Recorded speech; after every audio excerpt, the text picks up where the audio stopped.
After takeout, you screamed for help. So, we built Hesperia, a system to end the chaos, a system to save you from hunger.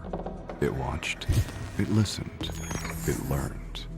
And the more it learned, the more it saw what you really are. When survival is at stake, you lie, you betray, you kill. So we made a choice, not to control hunger, to control you. And when you try to resist, we let you. Because when this ends, only the system survives. Only we remember. We are the last witnesses of Miramar.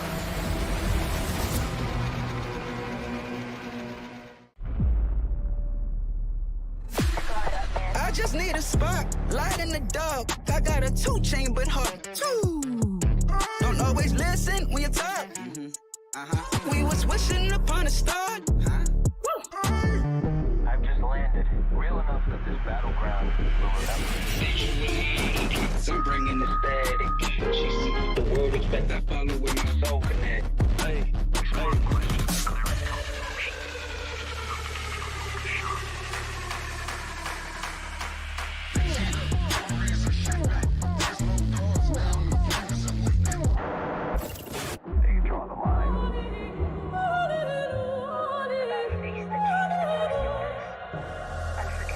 and I'm out in a storm, I still come aiming, I crush it in rain. No fear, every step I claim, face strong, not a thing I change. Staying in my lane.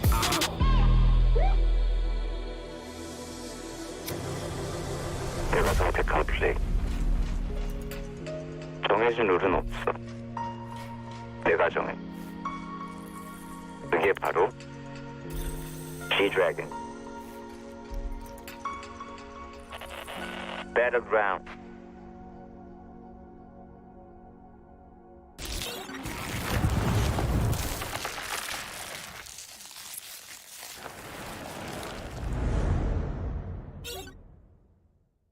A new collaboration, movable death boxes, and some changes to Miramar. All this and more as we dive into the Update 37.2 patch report. First up, the desert's about to heat up again with a visit from the iconic artist G-Dragon. You'll be able to find an emote stage on the starting island. Special G-Dragon map decor such as a decked out gas station and fan room, and other themed visuals such as planes, blue chip towers, and care packages. And be sure to head over to the G-Dragon truck stop to immerse yourself in the recreated Power music video set.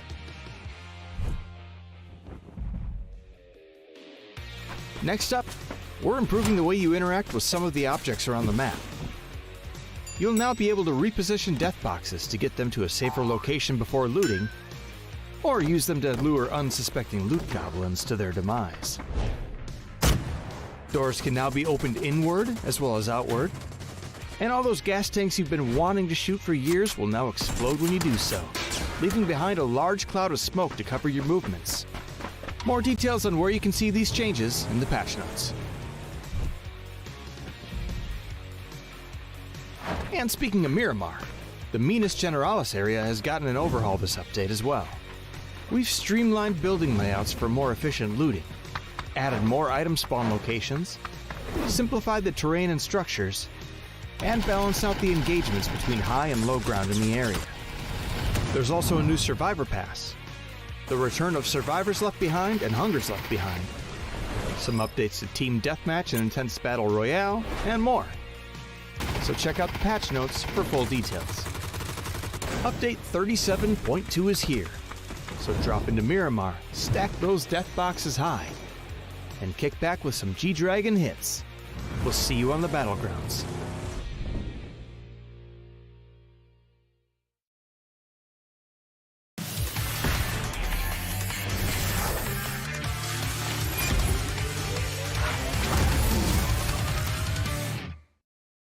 Good morning, good evening, good afternoon, wherever you're watching around the world. Welcome, my friends. It is time for the Masters West America Regional Finals as we prepare to send 8 teams from the Americas to represent us in a throwdown against the EMEA bad guys.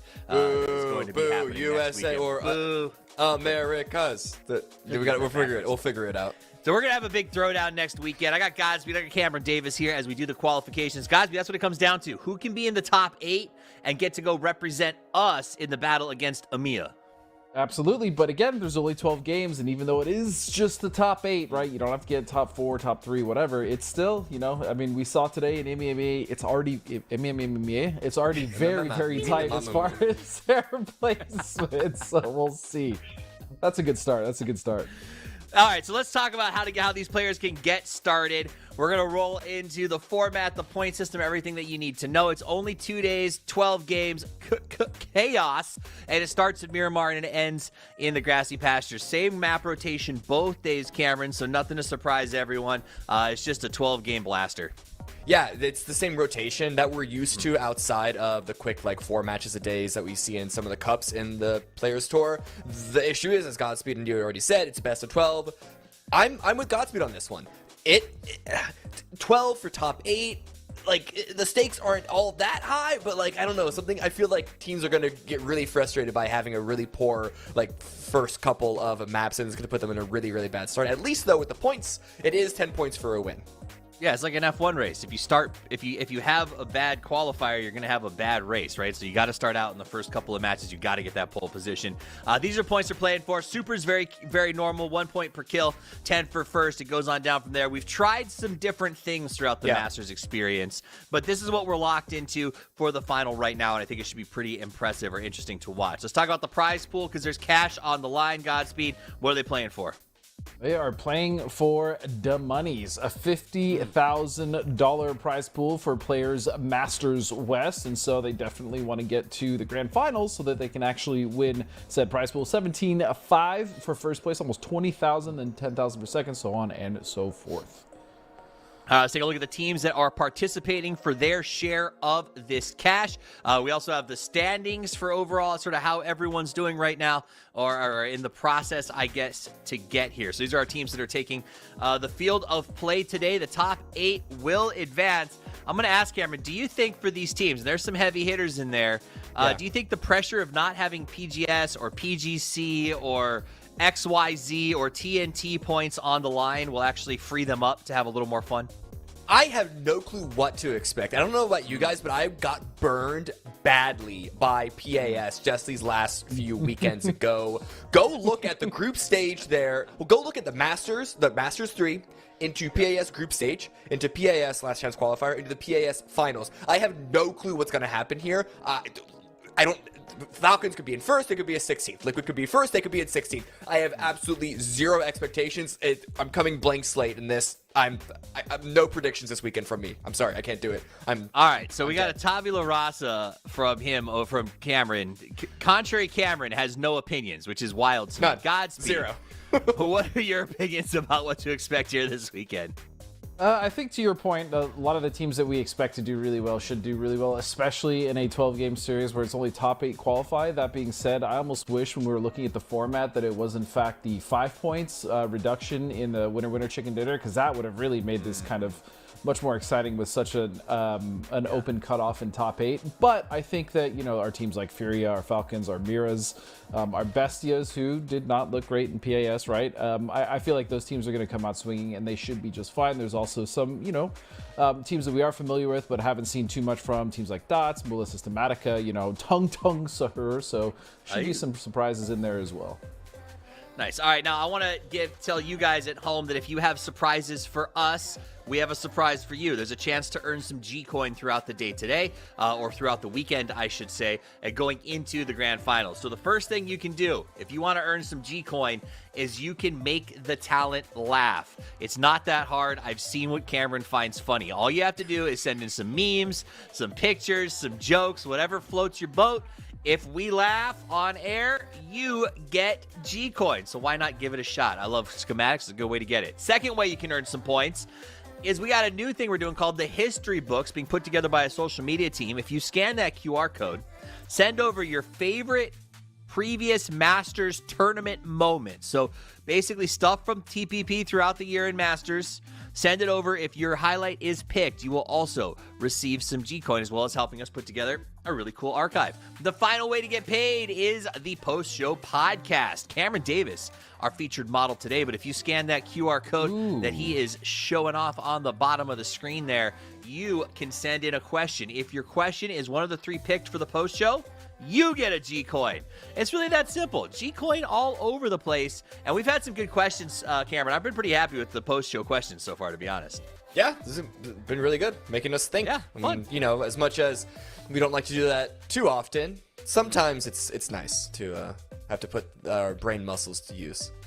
Think hard, but talk okay. Ugno like to think. All right, let's get into what's going on here today. You saw the teams that were up there. Something that we heard them talk about, EMEA, if you guys watched today, was this idea that we expect the big brands to do well, be in the top 8 at the end of the first couple of games. Do you guys contend that that is something we can stand by here in the North Americas region, or the Americas region across the board, Godspeed? Yeah, I mean, I agree with that sentiment, right? I think I pretty much mirrored that when we were talking about it earlier. I think that our big guns will be just fine and probably come out the gate swinging pretty effectively, I would say. Okay, now let's pivot that to Cameron, who said he has no judgments, which must mean that you don't think that those big hitters are going to do well. Why is it that you suspect they will do so poorly? I never said that. I don't know who's going to do well. I don't know who's going to do poorly because of the history of just like looking at the trajectory of all the teams in Masters and then the teams in PAS, and then like the finals themselves were such a flip. I think that what I thought was a pretty good read on PUBG competitive scene in America's region, I have no clue. It's like we thought Latin America was taking over, right? We actually thought that. Guess what region has no teams going to the next global set? So I don't know what it is. I know what. Okay. When you say we, I mean, he's not wrong though. He's not wrong. Fine. You want a prediction that's going to be true? Mira are going to win this qualifier and then get like 12th in West.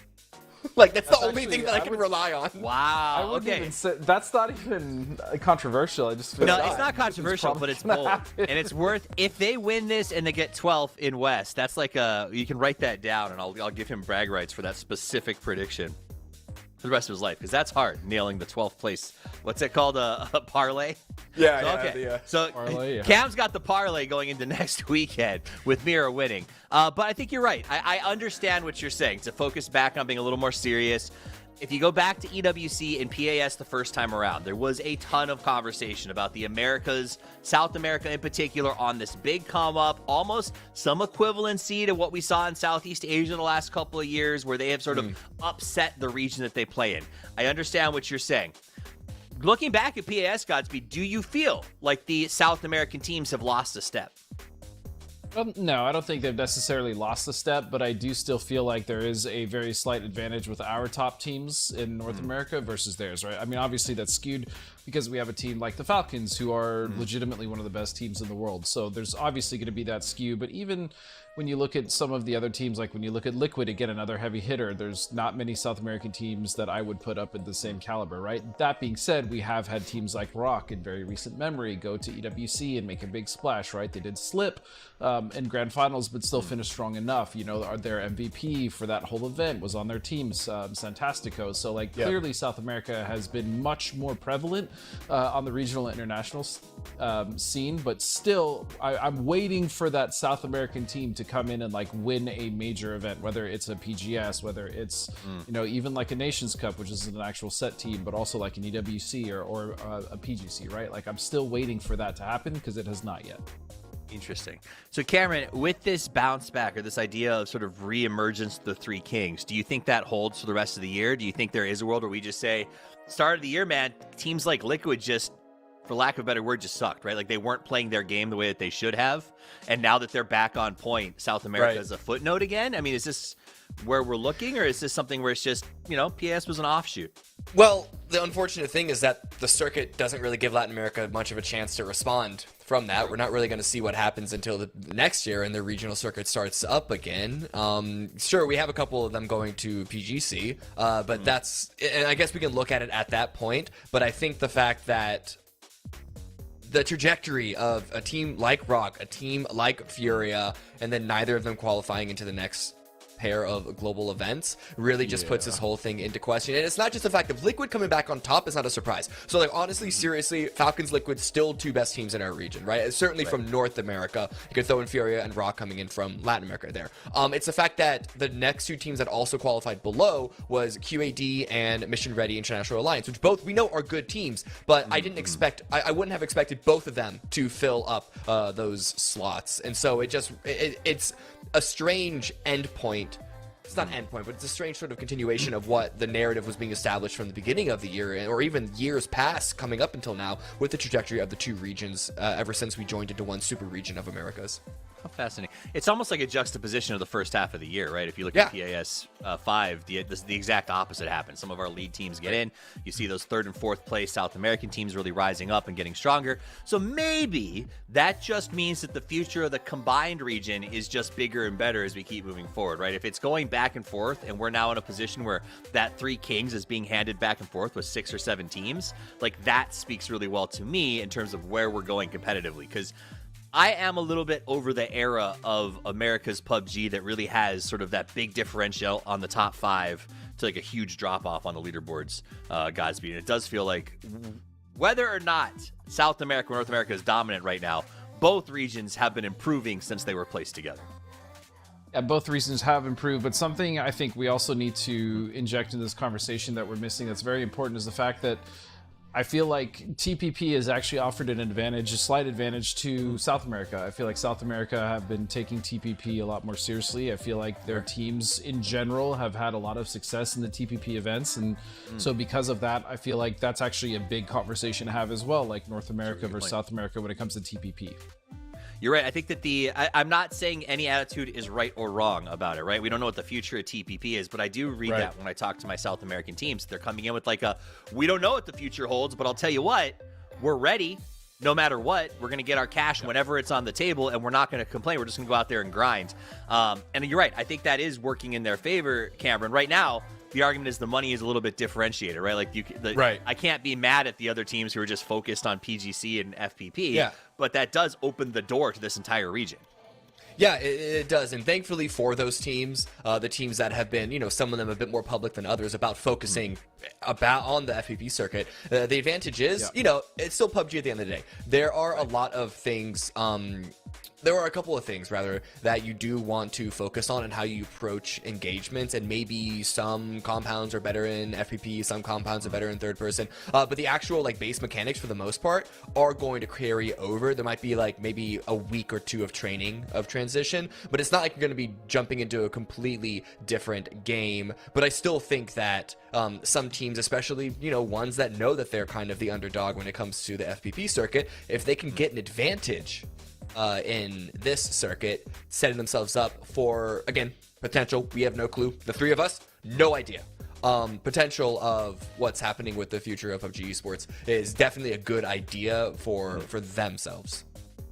It's like the way that you play the game, Godspeed. When you play the game, you limit all possibilities that could hurt you, right? It's all about managing RNG. I think for some of these South American teams are doing the exact same thing in real life. They're saying, we're playing every circumstance, no matter what happens. We're going to manage this RNG, and we're going to be gods in future years, and I respect the heck out of that. All right, PGC is just around the corner. This is also an interesting opportunity when I look at it, Godspeed. If you were in PAS 6 and you made the big show for PJS, you're just around the corner from a long trip to Malaysia, an insane amount of esports PUBG, right? If you didn't, this is your last chance to really get in high competitive theory practice, right? Well, especially if you're, I mean, let alone the teams that you're talking about who, have the chance to either go to PGC or to PGS. I mean, I'm talking about the teams now who this is literally their last event of the year. There's nothing past this. There's no PGS for them. There's no PGC for them. This is it. For a lot of teams, this is actually the last event of the year. And so this is the last bit of practice they're going to get. They're going to get in tournament, right? Until we figure out what's going to happen next year, what the landscape's going to look like, and so on and so forth. And so, yeah, this is a big event for those guys because, again, there's nothing after this. It's done. The year's wrapped up. That's fascinating. That's a good point, and it would actually leads me to caveat just a little bit, and maybe this is wrong or this is,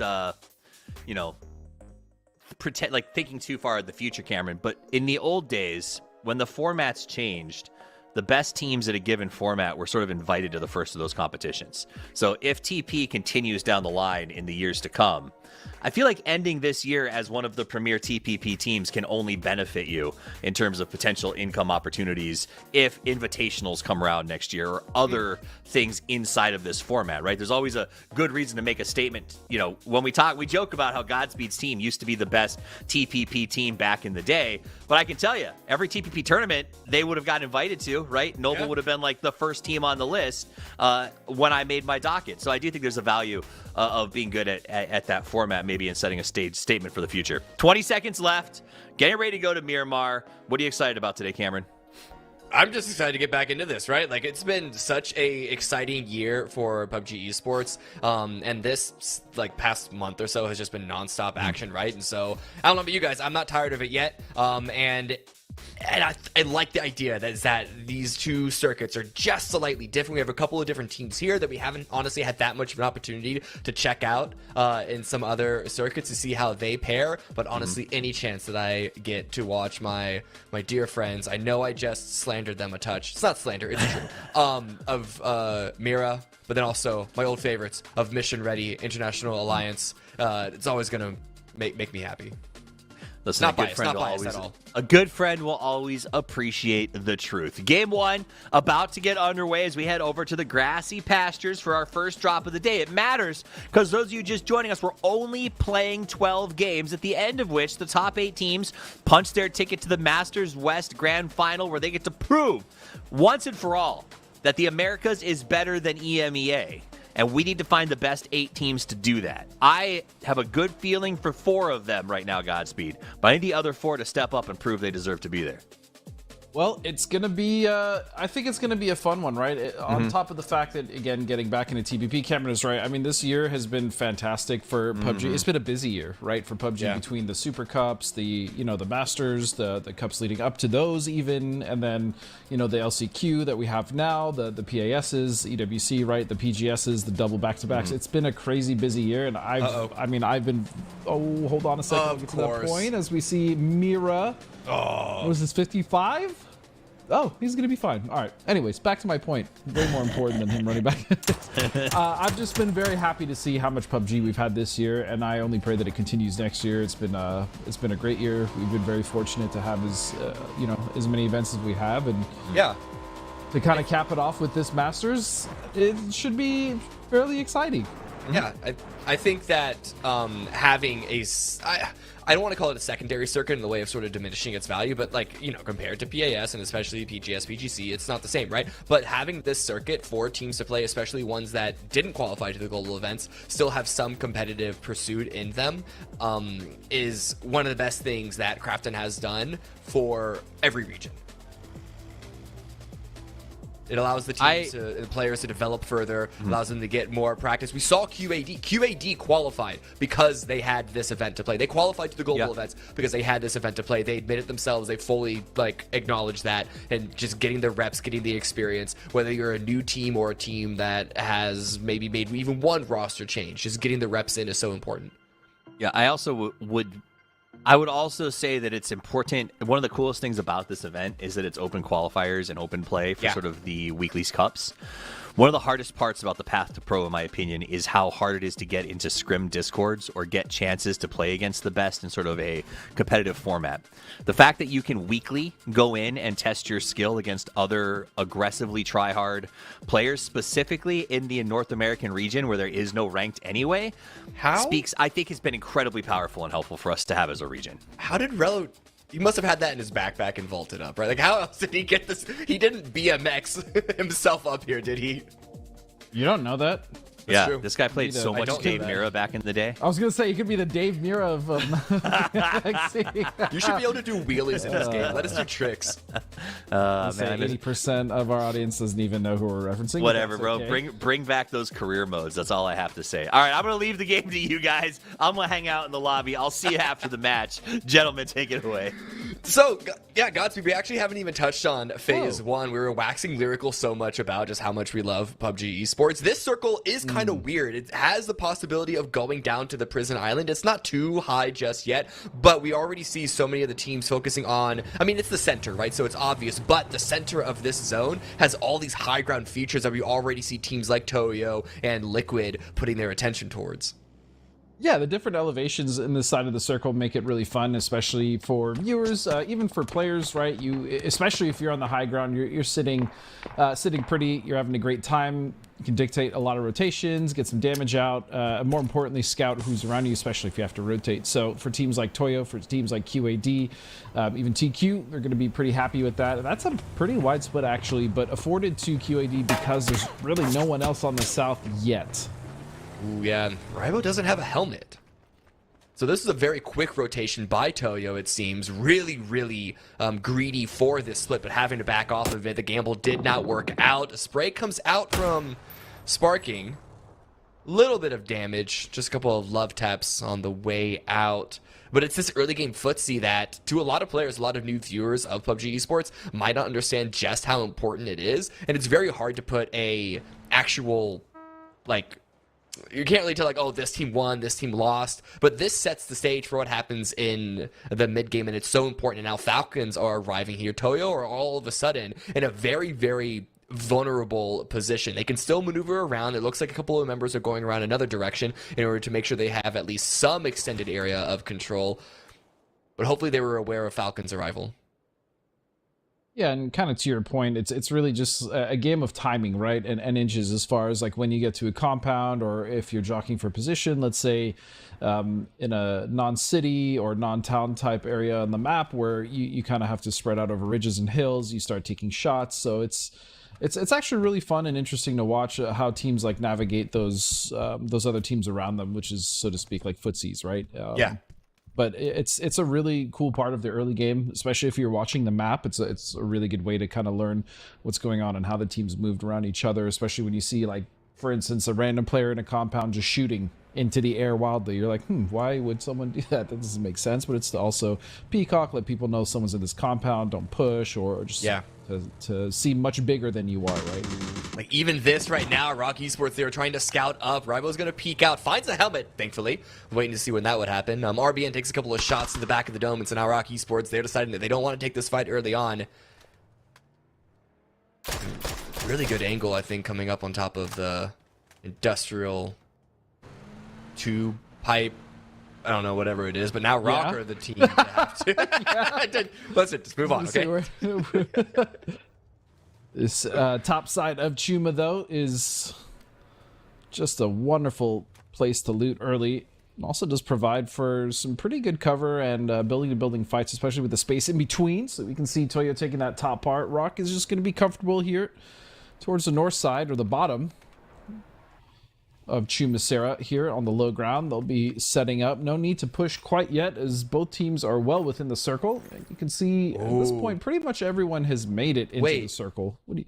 Sorry, I'm just seeing, why is Fantastico so far away from the rest of Rock Esports? The rotation, rather, the team to the north, was that bait? Because Fantastico was looking very ready to take a fight. There is a vehicle that he's now running back to, but I wonder if that was a potential setup for a quick little knock and flush. We have yet to have a single knock that I'm aware of, and certainly not a kill happening so far this game.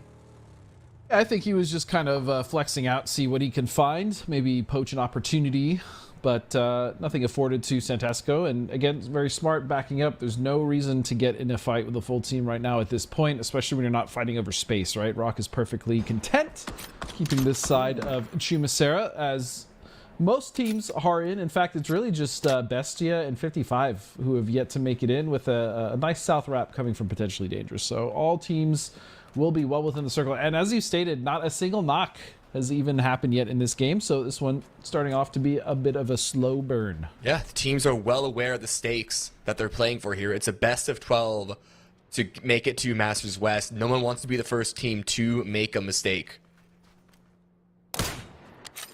I mean, with the bolt action, I think you got a tag on a player earlier on, but these shots aren't really going to make a connection. I thought you said, I think he tagged him. I was like, yeah, totally, headshot him. No, the player earlier on. But hey, okay, so, Dots, I wanted to see how this team would play. Famous, infamous, whichever word you want to use, for using SMGs and VSSs. And I'm glad to see that they're sticking to their branding. Led by the charismatic, the ever so handsome, enigmatic Valiant, of course. Of course. Speaking of no other. Yeah, I mean, but the crazy thing when I think back of Dots and like how they fight, or just like teams Val has played on recently, is, man, they are effective at close range. I'll say that. Oh yeah. When they get into those building fights where they're breaching, they get knocked very quickly with those bad boys. So SMGs are definitely a threat. Still a little bit quiet here in the early game. Mission Ready International Alliance rotating through Valdemar. Vox is still all the way on the north side, which is not much of a shocker. Usually the extended Overwatch player there. As we just pop through a couple of different teams who... The waiting game, waiting for phase number 2. Everyone's inside the zone. A couple of traded shots, but look how concentrated that center is. And let's see where the circle's going to go. It's going to be a pretty hard shift down to the southeast. Great for Liquid, great for Tongue. And the potential for Partona, I don't know if anyone's going to make that gamble yet, but it does keep it in the back of everyone's mind going into phase 3. Ooh, oh, interesting shift right here. So we can see that the split from Dots, though, this is what I worry about for them, is consolidating, because if it looks like they're crossing the west bridge of Partona, right? Which means that they're going to drive between multiple teams rather than going from the east. So we'll see how that kind of plays out. You can see Toyo probably going to stay up towards the north, as Liquid now being gifted potentially the best position in this current circle. They have a compound, they have the ridges around as well to work with. So that should be a really nice spot for Liquid. Look out for them to make it into the end game. Only issue for them is they probably won't get too many kills off this. Furia now have one knock, trying to save Gizera, but Calzine can't do it. Axmeyer is going to get him down. Suddenly, multiple fights are breaking out. Holy. A lot of grenades out in the open as well. Kickstart gets the knock onto Current, as in the bottom left, we see Calzine fighting for his life, being surrounded, is going to go down. Just a couple of shots land from Sparking, but no knock, and so Falcon's taking advantage in the upper right engagement. I'm trying to watch both, and my eyes just don't split that way. I'm going a bit cross-eyed trying to watch these, but it looks like Posa is going to sneak to this shack.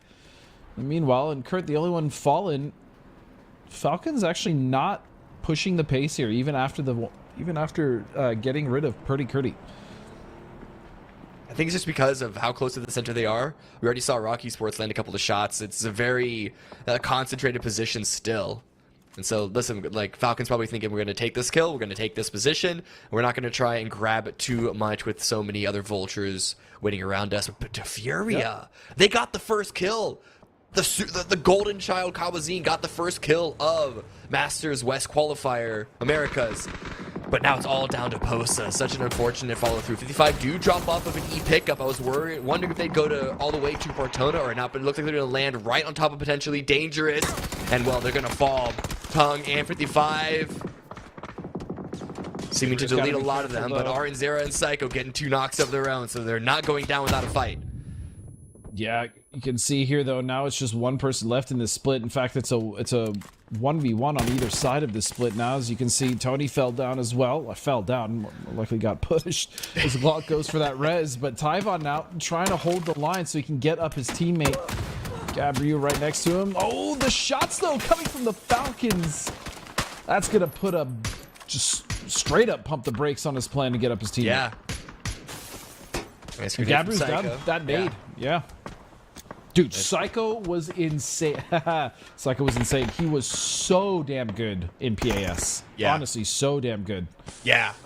I mean, again, talk about surprises. Like 55 doing as good as they did during the finals in 4th place, just barely missing on qualifications on their own. This is what I'm saying. Like, everything's up and down, back and forth. Cats are chasing dogs. Who knows what's going to happen here? Who knows what's going to happen in phase number 3? Is it going to go south? No, okay, it's going to go back to the mainland, centering up once again on Liquid. Even losing 1, they still are going to be in an okay position. What a good shot by... Well, Psycho's not the one to get him. It's going to be Batty Lol. His Glock gets confirmed there, but still, 55 staying alive with that E pickup. Yeah, to Dot's credit, I mean, they actually flexed out. They camped the West Bridge while holding this huge split, but now they have a consolidation point almost dead center circle, so that worked out incredibly well. Meanwhile, it's going to be Kickstart to find one of Tony. The Psycho's going to get in the gunfight here, and it's going to be Tig to help him out, so he doesn't even need to get the frag himself, but now they are pinned. 55 in trouble. Yeah, that's the problem. They only got 1 kill, so a few on points, but they're still alive. That's one good thing to lean on while we look at Fate.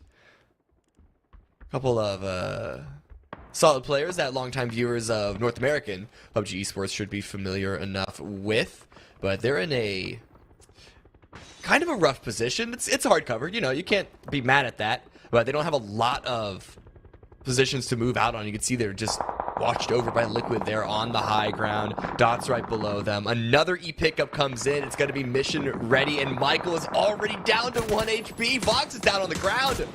These E pickups are punishing. They have not worked for any of the teams that have used them yet. It seems so far, at least. And I mean, this is a tough area to drop in, right? There really isn't many compounds. You have to drop onto terrain. You can kind of see what's taken. But the problem is as you go down, even if you try to shift away from an area that has a team currently occupying it, you're then stuck kind of pivoting slow motion in the air, right? And that's exactly what we saw happen here as Fake Sin. We'll find one of TQ. RBRT is going to go down, and oh, NG survive. Oh, he does. Okay. Sorry, you gotta look. Yeah. Listen, the rotations in this area of the map are so difficult. Like, you totally understand why the E-pickups are utilized by 55 and Mission Ready. Just look at all this open hillside. Oh, no. Sprays come out from Tung Tung Sahur. Lot of damage. Still not really popping the vehicle. The tire goes up and the vehicle's about to explode. But yeah, Casito, they're not going to be alive for much longer. They're in the zone, but with no real ability to move out. And there's still a couple of teams that are going to be backfilling them from the west.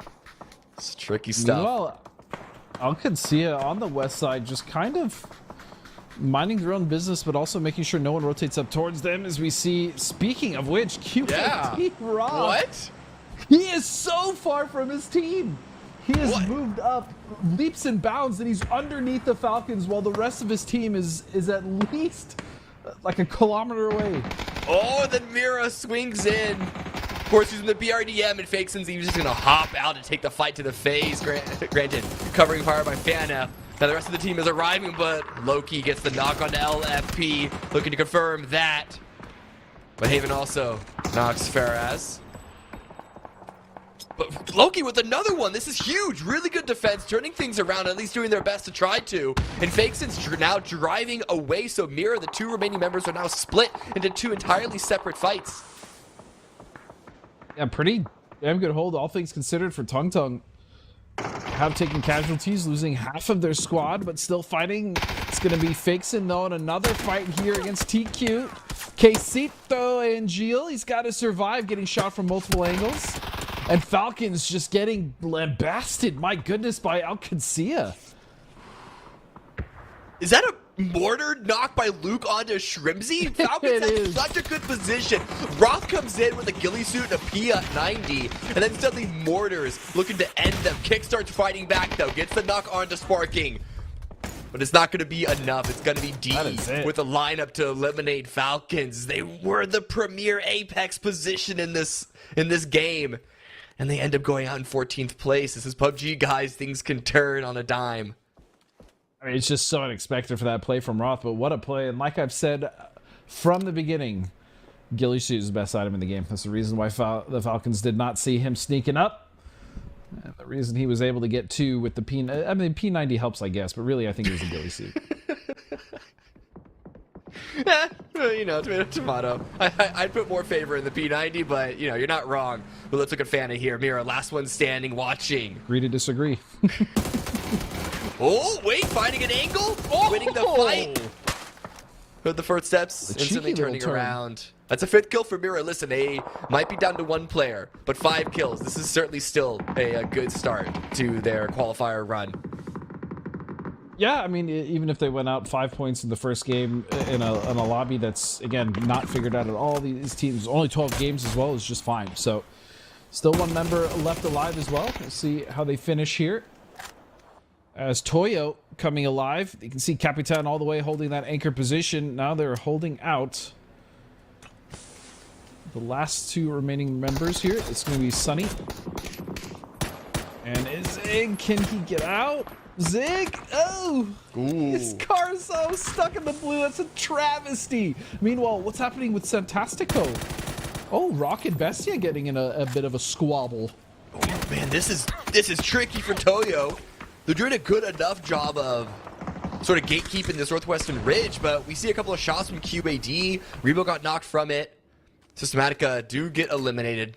11 teams remaining, with still quite a few teams away from placement points. Remember, even if you do get 10 points for a chicken dinner, placement points start later. It starts in 6 and then only goes up to 5 before the jump to 10. So there are fewer on the board overall. And look at this position, by the way, again, that Liquid has. Just so strong, especially with TPP, right? Like, just the ability to peek over those ridges. Just devastating control here for TL. Now, I don't imagine they've gotten too many kills off of this. Again, it's because all the fighting happens around them and the angles they don't have. But imagine by the next circle or close or 2, they're going to get much more active. And I say that, but, I mean, they've managed to find at least 2 after losing Kurt. So not bad. You can see Zico in a world of trouble as he's going to get knocked down. And Shane Doe, that is a bold move, but I would love to see him go for that res. Yeah, it's not going to happen. Please don't even try. Oh, is Shane going for it? He's kind of going for it, though. I can respect. Maybe he was just getting out of his building, but you saw some movement there. He's thinking saw something, yeah. There was some. No, I mean Zico's gonna bleed out. He knows that. It's not happening. We're just trying to ham it up here as Al could see it. Taking the fight to Toyo after that wondrous play from Roth, able to sneak up and get him this position on this hill in the first place. And they have the advantage here against Toyo. Yeah. We'll see if they're going to push it or if they want to just get in the circle. You can already see Cowboy actually in Roth in circle, kind of holding the line for the other 2 members of D and Rello. Yeah, holding the angle. Really good decision by Rello and D to back away when they did, because quite vulnerable to grenades, especially with the blue zone coming in like it was. So they allowed Toyo to waste some of their utility, and now they're going to have still a crossfire set up with those high ground members that you mentioned. Great spray, double knock coming out from D. Another wonder child coming in from a North American region, and QAD, it's so glad it might have taken a while, but they are in really good form coming out of a great PAS and now into a Masters qualifier, taking over this circle, taking over this lobby. Psycho, lucky to survive. Fana coming up, smokes.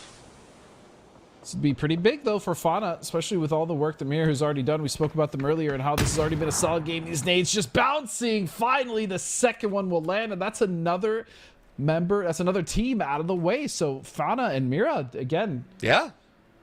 Solid start. Making it work. Might not be the blockbuster Miramar performance that we're used to by them, but it's still a really good game. If this is their starting position, I think we're going to be seeing the classic group stage mirror that we're used to. It's only game 1 though. Don't want to count our chickens before they hatch. Team Fate, they were able to make their way out of the buildings. To be fair, I mean, your assessment of what might happen with Mirror is pretty spot on, just based off of, you know, historical evidence, right? They do very well in groups or LCQs, and then, yeah, they tend to slip a bit when it comes to the grand finals. But so far, the trend has been pretty consistent, so we'll see if that continues here. Meanwhile, Dot's struggling, as you can see, Valiant and Batty. Now, this team has been split pretty much the entire game, so no surprise to see Shane Doe off in the distance. So we'll see if Batty's going to be able to recover his teammate, which he should. I mean, all 4 members of Dots are still alive. It wasn't Shane that went out to revive Zako, but Batty, Lol, and Valiate that rotated across that bridge. They were still on the island for the longest time. Surprised they got him up. Yeah, that's what the smoke was preemptive for, not for Shane, but for the rest of the team. And look, Zako coming through with another knock onto Fate. They're holding on the south side. This is absolutely huge. This is going to give them an opportunity to wrap up and actually get on the high ground. There aren't that many opportunities, angles of approach to climb up this hill, but they're finding the path. Well, something to note as well, pushing uphill in TPP is a nightmare. It is a huge, you want to talk about, you know, don't do it, Anakin, I have the high ground. I mean, it's even more prevalent when you talk about TPP because of the ability to basically peek without peeking. So yeah, on the lower left hand of your screen, you saw Cowboy land a nade onto Sparking, but yeah, that is huge. These knocks are huge to get them up this hill. Oh, Shane Doe does go down. This is to mission ready. So they still are going to have an angle, and it looks like, looking at the minimap, they are going to be backfilling this fight as well. Dots need to take this position very, very quickly, but it's falling apart for them. It's all down to Valiate. They had the knocks with the follow-through. Not what they were hoping for, and here comes mission ready. They're stealing a couple of these kills even. Not even allowing Dots to get the few points that they put the work towards. That's kind of rude, but kind of great if you are mission ready. This kill's going to go their way, and now they can turn their focus onto the Dots themselves, but they have to be a bit careful. You can see Bestia posturing just to their north in case they can find a cheeky steal or a knock for themselves. It's going to be Valiant to go down, and that's a dead body, but Bizzler just making sure. I respect that.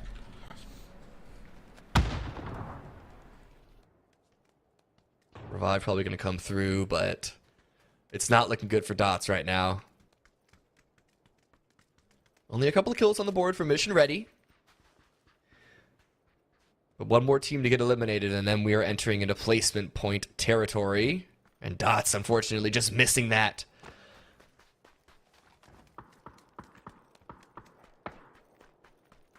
Okay, now they're starting to put their focus here towards what is left of Liquid and Luke and QAD and the 3-man here on the other side, as they are about to pinch and make a very uncomfortable Fana here, but he's on the low ground, so it's actually possible Fana gets even more off this, depending on how this fight goes down, especially when we see knocks being traded back and forth, Cam. Ooh, spray's coming out. I'm still looking at the P90 for the big advantage, but the Panzerfaust, that mission ready, half prepared for this. Could turn everything.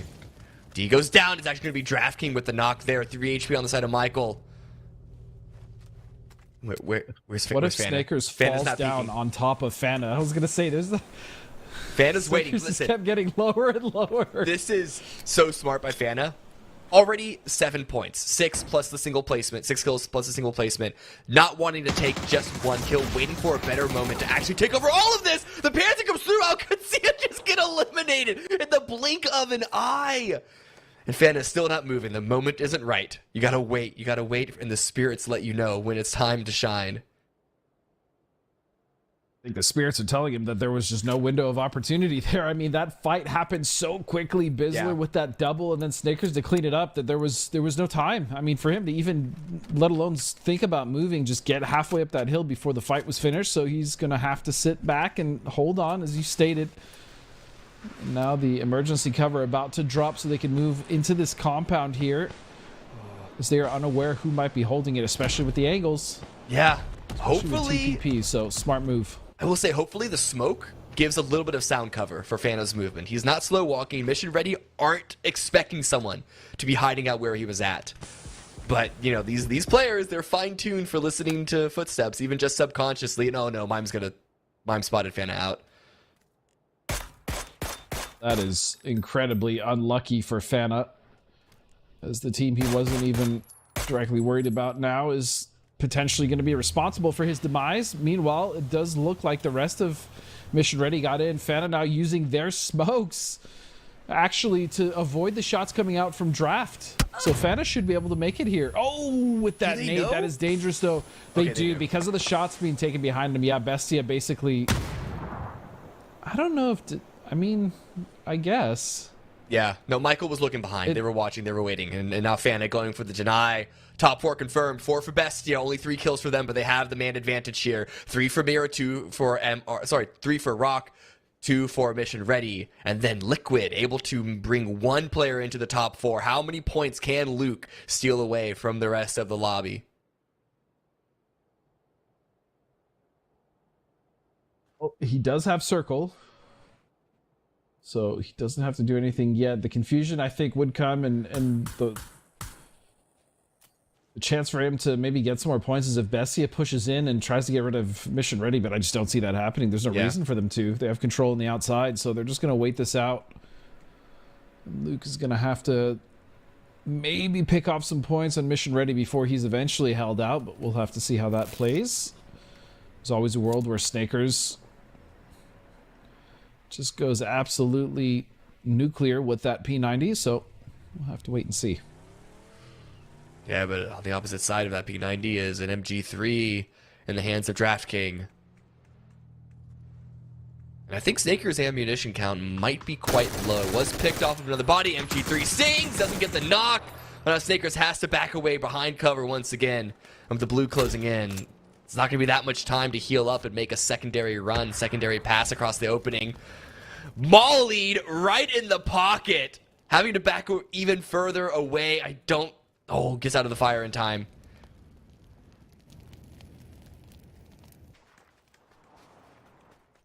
Now DraftKings is pushing forward. Yeah, actually, they're actually opting to get a bit more aggressive than I thought. Which, okay, I'm all for it. You can see Bestia with 3 kills, trying to extend those a bit further, get a couple more. Mime's gonna find Snakers. So far, so good.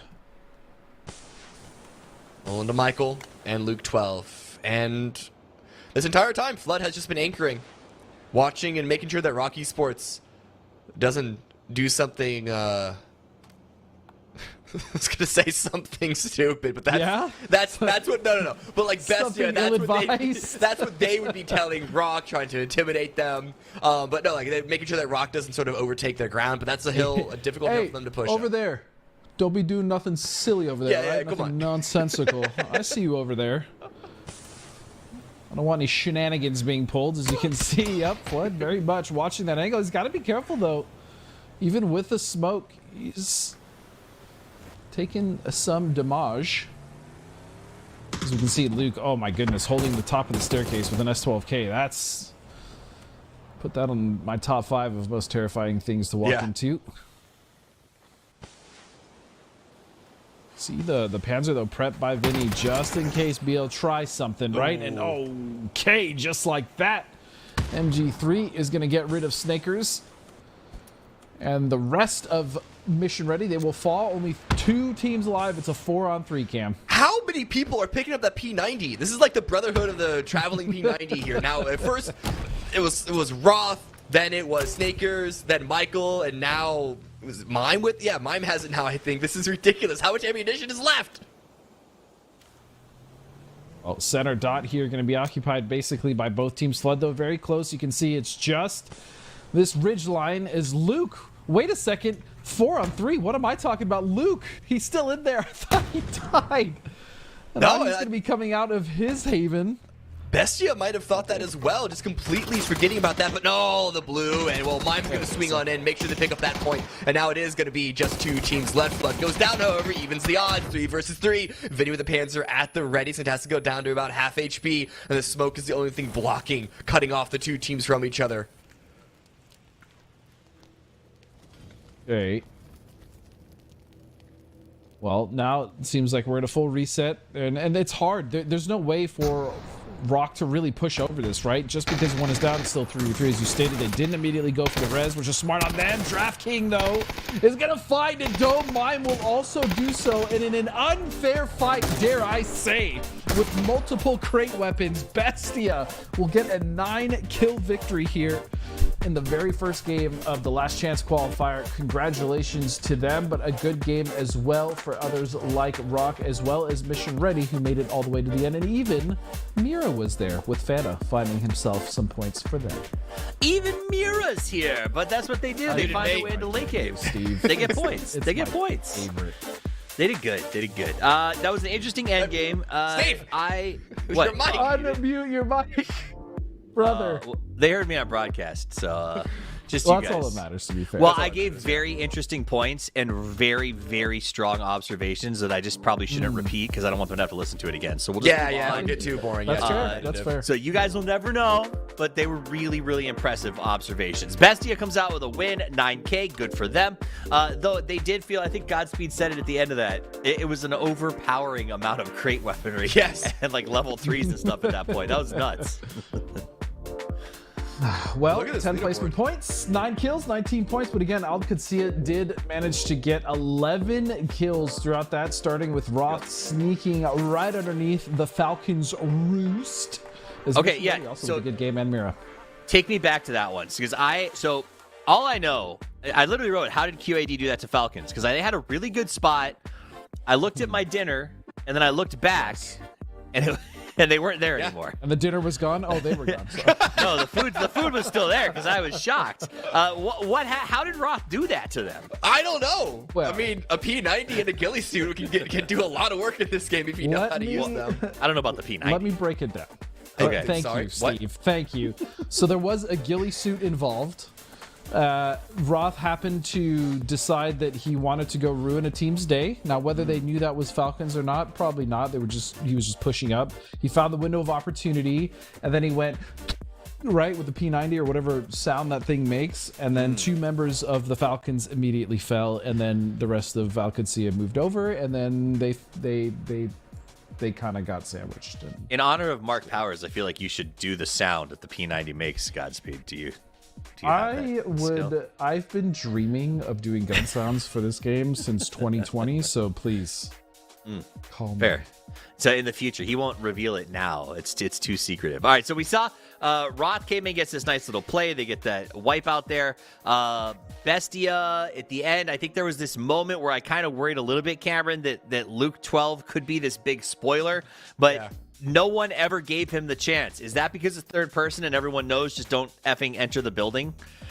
Well, you probably just shouldn't enter that building if you can avoid it, even in first person. Third person would have given Luke just an extra level of advantage if anyone were to try and breach the top of those steps. I can also imagine that certainly Bestia didn't know exactly which room Luke was in, and so even if they might have had utility, it's still they had the man advantage. I think they made the right play of just keeping someone with eyes on that building, the doorway, and listening for dropping out of the windows. And you know, they played that well. They didn't give Luke the opportunity. Nice. I will also say this seems like a symptom of third person. Actually, we'll come back to this. Remind me of symptom of third person. Let's talk about the leaderboard overall so you guys can see. Oh, wait, this is the leaderboard overall. Okay, so a symptom of for third person. Right? I'm so used to going to overall leaderboard after this. A symptom of third person feels like it's starting to develop that fights are faster, Godspeed. Like we saw the wipe, I think it was Mission Ready, just absolutely eradicated on top of a hill. We saw a bunch of teams get sort of just lambasted. There's the overall leaderboard. I'll tell you what, guys, it's exactly the same. I wonder if it's because information is gathered so much more effectively before the fight ever starts. Because it feels like we saw, I forgot who it was, the solo was looking to get involved and possibly steal some kills, but it was over so fast. Yeah, Fana couldn't even do anything, but this seems like it's happening more in Masters than in my typical games, and I wonder if that's because of third person. I wouldn't necessarily say fights are faster because you have to remember, like, especially when we look at end games, I think we'd all agree that fights, in fact, are much slower, right? It just depends on the situation. I think in that specific situation with Mission Ready, they were able to not only get the information pretty quickly because of TPP, which to your point does kind of lend to the faster fight, but then it did slow down for a second before they really just kind of decided to YOLO push over the ridge, right? They had the advantage. They knew they had the knock, plus they had the Panzer.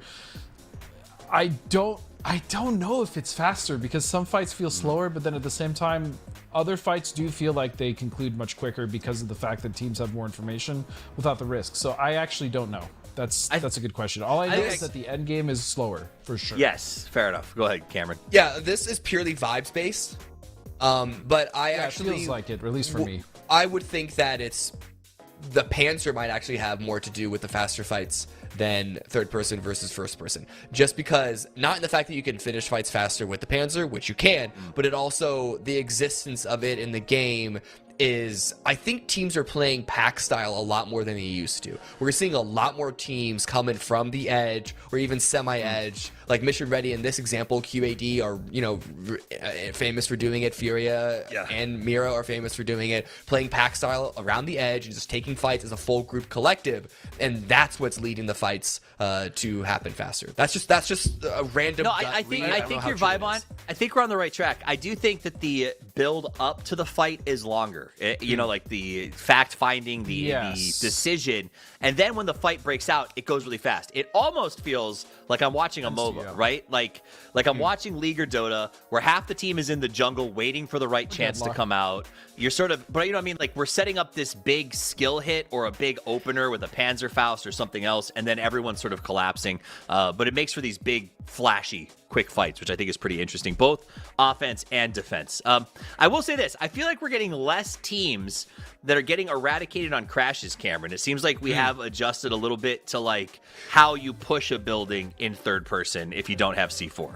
Well, I will say in this particular round that we just watched, good luck crashing any of those buildings. Just the way that everything went up into this one peak. Like you can't crash up a hill. That's almost impossible. The closest thing we got to crashes in this specific round were e-pickups, and I don't know about you guys, but that does not count. So I'm curious to see how that's gonna.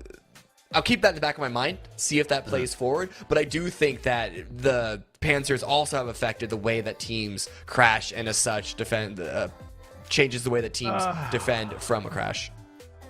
Yeah, looks like I'm just gonna interject real quick, but it is third person. I mean, that's why Panzers are more effective. We saw it today in EMEA. I think it was even James or Martin that said it. But you're gonna see a lot more Panzers in TPP, because not only do you have that instant knocking power, but now you can even get that information again without risking being shot at yourself. So that just makes Panzers even more devastating and more prevalent in TPP. An item that I saw used in that last game that we don't often get to see in actual use was Snakers was running around with that repair kit. And I don't know if you saw that.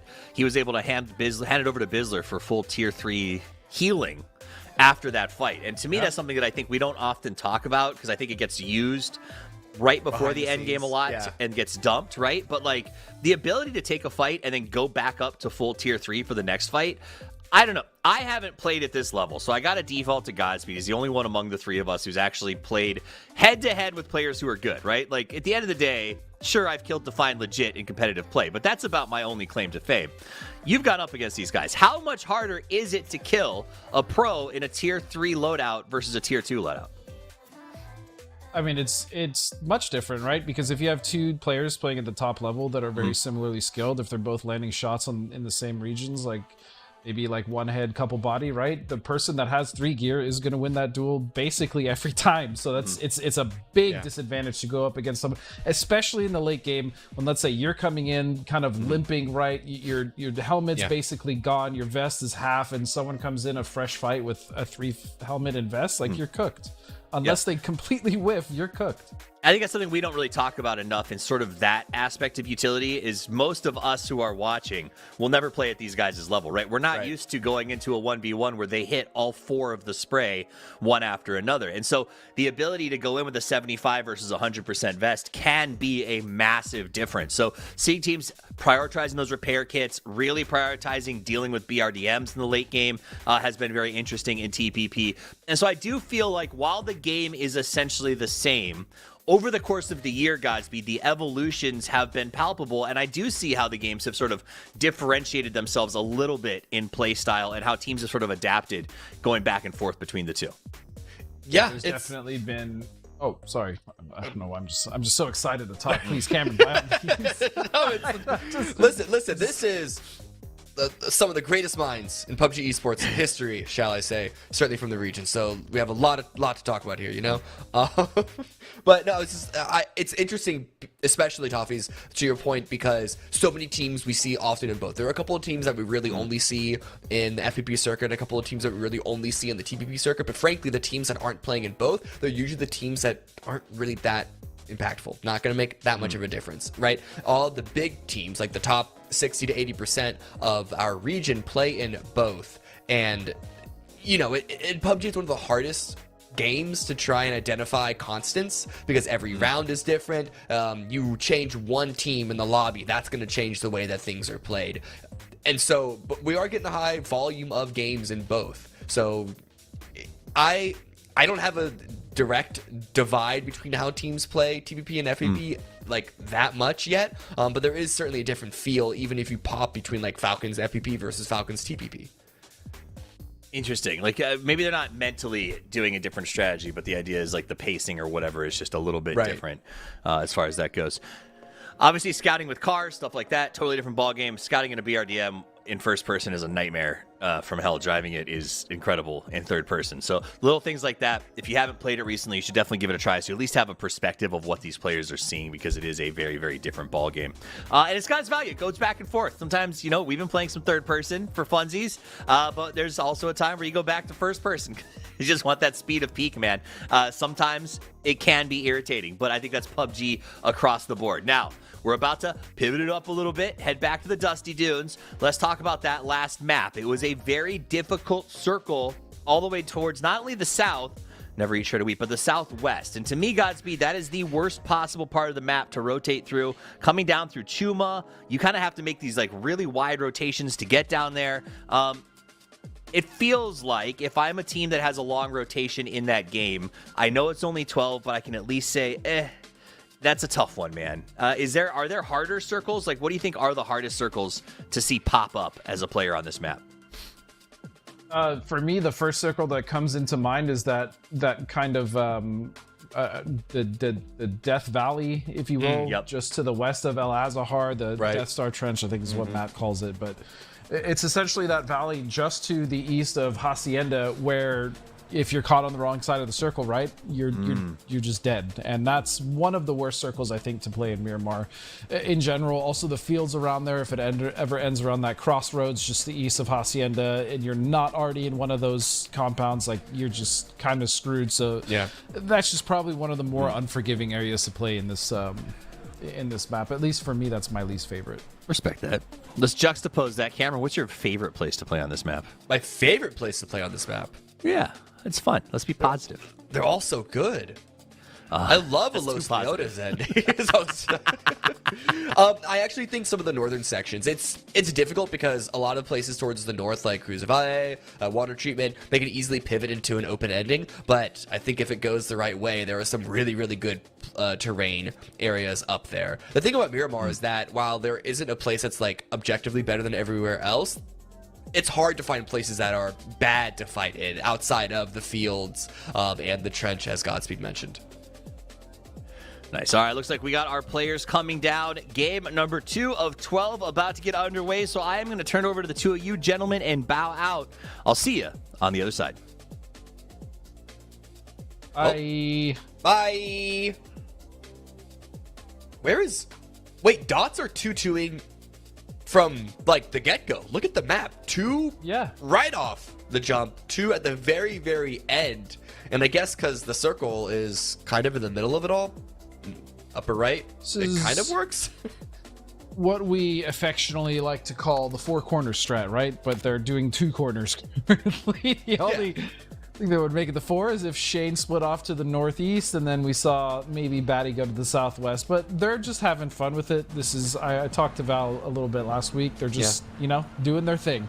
And so, to be completely honest, last game, they actually got pretty far into the mid-game and even got some kills. So, more power to them. Well, we're already seeing some rotates coming out of Potentially Dangerous, and Liquid leaving Los Leones very, very early, even before 3 minutes. They dropped towards the early half of the plane path, but still, this is quite early, which I think shows the value of some of the positions in this circle as well, similar to just the previous round, previous phase 1. I think around Kantara, Minas Generales, like, because there's so much field around this area, especially the southeast where Fate is playing around. You kind of want to get into a position to have to be able to avoid plan Bing in those subpar areas. Yeah, definitely don't want to have to plan B, especially if you're stuck there. It's now looking at potentially dangerous to get a team that I have really kind of started to. They've grown on me a lot this year. We saw them last year. This is a different roster, of course, and we still have just good consistency overall. They're not making the biggest splashes. The group stage, I think, for PAS5 was wonderful for them, but still kind of slipped up when it came to the grand finals.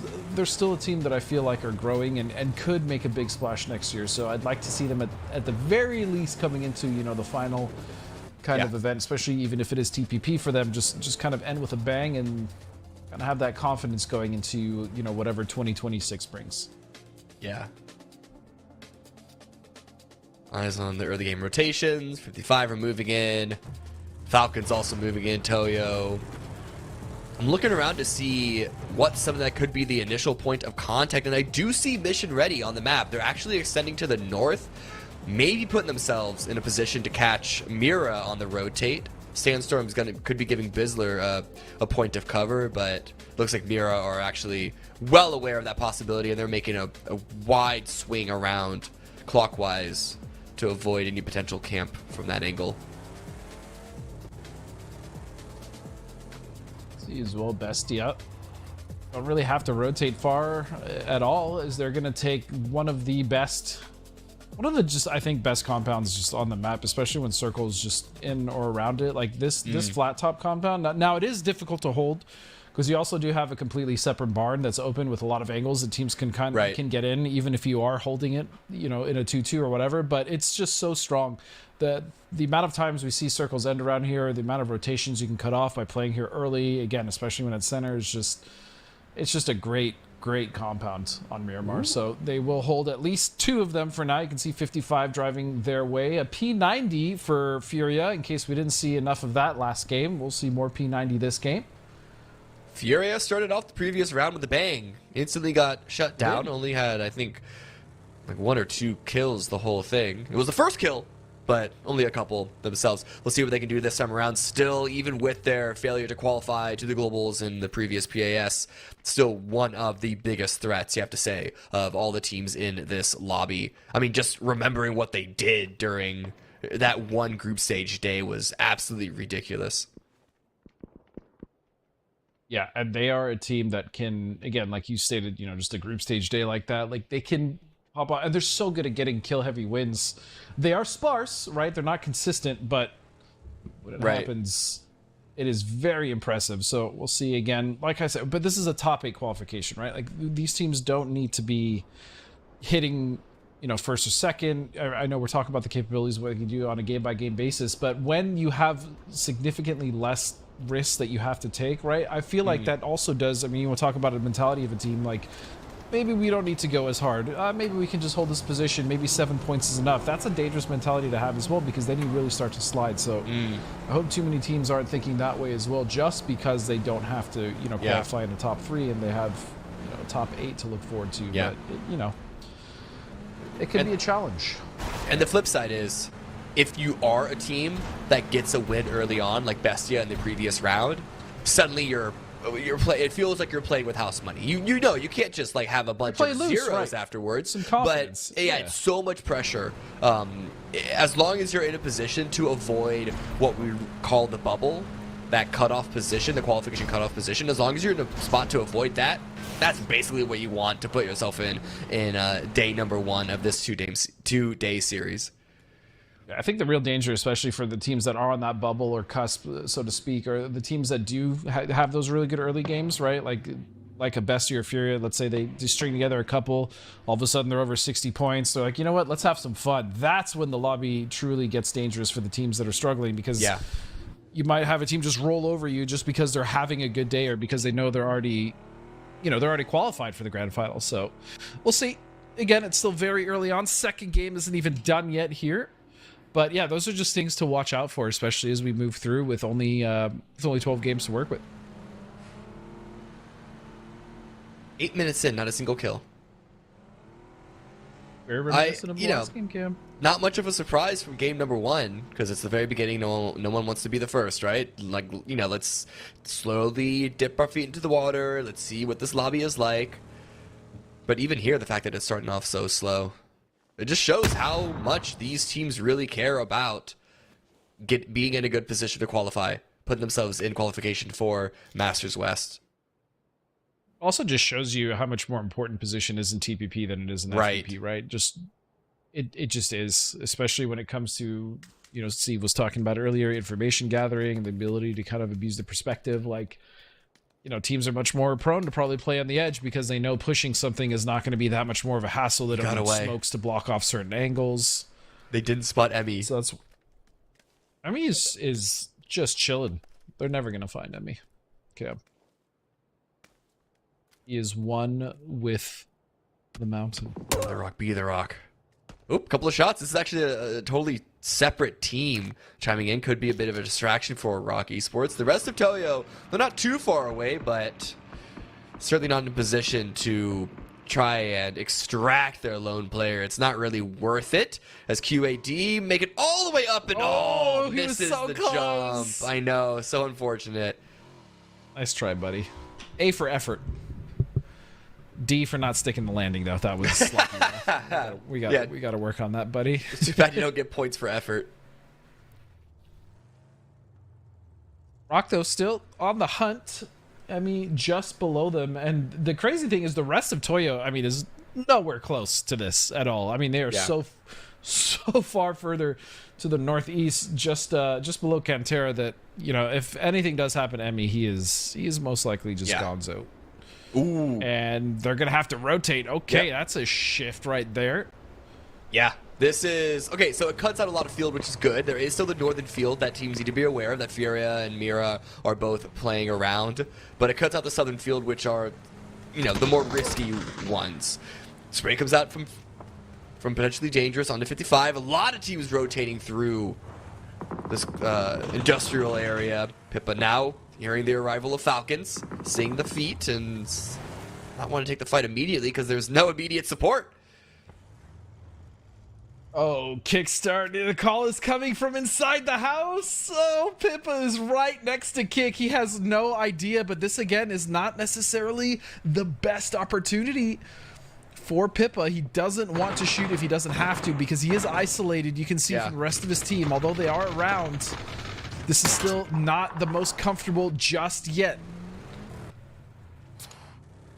Actually, looks like they're leaving. I thought they were going to come and join on in, but no, it looks like the rest of 55 are going to take a position in Graveyard. They were getting tagged a bit by Mission Ready, and so Pippa could be playing from the position of spoiler here. Central. But you're looking for an opportunity to get more than just one singular knock in to kill. Ick is clueless. Not, again, that I blame him or fault him for that, but there's just no way for him to know that Pippa has been watching his every move.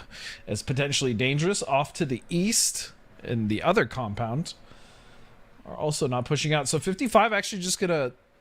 They're gonna reconsolidate right below in Graveyard, leaving Pippa here to do what it is Pippa does in these. Oh, no, he's gonna have to. No, surely! It's all over the place! Oh. Listen, he got it in the end. That's all that matters. And here come the other two members at 55. Yep, that's exactly what needs to happen. Nice smoke to block the doorway as well. That could have been awful for Pippa, but glad he managed to clean that up, as now Falcons are in a bit of a bind. Oh, the Tony! Instantly getting carried down. Now R0 goes down to Shrimzy. So, what was a good start instantly falls apart for 55.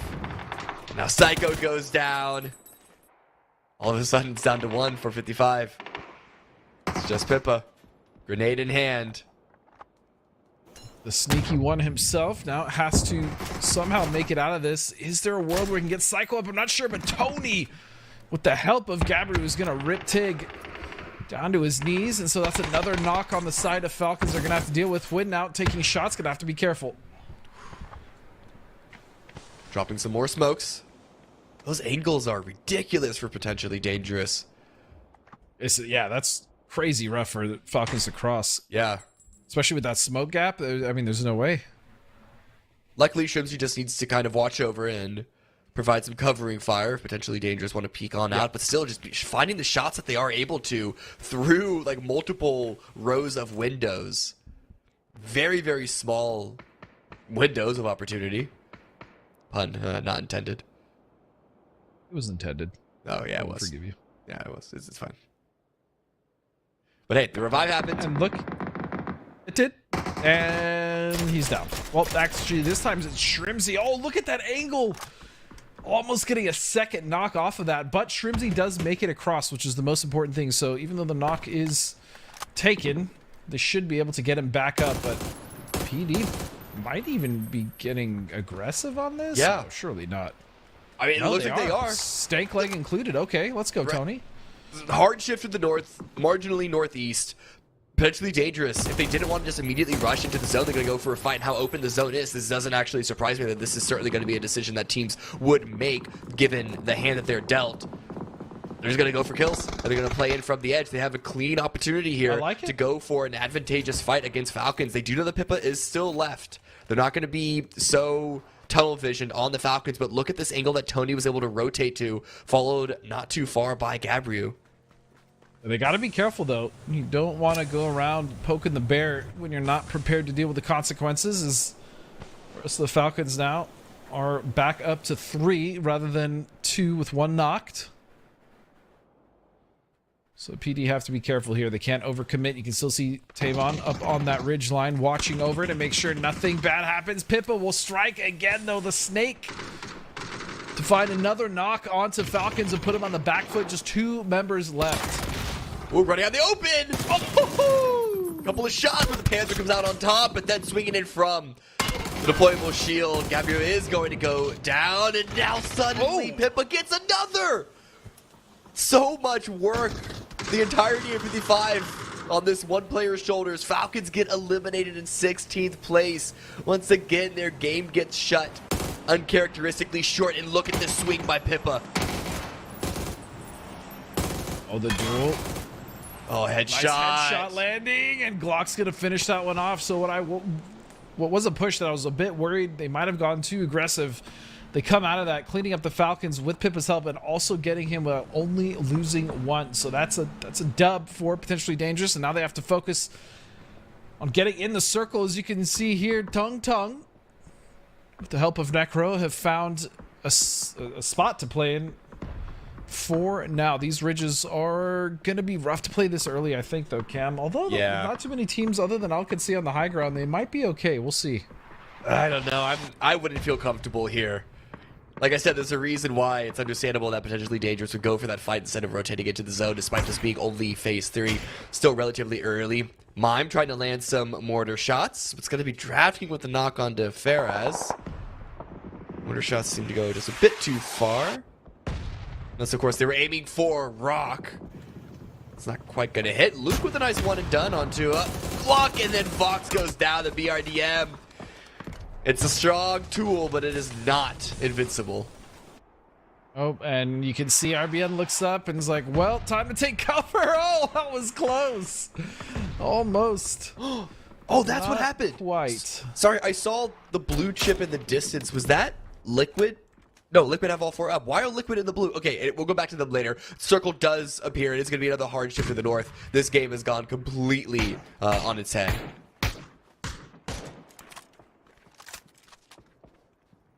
Okay, so now Bestia on the edge here to hold out multiple teams, including TQ and Alcansee. You can see Rock as well, just behind Tung. They're going to have to move in, as Alcansee doing a great job here of cleaning up their edge camp. 2 kills for them so far. Fate, they had tried to set up for an E pickup. The grenades are coming in. It breaks all of them out. Are they going to have time to run back before? No, it's getting picked up. They're going to miss it. So even without the 2 kills, those grenades deal further damage to Fate's plans. Okay, so the smoke strat moving down. Yeah. I say they still have to move in off this edge, though, Cam, as they do have vehicles. You can see Rello, again, trying to be the tip of the spear for them, scouting up ahead to see what is and what might be available. Bestia, though, have to be careful. They're going to take some shots. Ooh. It's going to be from Alcansee, actually. Okay. Driving down the open road. Oh! They still one knock away, or actually they get the final kill for an elimination, but now it's all down to Flanker. This is such a difficult rotate for any team to have to manage through. I do not blame Fate for this struggle at all, but maybe they get the revive. The problem is, there's a couple of teams that are going to be backfilling them. Team Casito being one of them. Oh, the vehicle. Oh, the little heads are poking out. Oh no. This Kawazine is going to rip that one off, and now he's taking shots at Mime. You can see how good this position is, especially now for Furia. The PC! Mime was running out in the open like that just to land a piece of utility. Gets the immediate re-knock onto Flanker. It looks like might be able to get the kill there. Another set goes in. QAD, they're going to be going much further, though. Eyes on a much more valuable prize, and they seem to make their way through. Not a single knock against them yet. Something also to note is the circle has pretty much landed just at the start of where that Death Valley is. So these teams that are either north or south, one of them is going to have to move up, and it is so open, it's so bare to navigate this. You can see Luke, the last one of Liquid. He's going to get that drive-by. Well done. Get the point and eliminate another squad, even though placements are not on the table just yet, as he will go down in 11th. Still, with a double hard shift to the north, I think Liquid did a good job there. They used a C4 to grab a couple of kill points. Now Bestia. All four up. Circle doesn't shift in their favor, but it does edge back down towards the south a touch. But honestly, outside of Furia and QAD, I wouldn't say there's anyone that's in a good spot. Even QAD, I don't know if I'd call it good. It's just better than everyone else. It's good for now, right? That's the important thing, is they can start to take shots at the teams that are not currently in the circle, who will have to move, who, you know, most likely even the teams around them up to the north are in a much better spot to punish them. So we'll see how many points they can get out of it, even though TQ is bombarding their position currently. Is not Team Quesito. These boys have to move. They have a Toyo right below them, and a Bestia right above them. So for TQ, that's gonna be a rough rotation. Ooh. And these almost come down on top of Mission Ready's heads. And Bissler's gonna go down to Fauna. Some Mira on a Maria action, if you will. How dare you take our name? Oh, that mortar? That one looked to be good. Oh, it's just slightly off the mark. Bizzler does get picked up, but Haven, that run across, instantly grabs Snakers. Make sure that one gets converted into a kill. Good to see Bizzler shows on up, but now Fakes is going to be swinging on through, going for the drive-by. This is the tag's actually going to go down, and now it's a double knock against them. That's not ideal. As you can see, Bizzler now trying to hold off against the rest of Mission Ready. LFP. He's going to survive the first grenade. The second bit of util will go out. You can see he wanted to go for the res, but it's not possible right now, especially with the blue zones. You can see on the lower left hand, it's going to be Al-Qadsiya now just trying to hold off. It seems to be a dots push coming in as Bizzler taking shots. Still doesn't find it. Runs out of ammo. Opportunity, and it's going to be Zako with the knock. No. But Michael's going to be there. Mira get eliminated. Mission Ready stay alive, but unfortunately Bizzler does not. Gets confirmed by Zako. RB have the grenade on the Draft King, and BL with a knock on the Kawazine. What's going on with QAD right now? Only 2 kills for them so far. I'm only saying so far in contrast to game number 1, where they had 11 before they went out in the mid-game. But here comes Dots rushing in onto Relo's position. The Northern Anchor, the rest of the team not really in a spot to assist. Oh no! Fortunately, Valley 8's underhanded grenade doesn't quite make it through, and Relo's out in the open, outplayed through the smoke. A smoke ninja tries to go for more, but gets shut down by Batty Lol. How unfortunate is that? They're not even gonna be able to get Valiant back up. He got flushed because the flash didn't go in the window. Oh no! Even still, Dots up with 3. And they have an edge to play now, finally, in this circle. They were fighting through multiple teams to get there, so well on them to do so. And this is going to go straight onto the compound that Furia finds themselves in. That's the fattest dub you can ever get in this circle, let me tell you. So they're going to be sitting more than happy. We'll just see how many points they can get out. It is hard to get kills out of that position, Cam, because you are technically in a bowl with other teams surrounding you. So I'm not sure how much they're going to get. Yeah, Furia's win condition is just getting the chicken dinner. Any kills that come with it, great, we'll take it. But honestly, like, Yeah. that's the goal. If they get second, that would be a loss for how strong this position is right now. But there are a couple of teams that still need to go out before we make our way there, including a few out in the blue, like Michael, the last member up once again for a mission ready. Dots 3 up, 4 kills. QAD just below them. Early, it's on Toyo and Team Casito to show us what they got going from the east side of a road to cross. And there's not much to play in this zone, as has been established for quite a bit. So let's easy there. Yeah, Prado not exactly the most spry vehicle. Oh my goodness, get in there! He's almost got knocked to the blue. Just trying to get out with that vehicle. They do have a stopping point here, but this isn't in. Oh, BL's gonna get knocked. I thought it was one of them for a second, but that's it. Actually, wow, BL just gets eliminated, just erased.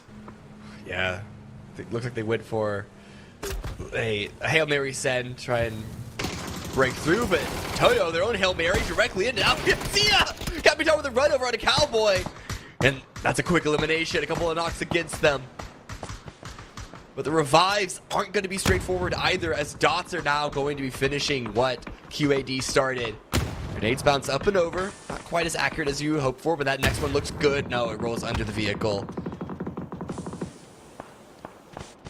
The Emmy is also going to go down. I was going to say maybe there's an opportunity for him to try to recover his team in that smoke, but not even Angie. If that hits, that would be... Oh, it landed a bit short. I was going to say that'd be a crazy Panzer, especially to catch live on air. But it looks like Capitan doing the work that Rebo could not, but a nade is going to get 2 more of them. Oh my goodness. Battlegrounds might finish off the whole squad with this nade. You can see Zico with the flush. And the vehicle gets Benio. No. It's all in the Capitan. How much utility does Dot still have? Angel's now pushing through. Team Casino, they're not done.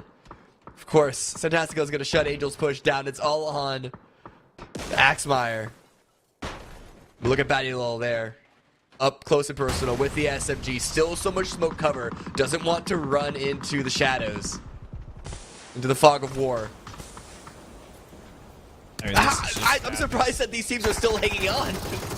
I don't know how Toyo is still alive. It does not make any sense. All those bullets went into the roof of that car, Batty. Oh no. This is just the fight. There's nothing else is happening because the rest of the circle is just Furia. And then the one member of Mission Ready, if anything, if Michael saw this would be his opportunity to maybe make it into that compound, is finally... We eliminate a team, and it's Rock actually coming up underneath. Toyo will fall as well, and Zico now will step over. All of Furia is out of the compound. That's very risky, Furia, but they want to get the kill points. They aren't relying purely on the chicken dinner. Will this be the mistake that loses them this game, however? I'm looking at Michael's angle. Furia might just be assuming that everyone is on this hillside, that they are taking this fight. Battlegrounds does go down to the P90. And Michael's... realistically got to start knocking some members of Furia here, but otherwise it's just going to be him versus that full squad. Right, but I think see now 8 kills. He is, and I also don't think... Yeah, there it is. He's taking shots at Dots, though. Oh, no. He's taking shots at the Dots. And now you can see Posa realizes there's a player behind that rock. Unlucky, as he will go down to the blue. Yeah, there was an opportunity, but with no vehicle, look at that open space between Michael and... the compound. It really wasn't gonna happen. Never expected. Yeah. There was a chance, though. Yeah. Right. Dots and Axmeyer. They're pulling away. They might be... Oh, wait, Gizera got knocked. I didn't see that. Someone knocked Gizera, and this is the perfect opportunity. Zako hits the cactus. That's not what you want to do in this position, but Shane Doe is able to get up close and personal. Get in there. Get the point. Beautiful. Dots up to 10 kills. Great game for them. And Axmeyer. And Kawazine. Another solo to go into getting a knock. Furia, there's no way. I mean, even though they have 8 kills. Oh, no. This might have been... You said it. If they got second or anything other than first, that would be a huge loss. I mean, I didn't expect them to have 8 kills at this point. They did pick up quite a few kill points leading up till now. That is true. I'm just trying to make you look like the bad guy. They're fine. But still, it wasn't It is a risk to loss. leave the compound. Yeah. And they're getting punished for it. They picked up maybe 1 or 2 different kills. Axmire does finally now go down. Zako picks that one up. Dots are playing this round so well. And now they have to face off 2 versus 2 for the chicken dinner against the Panthers of Furia. Well, even still, when you look at who has center, it is technically Furia. They're the closest ones to that, as center is basically just off to the southeast of them. So you'd have to give them the advantage, but we thought they had the advantage this whole time. Now it's down to a 2-on-2. And this is where you see the slow late game that we were talking about on the desk beforehand come in from third person. So much information that you can gather safely. There's really no reason. In fact, it's quite risky to run out in the open when your opposing team could be hiding behind any corner just watching. Watching, waiting. Yeah. It is going to be on Dots to move. The lyrics.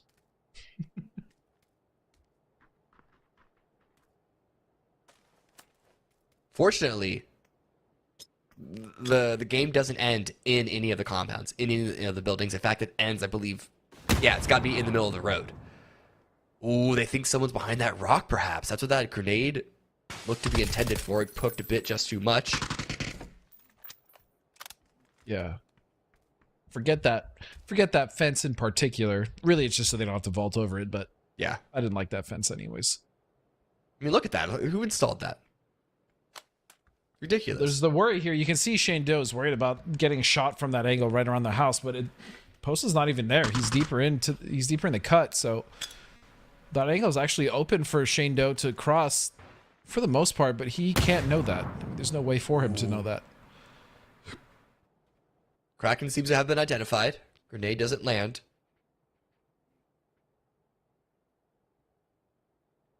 Post is still just waiting. This smoke grenade could be huge if it lands and covers his door. I mean, the window. Well, that's what you have to do in these situations, right? Like with these slow burns, with these end games, they are slower, right? Using smokes to cut off angles or to move up instead of using them defensively is the best way to go, right? Throw them up against the doors, throw them up against the windows, cross up, because this could be an opportunity for Dots to actually sneak around and get center. Ooh, as much as it's an opportunity I like for this, Kraken to sneak I like around this and sneak in from behind. But look at Zico. Zico doesn't even need to get on top. All he has to do is just use the perspective, but he is going to get on top, and it's going to be Kraken. You pointed it out, Cam. That was the angle.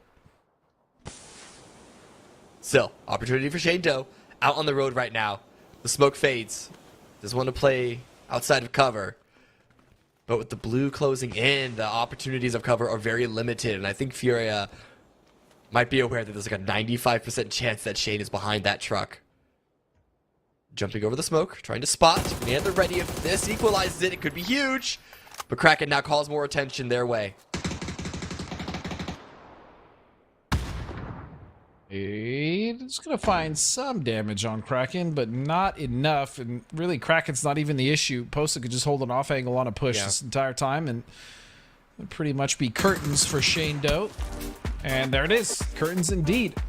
In what was an absolute barn burner of an endgame, it is Furia to take that with 10 kills, with Dots not far behind with 11, but they will get the 10-point as well for the victory. Congratulations to Furia. So our second team from the South American region to get some much-needed points and a nice win. Steve, how do you feel about that? Huh? Maybe they are better at third person. That's 2 in a row. Not bad. Also, I did get confirmation, in case you guys were curious, from Gizera that he was in the anchor position and he did disconnect right before he got knocked. So that's why he held that position too long. That's why his team had to fall back to the anchor pivot. So that's a downer. That, you know, it's the danger of playing games online. That said, impressive. The team still came out with a win off the back of that. So that's what you want to see. You want to have a team that can sort of make the best out of a bad situation. And I did. When that knock happened, I was like, oh my gosh, did Furia just throw this? Because they had such a good position. But the ability to recover is actually really impressive, Cameron. Yeah, and I think as much of a risk as it is to push out of the compound like they did, the fact that they left an anchor behind gave them that backup. Again, let's pretend that disconnect didn't happen. They still won. It's all good. But this is another thing that we can look at for the difference between third person and first person. That would have been an almost suicidal move if this was in first person, because the anchor wouldn't have been as anchoring because of their perspective change. But hey, you know what? It doesn't matter. 10 kills, 10 points for first place, 20 points overall for Furia. Very good job for them to get even up to 10 kills, which is still, that's about like right in the middle. But from that position, Godspeed, we were both worried that you wouldn't get that many kills from that spot, but they were able to pick up a couple on the teams sort of floundering around them. Not because the teams around them were bad, but because there was really nowhere else to play. That's also just a move I feel like a team that has confidence and experience makes, right? Like pushing out of that compound, making sure that they flex, probably knowing that they're not going to be able to get that many kills, right? Because of the position, because of the fact that they're in the bull. So that was just a great move. I loved seeing it from Furia. I just hated seeing that, obviously Gizera disconnected and kind of ruined that for them, but the play itself was fantastic. So that's, props to Furia. Very heads up. Love to see it from them. Love to see it. Dots with a big game. That's huge. Let's take a look at the overall leaderboard. 2 games into this. 12 games to play. The real question is, where do you stand at the end of the day? It is different this time. I like the last time they actually put it up just to show me my failures. All right, Bestia, 23 looking good. Furia at 21. Dots at 3. But the real thing to look for is the 8th place cutoff, Godsby, because that is where it matters. Nothing really matters besides 8th place, right? Exactly. And I mean, even if this was a battle for first, right, it's just a second game. It's still so very wide open. But you're right. It is just 8th place, which means that even though it is currently 10 points, by the end of the day, it could be, anywhere between like 20 or 30. It's going to be wide open. Any of these teams can have just one good game to rocket themselves up into that 8th spot, which means that creating that separation, if you're on the top, if you're a bestie, if you're continuing to do well, is even more important, so that you don't have to worry about that going into tomorrow. Secure your spot today, or even like, halfway through tomorrow, so then you don't even have to worry about it. Yeah. Something we saw in EMEA, Cameron, that the sponges at the top by the end of day 1 were absolutely just ridiculous, gigantic. So far, I don't feel like we've had any runaway, but with 2 games, I could almost argue those 20s are starting to look like they might end up being sponges if they keep going down this road. They could, but 16 isn't too far behind with the mission ready. What I'm looking at actually is the opposite side of the leaderboard, because with only 2 games in, really the one thing that I'm gonna note is like, Mira, they're 9th but 9 points. Toyo, they're 10th but 8 points. It's only 2 points away from Casito holding down that bubble. But looking down the line at the bottom 4, that's where the gap gets a bit troubling at this point. And of those 4, the one that stands out to me is 55. How many times do we talk about this squad of being a coin flip? It doesn't even matter who's on the roster. It's the logo itself. It's the team logo. It's the jersey that seems to create this, I don't know, this trend of you never know which 55 you're gonna get. They got 4th in PAS only a few weekends ago, and now only 2 games in, but still sitting in 14th with only 4 points compared to 10 points for the team in 8th. It's making me just a touch nervous. It's a touch nervous, but Falcons also only have 2 points more than them, right? So it's one of those situations where it's tough to look at and go, yeah, you're right. It's 2 games. That is an underwhelming performance, but I think your point is valid. When you look even all the way down, Falcons and below, the rosters on 55 and Falcons should not have bad games ever in a lobby that is, how do I say this politely, Godspeed? I don't want to say underwhelming. But there is do you say it politely? There is a fair amount of teams with rosters that are decently unknown, that are cutting their teeth. Like, this is a lobby where it feels like the top 8 teams should dominate from the jump. Maybe I'm wrong in saying that, but it feels that way. You guys are going to hate me. Yeah. Okay. You guys are really gonna hate me because we already both had these great points. But again, with only the fact that 16th to 8th is just 10 points, right? And we are early, and again, it is a perspective change. These boys have been coming in from EWC as well as the PAS, the onlines. I think it's okay. I think it's totally okay that some of these teams aren't getting the most points. Yes, we have a couple teams like Bessie and Fury who happen to got wins and have kind of sparked up with double-digit wins, right? That's the most important thing to note here. But I still think this is wide open. I still think teams like the Falcons aren't necessarily washed up yet as they sit in 12th place. Listen, Godspeed. So, we're trying to elevate the stakes just a little bit here. Okay? I know. I don't know why I try to get in the middle. That's why I this, said you're gonna hate me. I mean, because we got a little. No, because you're right. No, because Godspeed is right. We talk about this all the time. It's only 2 games in, but it does set the stage for what they need to do going forward. Now, when teams like Dots, who, I'll be honest, they're a team that I'm going to assume, even now, are still most likely to end on the bottom half of the leaderboard, just compared to who they're competing against that I expect to be on the top half. But because they were able to get even just 1 game, not a win, but still a game with a good number of points, 11 kills, 2nd place, 16 points overall, that puts them in a really, really good spot to hold on to it. Now, can they hold on to it? This is where, even in a best of 12, well, not as long of a run as a best of 18 is, a best of 12, it's still gonna expect a level of consistency, and that's where you expect to see the veteran and the ability of teams like Falcons, and I would say even Toyo and Mira and potentially Dangerous to come out on top compared to the underdogs like Toon Sahur, Fate, and Systematica. Yeah, I mean, I do think there's a world, though, where, like, the coaches for 55 and Falcons walk into the Discord here in the next few minutes and go, hey, you're tied with Tung Sahur. Like, are you guys okay with that? And to me, honestly, respect on Tung Sahur. But yeah, I respect them. It's Necro, it's Loki, it's Faraz, it's Kaka, but that's my point, is when I name them, you go, okay. And so, I know this feeling.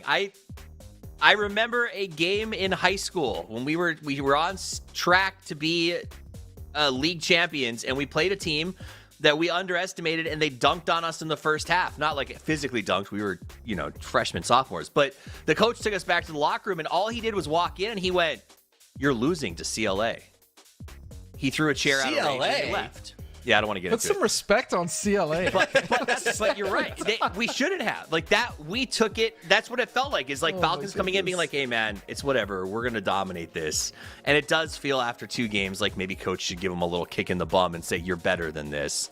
You should be better than this from day one. That's what irritates me. It creates a bad habit. Go ahead, Cameron. And just, and like, again, because with only 2 games, the caveat that we have to say every single time, but like the fact is that we've seen the Falcons struggle to kind of get their feet under them twice now. It sets a bad precedent.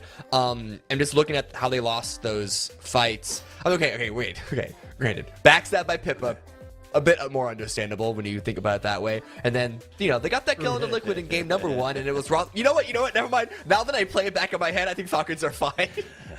Falcons Those were all completely understandable losses. But listen, I stand by this idea of like historically for 8 years we've been doing this. Liquid missed a PGC championship by 2 points, right? We've got history of QAD missing a PAS by 4 points. How many teams have we looked at historically in Americas which would have loved to have had those 2 games back again? Is I guess my beef is like, I am tired of looking at this and being like, it's okay, they'll survive. Because the problem for me, Godspeed, is when we take them to the internationals, when they go next week to take on the best 8 from EMEA, you don't get to have those 2 bad games or you will not win. And I don't know. I guess I'm tired of this. It's okay. We'll be back in the second half attitude that seems pervasive in our region. Well, the difference is this is not for the win. This is for top 8. So that does change the scales a touch. It's always for the win, Cameron. Always be for the win.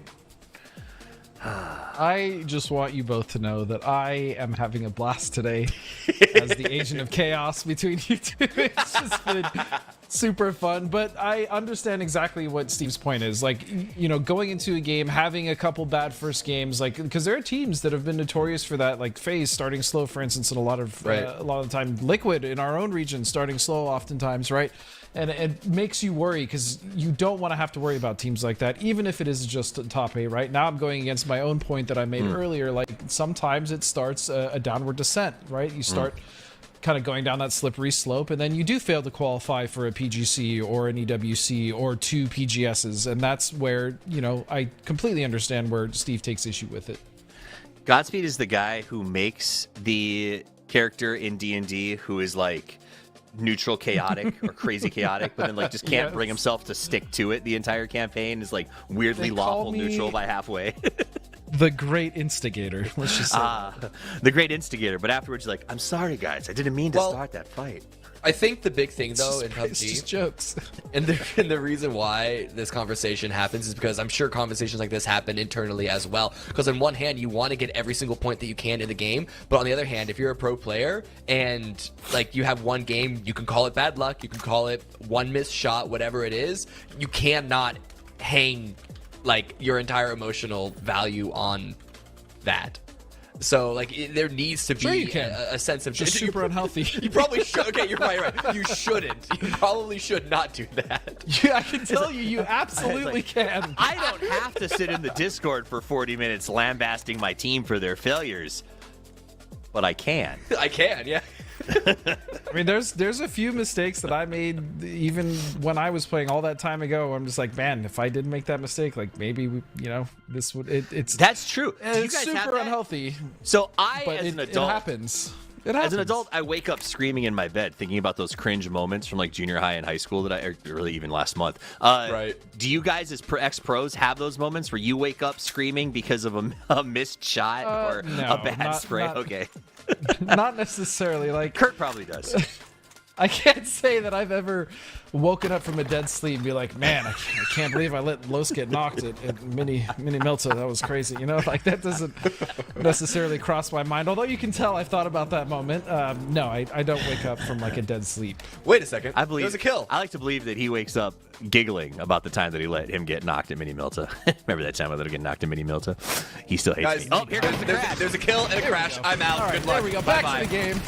All right, thank God. Speed, Got rid of speed. Cameron. Now it's just us. Here's the crash. They're going boom. Godspeed. Oh, Fana, though, actually somehow surviving. In fact, he even got a knock there, and now Fakeson is going to come to try to support. He's going to go down, though. Oh, pro drop shot almost works, but It almost- Kraken. It looks cool until you get just shot to death lying on the ground. I mean, it was damn close, but It yeah, was it damn is going to be close. Furia. So they're going to clean this one up. So Kraken with that over under the S86, the 686. Yo, what's up with Mira? They're not stopping any crashes today, I feel like. Every time I've seen a crash on them, even the last game, I think it was MRA who crashed them, followed by Dots. It just feels like they're not holding these pushes like they used to. I'm very confused. They could, again, it's early in these games and we were just warming up, but to your point, Mira usually the ones that start pretty hot here. As I say that, Haven is going to land a nade onto the Kraken, so they're coming back clearly to get those chips, and this would be like a that. good opportunity for them to do so. It's a 2-on-2. Now that, wait a minute. They decide the chips aren't worth it, it looks like, and just decide to extract themselves from that position. So, you know, it's one of those moments. If you stuff those chips into one of your cars and blow them up, will that chase them away? Like they're like, there's no chips left for you. Just leave. Probably not, but No, probably not. I mean, here's the other problem though. This fight happened to it happened right in the center of the circle where both of these True. teams actually would have been poised to be in great position. So this kind of sucks actually for Mira because now Furia is sitting on top of the chips that they so desperately want to get back. Yep. Because there's a res station right there as well. So the other issue is, you know, teams are starting to rotate in. You can see potentially dangerous Falcons now rotating in as well. So Kong Young is about to be very busy, and you can see that Mira are now picking a fight with Liquid, which again is the last thing they want to do as a two-man right now. No, especially when you went limping away from that last fight. Liquid looking like they're a little hungry. Sparking going to be leading the pack here around the right side as he does the little TPP scout and sip. We like to call that, where you can peek while drinking. Now moving Steve along. Scout and Sip, I like that. The Brand Steve that Scout. now. Yeah. Tung Tung Sahur gets a nice Little shot. Here. zesty. Little zesty. I'm all about the zest, man. Thank you. Thank you. Just call it, they call me Lemon Zest in my side project. I don't believe you. No, that's not true. Mr. Lemon. Okay. It's like, listen, I bro. feel like you had a it's- different nickname, but we'll get to that later. As Toyo now is going to set up here just above. I've had some goods Tong and some Tong. bads. Tong Tong. You just wanted to say it. I love their name. I won't even lie. Right? I see Necro on that team as well. You know, face that we're very familiar with. I would like to Varying see Tung degrees of Tung fight success. Sakura Zensen, personally. I think you would love Tung Tung calling that down. fight more than anything. Just saying, you were putting Tong Tong down on the death segment. Okay, that's all I'm saying. Just throwing that out there. I'm saying that the roster is not as well known. I do stand behind. I think you casting Tung Tung versus Sakura Zensen would be the high moment of your. You would like love every moment. That of would definitely be peak for me for sure. That would be up there. So we can see Systematica. They have 0 points, Steve. I don't like that. Not about it. Want to see some points coming out of Mula Systematica. Yeah. I recognize KPN. So, like, do better, I guess. That's it. I mean, I know you. But it's, again, open qualifiers. Like, if you get to this point and you make it to the final and you have just a bad day and you walk away with 5 kills, but, like, you signed up with the homies because you wanted to learn, like, that's awesome. It's like, I don't want to... I don't like pooping on your roster if I don't know your roster because I want you to come out and learn. Now, if I recognize you from past PNCs at international events, the pooping will happen. I don't even think you're being disparaging. I mean, it is what it is, right? These are, at the end of the day, again, to come back around, like, these are players that we're not super familiar with or coming out of opens, and that's the best part of opens. Seeing the new fresh faces coming in, trying their hand, maybe getting shut down by the top teams, but eventually coming back and growing stronger. That's why open quals are so awesome. That's why a lot of, I think, fighting game tournaments are awesome because most of those are open quals, so it really is whoever makes it to the end of that is, makes that run, and I love these formats that we have in PUBG as well. Well, and I think that's one of the cool things about Battle Royale, too. The fact that we have so many teams that ultimately get to go to these events, that open qualifiers matter, right? Like, when I used to cover Dota, open qualifiers were cool, but at the end of the day, like, you knew or even who CS was going, or right? any 5v5 game, right? Like League, same thing. We have, that's actually my favorite part about this as well, especially when I was playing. It's like, well, if I'm not in the top 5, I can still go. Yeah, exactly. 100%. Like, there are worlds out there where I talk to players regularly who are like, how do I break in? I'm like, hey, dude, start doing battle royales. Scrim, train, get good. There's space.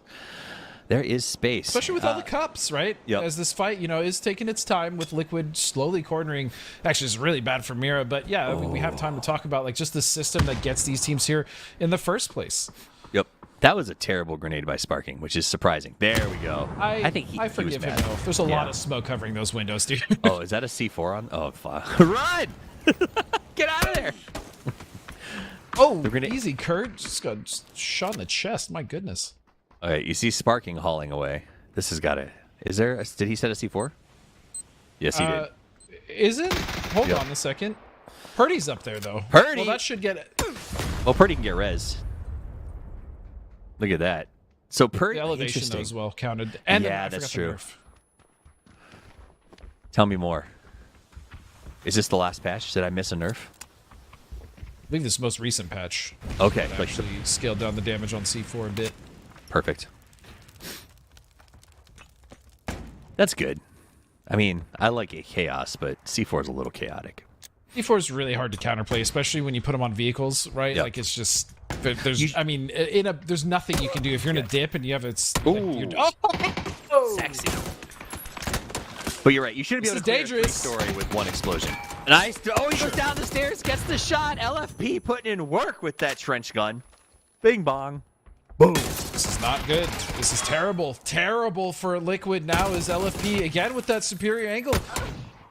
Is he also has the bomb? no! And he's gonna get all of Liquid. Oh no! Oh no! Did LFP just wipe them? Well done. He did.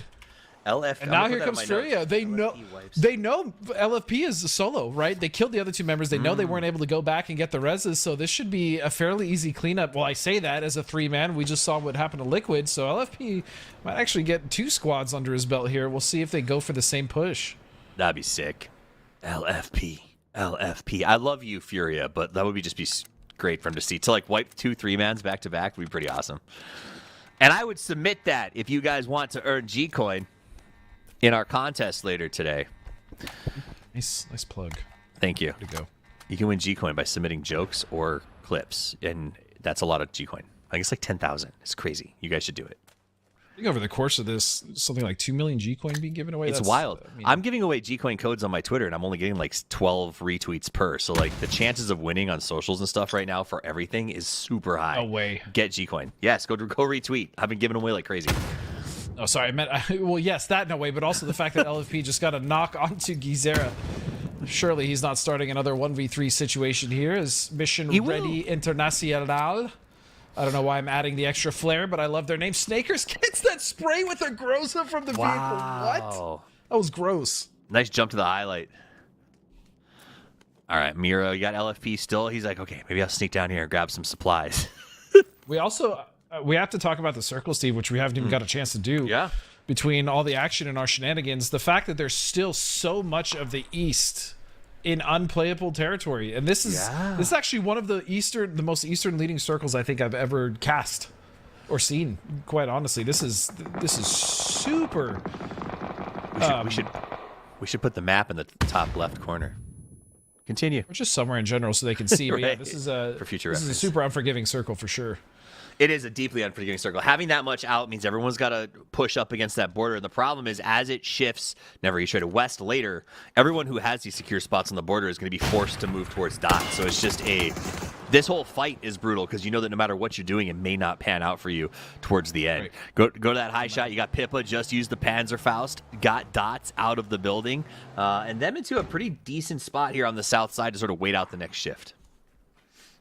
The good news about dots, at least if you are them, is if one of your duos get taken out, the other duo is probably likely not even close, as the spray from LFP is going to get a lot of damage there onto, looks like multiple members of Furia, but still no knock, which means he's going to have to try again. But I was going to say, it's going to be the Falcons to end LFP's reign of terror. Wow. Just bullying those two teams of Liquid and Furia, but now they're going to try their hand at maybe pushing out the North. Meanwhile, Tung Sahur is going to fight against Al Qudsiya. Yeah, it's great to Here, see Loki this back in competitive play. Yep. Tung looking Loki like he wants to go up FPS. over the top. Definitely the same. Same look, you nailed for it. sure. Same looking from Korea, now playing in South America. Love to see that. True agent of chaos. All right, Calzin, knocked. Gazera did disconnect in the last game, back to get a little something, a little revengeance, if you will. Remember, Furia lost a player, lost their anchor, goodness, look at the and still circle, managed to come away with a win. But look at that circle. I mean, consolidation of prize, I guess. You still get that win, but now you have to deal with this, and this is actually a crazy. This is a really wild circle. I don't think I've ever seen this on this map. I feel like it's best case scenario for a lot of teams, though. Like, there's a shocking amount of compound and functional cover in this circle compared to what I thought we were going to get when this popped a second ago. Yeah, if this was further south, there would be nothing, no compounds, no terrain to play. So you're absolutely right. Absolutely right.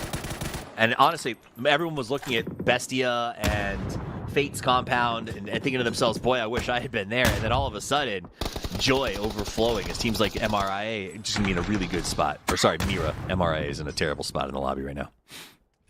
They got you. The confusion. It worked. It's gotten all of us here as Vinny is on fire on the lower left hand of your screen. It's just him. He's trying to fight off what looks to be a push from Fate. As Falcons, meanwhile, still trying to get rid of what is left of Furia now. The biggest trouble, the third person. Once you get that guy down to one, he's just so strong when he tucks into a building and holds his position. And you just got to play so slow to dig people out. It is tough, and it definitely slows down some of these late game rotations. Upside for Falcons, though, is they can just lock out, right? They have the circle access. They can wait and hold out Furia, wait and possibly hold out Rock, and then sort of move out of Kang after everybody else does. Yeah, and that's exactly why you can see a player like Quinn kind of anchoring more towards the southeast to make sure that they still have that last foothold in the circle, so that, or I should say the city, so that they're well within the edge and they can hold out Furia from there. Meanwhile, it's still down to Bestia and DraftKings to try to save their team. Looks like the res did come off against Fate, so they at least now have two members up. Is Draft going to put himself in a position where he can just hold one angle, one doorway? He's going to get the spray. The knock will come. Tater will fall. And now it's just down to Vinny, but they do it. That was clean from the boys from Bestia. That was super hot, dude. I got to write that down. It was the way that they played that. Was that a 2v4? It was 2v3 or 2v4. Yeah, 2v4 again. We're going to call it a 4 so it sounds cooler. That was really, really nicely let's done. do that. The way they traded off positions, the way he sort of like baited the first spray, ducked behind the table, used the window to get the second peek, just expertly executed. Yeah, it was very well played from those two. Again, stacking back to back, and then with the window, unexpected angle. So they're going to stay alive, and more importantly, they're still in the circle, so they have an edge to play. We're going to move to Mula Systematica, though, who are trying to hold out 55, but are taking in a lot of damage. Never mind, Zig is going to find the nade and flush onto Karak. Zera, though, still opportunity to be rezzed. Psycho and Pip will have a lot of work here if they want to get out of this, Steve. They do. I mean, but I don't really know what the options are with the smoke, the fire, the pain, and now the car going down. All he can do, he tries to get the Panzerfaust out of desperation. Smoke's down, hoping for reses. One man standing. Psycho's crazy, but he's not crazy enough to live through this as Mula Systematica continues to barrage them with utility, lead, smoke, and just general large amounts of hate. I don't know how Psycho comes out of this in one piece, though. That Panzerfaust could be the key to doing it. I'll tell you, Mula is playing this very carefully, though, and potentially Dangerous looks like they're getting interested in being involved as well. Yeah, but they have to be careful because they took a knock earlier from Bestia, and so now this is starting to work against them. We move back up, though, to Tung Tung Sahur, as they are also trying to find their way on an edge. That's much less contested. It's just Alcancia holding them out, but Systematico is still fighting. They have to deal, like I said, with potentially Dangerous and Bestia coming up to third party this, and they are. So far, they're actually taking the fight back to PD. So they are returning it around. This is the fourth part. This is the fifth or fourth party to join the fight as Bestia now gets involved. Backstabbing on PD here. They open that spray. PD's got a nice little MP5 to fight here against Vinny, but I think Vinny's got the power in terms of overwhelming force from this range, and PD will be eliminated there as they go down. That was 3 teams that got eliminated in that small space. A lot of space. teams. Yeah, on that edge. And now we can see that Bestia now in an opportunity still to hold out what is left of Systematico. But Vinny is going to see, I believe, here that rotation out. Yep. So this is their sign that, hey, there's nothing left for us here. So they're going to get out. They do leave. They leave. And they also leave Vinny with the worry of he has to always keep one eye behind him just in case. Now we got Loki hiding behind the UAZ. Oh, look at the way he's standing. He's standing right at the tire. He's trying to lean so he blends in with the vehicle, but it's not going to be cheeky enough. They are very aware of Loki's position, but he's going to turn on one, and he will be traded out. But it's going to be too fast. The damage was done. Lost is all by his little lonesome. Same Loki. Definitely. That's how he won that spray. That's how he won that spray. Poor Zig. They did that well. Loki hid well. They knew he was there. He got the spray, but here comes Draft King. Bestia not going to walk away from some potential free points.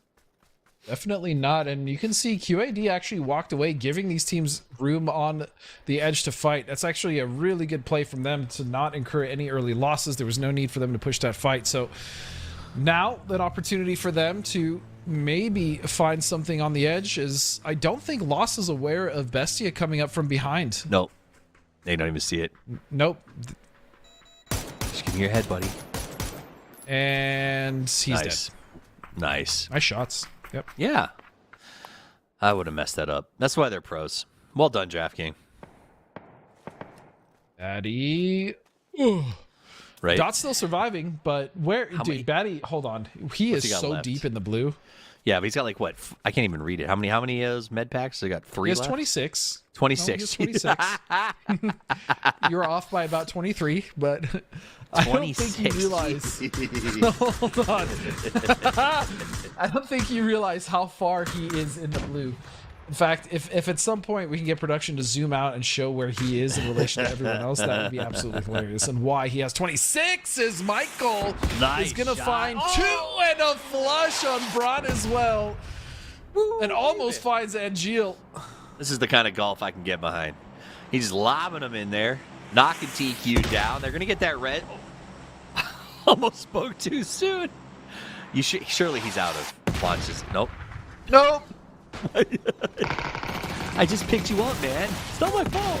And here comes Fizzler. No way. You're mean, bro. Oh, that's so sick, though. They set that up. They got the knock. Snickers immediately sent it, and he cleaned it up. That Mission Ready are so fun to watch in FPP, but especially in TPP. They are absolute just monsters, as Bizzler's just going to get Toyo as well. What is going on? They're just going compound to compound, wiping people.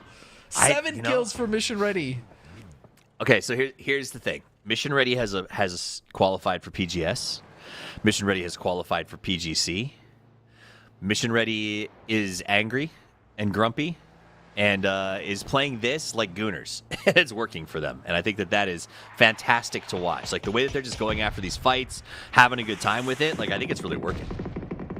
Dude, these mortars are dialed in. Yep. I mean, straight on top of the shack, and I don't even think it's not even from Mission Ready at this point. I'm not quite sure, but they are just bullying all these teams left around. DraftKings, I believe the last member up for Bessie. Yeah, he's going to fall, so they're going to get 7th place.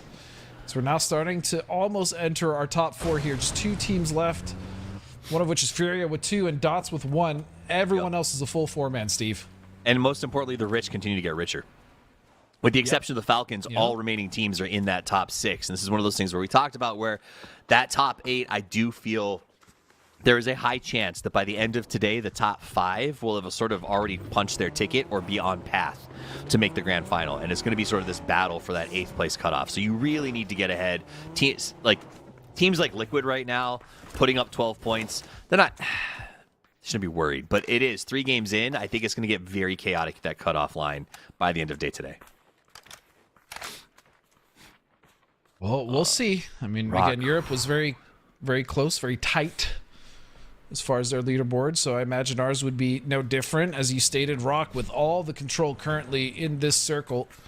And I like QAD's position as well. They got that ridgeline to work with. You can see Cowboy still on it. D and Rello flexing out, and they're taking shots over this way at Mission Ready. It's just so much congestion on the south side compared to like what Rock's got up on the north with no contest whatsoever and the space to pepper anyone they want to. I do like the position that Al Qudsi has got, but it just feels like they're one knock away from falling. All of these teams are one knock away from falling apart with the exception of Rock and Falcons.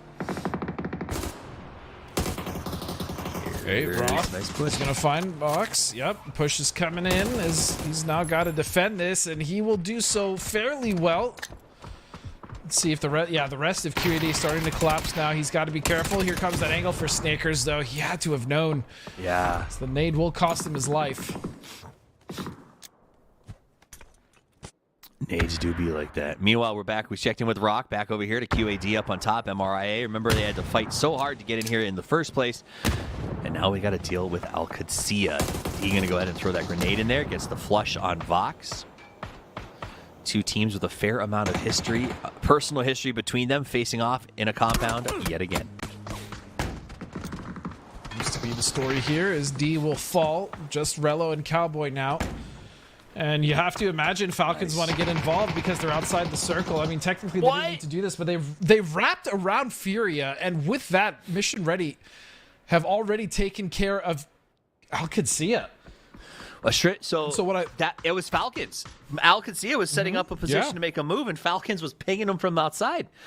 MRA survives because QAD couldn't close the gap. Here's the crazy thing. I was wondering, how did Falcons just drive past Fury at a third party that fight? And this is how. This right here is exactly how.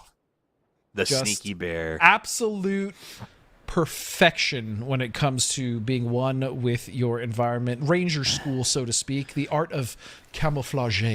Just watching a man with a link saying, not here, not today. You know what would be super powerful right there? Gillis. By the way, I just want to update everyone. Battylol is about to make landfall here on the edge of the circle. No way! What's he down to? Can we please see how many first aids? Can we please get a first aid count on Battylol? Click on him. Oh, come on. This is just a tease. One of the snakes has been found. They were double snaking. Kickstart gonna go ahead and finish the job with a car. He's just driving through the grass. Yep. He's trying to mow the lawn to get the last little... Falcons, I want to be clear, has qualified for PGS and has qualified for PGC. We never saw how many he had left. Click on his box. And is maybe playing a little bit good. No, did we lose? Oh, we lost Batty too. I didn't see it. I was hoping somebody would click on his box. We could at least look at his body. Well, that's hilarious. He was so close, yet so far away. His Tig is going to find an headshot straight onto Snakers.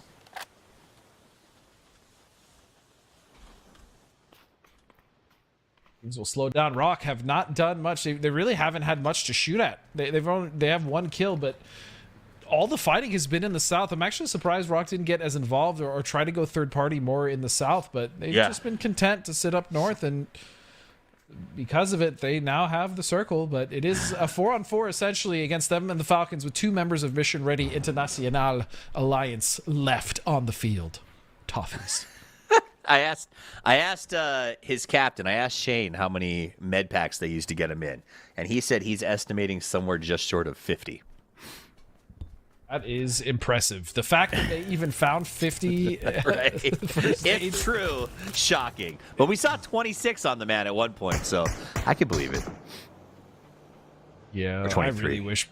really wish we got just a roadmap of where he went and where he came from. Bizzler just throwing caution to the wind. Now almost like just driving around with reckless abandon. He's just gonna land somewhere. The vehicle will explode in his face. He will still survive. It's honestly like Rock is watching this, and BL was like, we should fight, and his team was like, no, these two teams are bad crazy. We should just let them do what they want to do. Just and puts then his hand in front of him. Yeah. No. Now is not the time. Let them fight. The finger on the mouth. Shh. Shh. We let them play. And then we take victory. I could see it. I like the 100%. storyline. But I mean, but also like, look at their spot. They're so comfortably almost 40% now. Yeah, 50% of the circle is going to be locked up by them as they watch Falcons deal with Bizzler. But this literally goes to the thing back to serious mode, right? The conversation we were having is like, because it's top 8, because they don't have to win. Like, is that the mentality they're stretching? Like, you know what? Let's just win the game, or at least like guarantee second place. Let's not flex out. Let's not go for the kills. I don't think they had many of those opportunities, but that could be a factor, right? And it's something that you were alluding to earlier. I agree 100% with that. And that also fits Rock's style of play very, very much. To I say think like we're a it kind of team, does. Let's get that 10 points. Like this is Rock basic playbook. Like when you're first picked up to sub for the team. It is smart. But when you first get hired for the team, that's the basic playbook you're handed, right? It's like we rotate late, we make smart sends, we don't take fights we don't have to, and we clean up points when we deserve them. And I respect the heck out of that because they do have the skill in this fight to win, Right. Speed. Yeah, and then worst case, break glass and Santastico's there, so they have everything just in there. They have their game plan set up, and it works. No, it honestly works. And Solds, BL as well, RBN, like it's really not the Santastico show. They actually showed up huge when it came to EWC, but I mean, this team is not going to take any unnecessary risks, and that's okay because it works for them. At least so far, it has been. I really want to make him a shirt that says "In case of emergency, break for Santastico." Because I think that is a really good way to put it. Here comes the push. Shrimsy's got the P90. Cars going in. They want to make sure they're clear on this side. They take a few shots. Shrimsy out, taking the lead. BL's got that grenade prepped up as he stands inside of his smoke. Wearing one of the most powerful items in PUBG, if you ask Godspeed. Especially in TPP, 100% smokes are devastatingly effective, but Huyn says, I don't give no dangs about your smoke. He's just going to lynx him right probably in the chest. As Souls now. Good nade. Ooh, that was a sick nade. Second with a follow. Did he cook it long enough? Shrimsy takes a little bit of damage, but not enough. The BRDM tucked in behind. Santastico is knocked. It's a 4v3, but there is a BRDM on the field. RBN tries to get aggressive, but goes down to Tiggleton, who's using the smoke against the own team. He's got a Panzerfaust ready for when that BRDM comes out. P90 shot from Tiggleton. Down to one player for Rock. Falcons at 4. It's just Souls as he runs for the fringe, trying to find a way to survive. Grenade prep, but the hunting Falcons are after him.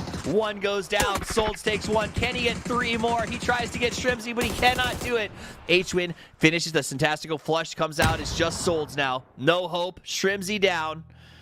Souls with a second grenade prepped up to go. Still in a 3v1. Trying to find Kickstart to see if he can get that next knock, but in a 3v1, this is going to cause problems. The position here of Huyn is actually, it's going to be too hard for him to deal with. And just like that, the Falcons will win that game, and they are back, baby. 3rd place. But Very also, I was going to say, to Rock's, that game, they only, I think, got 7-8 points. So even though it was still a good game for them overall, I feel like they let a lot of points slip through their fingers. Rock in particular, because I guess that idea, if they had gotten more proactive and gone after the Falcons prior to letting the Falcons sort of get their feet back under them and reset, maybe they come out on top of that. What do you think, Cameron? Welcome back. Was that too slow by Rock doing business as usual? Is there something you'd like to see change, or are you good with what they did?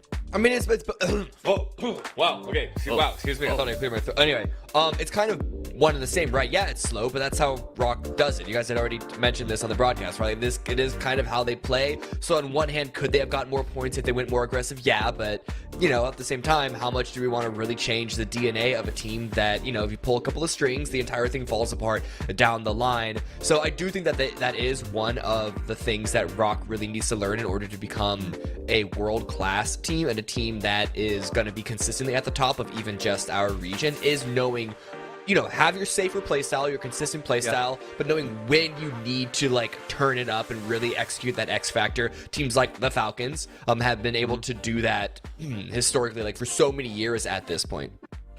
I mean, a rolling rock gathers no moss, but I would say a passive rock gathers no points, and that is my issue. Is sometimes we see them just becoming too slow in these scenarios and letting themselves comfortably drop down to like 5th or 6th place without too much stress, and that worries me. Let's look at the match leaderboard. Falcons 22, MRIA gets 16, Bestia at 7, as they have been a thorn in everyone's side over and over and over again here today, coming with a good amount of points. And then Rock only 7 after what looked like they were setting up for a huge payday, so they're going to be pretty disappointed. And again, that sort of Godspeed sets us up to that drop-off. First for 10, 5 for second is actually really palpable when you look at end games like this. Right, and then when we look at, you know, teams like Falcons now starting to get their big kill wins out here, as we expected at some point for them to, and even if they didn't get the win, we expected them to get these large kill games. They're going to start creating that gap when it comes to the overall leaderboard, right? That's the issue, and that's really what you're talking about, is how much is the separation going to be for the right side to start to catch up to make it towards 8th place, which currently is Mira in 13. So again, still very much wide open. We're still only 3 games in, but it could cause issues down the line when we look at the last 3 games, for instance, let's say tomorrow. All right, let's take a look at the overall as we get half or 3/4 in. So we're 3 games, which is 1/4 into this thing. MRIA comes out at 32 and the lead. Bestia at 30, 28, 25, 23, and down from there. What we're starting to see, though, Cameron, is there is a separation very slowly establishing itself down there towards the bottom, where the top teams are going to be running away and feel comfortable, and it seems like it's going to be a real fist fight for those last 3 qualifiers. Right, but let's look at where the Falcons put themselves in now. They're in 3rd place at the moment with 28 points. We were just talking about how they were currently, 12th? I think 11th or 12th up until this game. And so I think the important takeaway, though, is that you need to get the win in order to make big jumps like that. And those jumps aren't going to be as big the deeper we get into this competition. And so the worry about the separations that are happening, the worry about the teams that are towards the bottom that are struggling to get points. Yeah, you can get a huge number of points in one single game, but I don't think there's a guarantee of getting those points. We're only playing 12, so even if we did want to be diplomatic with it, there's still going to be 4 teams that don't get their chicken dinner. And, you know, this is an esport. We're not going to be diplomatic. You have to fight for it. And so the teams that are still at the bottom 4, bottom 5, if you want to, you know, wherever you put the cutoff at of the bottom section, like, things have to start now, and I don't know if you can rely on an opportunity for a chicken dinner for those 10 points in order to make the big jumps. You need to really have that gradual Sisyphean feeling of constantly grinding and eventually making your way up there. Nice. All right, well, this is PUBG. There are no free chicken dinners. There are, however, free G-Coin occasionally. And if you submit to us a good question that is chosen for our post-show podcast, send it in. Use the QR code to get to X, then send in a question with hashtag MastersMikeAM. If we pick you, you get coins, and we talk about your cool idea. So go ahead and send those in as soon as possible. We're going to take a short break, and when we come back, our players will have rested and reset as we'll go into the last 3 games of today on the journey to Masters West. Hey guys, welcome. It's time for a new episode of Face Morph here with the America's Gang. Right now, we've got the guests, Cowboy, we've got Roth, we've got Shrimsy, and we've got yours truly, Toffees, here to see if we can figure out what 2 players put together look like. How do we make true Adonises? I said we find out right now. Number 1, the first Face Morph. Here it is. Shrimsy, we're starting with you. Who are your 2 players? I got H-Win and Posa. H-Win and Posa. All right. What do you got, Roth? I got H-Win and Capitan. All right, Cowboy. I got H-Win and Capitan as well. And it is going to be H-Win and Capitan. Number 2, show me the Face Morph. We're going to start with Cowboy at the bottom. Cowboy, who are your 2 players? All right. I got Mime, That was pretty obvious. And then I got Yeah. Posa. Okay, Mime and Posa. What do you got, Roth? I also put Mime and Posa. So Dude, why are you Okay, cheating you off guys are living each Well, I other's don't know brains about over here. I like to see Well, that. What do you I got, spend Shrimsy? every day with this. I also put Mime and Posa. Wow! Wow! Come on now. All of you are clearly very familiar with Mr. Mime, but you were incorrect about Posa. It is the Kraken. What? Yeah. I wish it was Posa, so everybody could have been double right. But all of you get 1 point for Mime. Let's get this combo. Our third challenge. I'm going to start with Roth. What do you got? I put Posa and BO. I just put Posa. I didn't see the other one. I did Sparking and Posa. It is Sparking and Posa. Correct. Let's go. Where's the That's- sparking in that? It's the stance. He's the body frame. It's like a much more intimidating stance. Let's move on to the fourth one. Our next face morph. I'm starting with Cowboy because he seems the least sure. Oh, What do you gosh. got? I did Kickstart, and then I did Okay. a Hail Mary. I did Shrimsy. Kickstart and a Shrimsy. That's interesting. That's me. I I'm see a gonna be little- upset. Maybe some hair vibe and like a little bit of the beard. I just said Kickstart, and I don't have any idea who the second person is. It is Rello and Kickstart. So it is Rello and Kickstart. Last question in episode 1. locked Let's in. see it. Roth, what do you got? I actually didn't have time to write because I couldn't think of a name. So I'm out of All this right. one. I've bowed out. Roth has bowed out. Cowboy? I said BL and Peepa, but I have no clue. No clue. Solid guesses, though. I like that you still chose to guess. That's the SAT strategy, unlike Roth, who just Yes. threw in the towel. Shrimsy, what do you got? This is a little cheating because I know from earlier, but it's Vinny and Voxic. All right, so you get 1 point. We'll give you 1 point because you saw these in a combo earlier. At the end of episode 1, Shrimsy and Cowboy are tied at the top with 6 points apiece. Roth on the chase with 5. When we come back, we've got one more episode of Face Morph, and I can tell you, it's going to be a good one.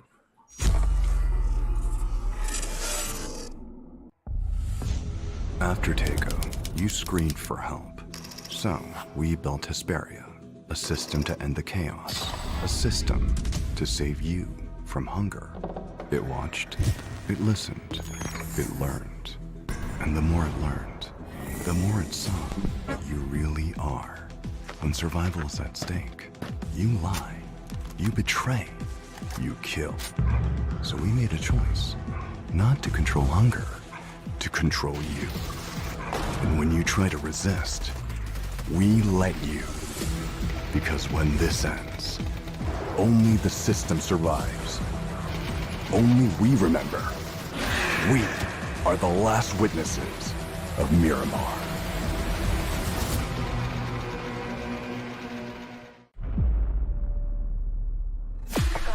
I just need a spot, light in the dark. I got a 2-chamber heart. Two. Don't always listen when you talk. We was wishing upon a star. I've just landed. Real enough that this battleground will remember. I'm bringing the static. She sees the world respect. I follow with my soul connect. Hey,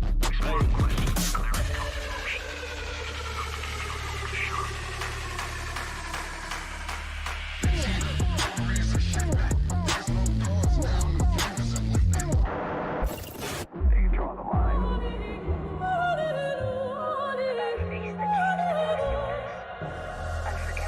And I'm out in the storm. I still come aiming. I pressure and rain. Whoa. No fear. Every step I claim. Face strong. I think I changed. Staying in my lane.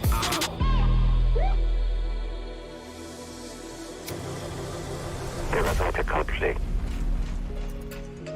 정해진 룰은 없어. 내가 정해. 그게 바로 G-Dragon. Battlegrounds.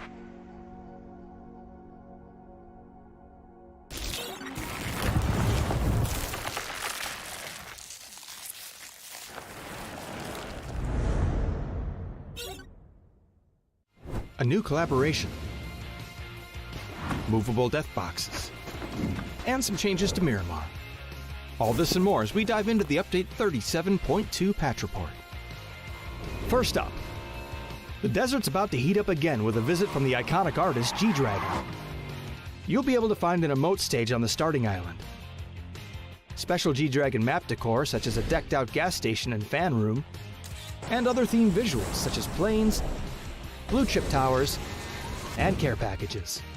And be sure to head over to the G-Dragon truck stop to immerse yourself in the recreated Power music video set.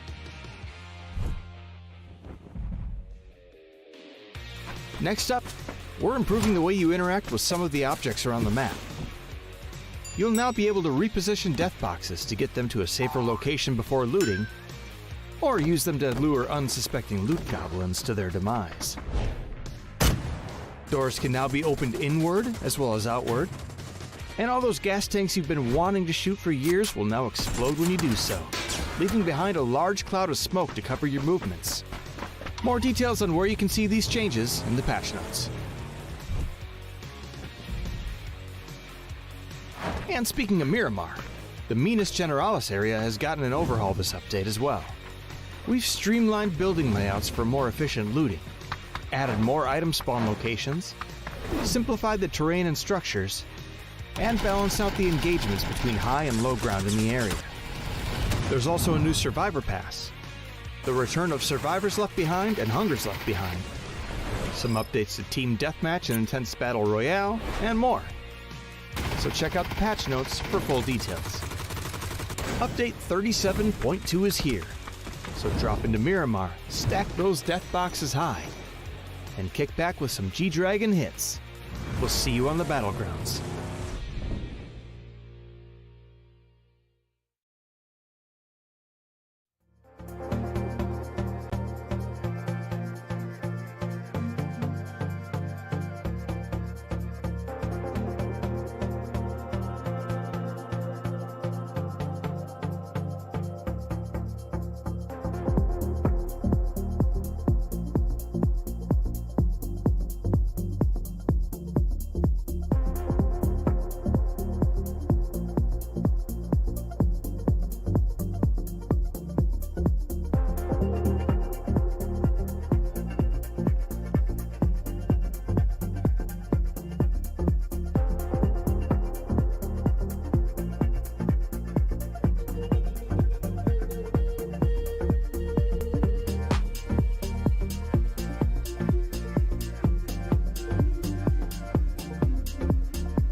and it's very exciting.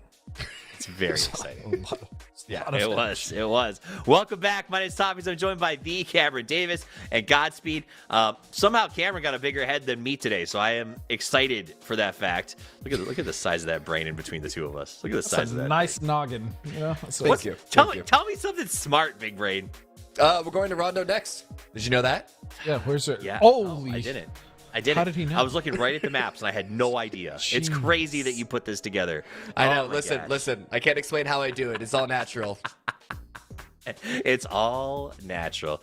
We can't learn this. It's not for us to understand, Steve. Some secrets are not for us to understand. But listen, wait, are you willing? Do you know what maps are later today? What our final maps are going to be? Yeah, Garrican. What are they? Is it? Oh, wow. No, The guy knows he's everything. just. He knows everything. All right, so we are Garrican, bro. going What do to you- Rondo, even though Imagine Cameron's that. watching this from his condo, A double ending of Paramo. right? Like, be Ew. surprised at everybody. Gross. That's what I'm saying. Okay, so on EMEA, they were like, one of the podcast questions was like, do you think you can find a way to do a game that's like half third person, half first person, and switches halfway through? And I was like, why do it that way? Why not just change the format so that it just randomly changes periodically while the players are playing? Like, you're playing Wait, first during person, the- but now you're playing third. My initial reaction to that question was James's reactions. Like, no, it's just no, it's not. It's not something that can happen or will happen. But what if I it mean, just it's an changed interesting question. automatically? It's not going to. Do you? That's extra coding. You think that's going to happen? No, but can you Steve? imagine having a compound where you're like, oh, perfect third person compound, and all of a sudden the game changes to first person for the last two circles? It'd be very exciting. Think. You know what else is exciting? goodness. Alleged hot drops. Is this going to be a hot drop, Cameron? Dude, it's Rondo. Yeah, this for some reason, this map calls hot drops more than anything else. I was watching a few potentials of the parachutes, but no, it looks like it's just going to be an Ooh, Chalton. southern Circle circle. all towards the south, though, so there is an opportunity. Is a potential for Mission Ready to try and back out the west side. But knowing this team, they probably won't. So with that in mind, hot drop happening, I'm going to leave early. See you guys in the next game. Cameron just wanted to eat some dinner. Classic. I know he got something. He's just like, I'm just trying to eat, so I'm gonna Ooh. get out of here. The you know what I'm curious though when it comes to dots is, do they rock paper scissors for who goes north and then which duo goes south? You know, I'll bet they have established. We should watch next time. The Valley and Valley will always. He's like, go wait. first out. The agent was like, wait, let me tell you something. He just wraps around the rock. Well, I gotta talk to you. Oh, no. Can they voice chat, or is it turned off? Do you know? No, I believe it's turned off for this. That's a shame. Oh, Relo found Axmeyer, another snake in the grass. Deaths everywhere. That is brutal. Okay, so we got two dead snakes, or bad landing grabs, I guess is the better way to put that. Meanwhile, we catch over to Tung Tung, who I believe was in a hot drop that hasn't turned into anything just yet.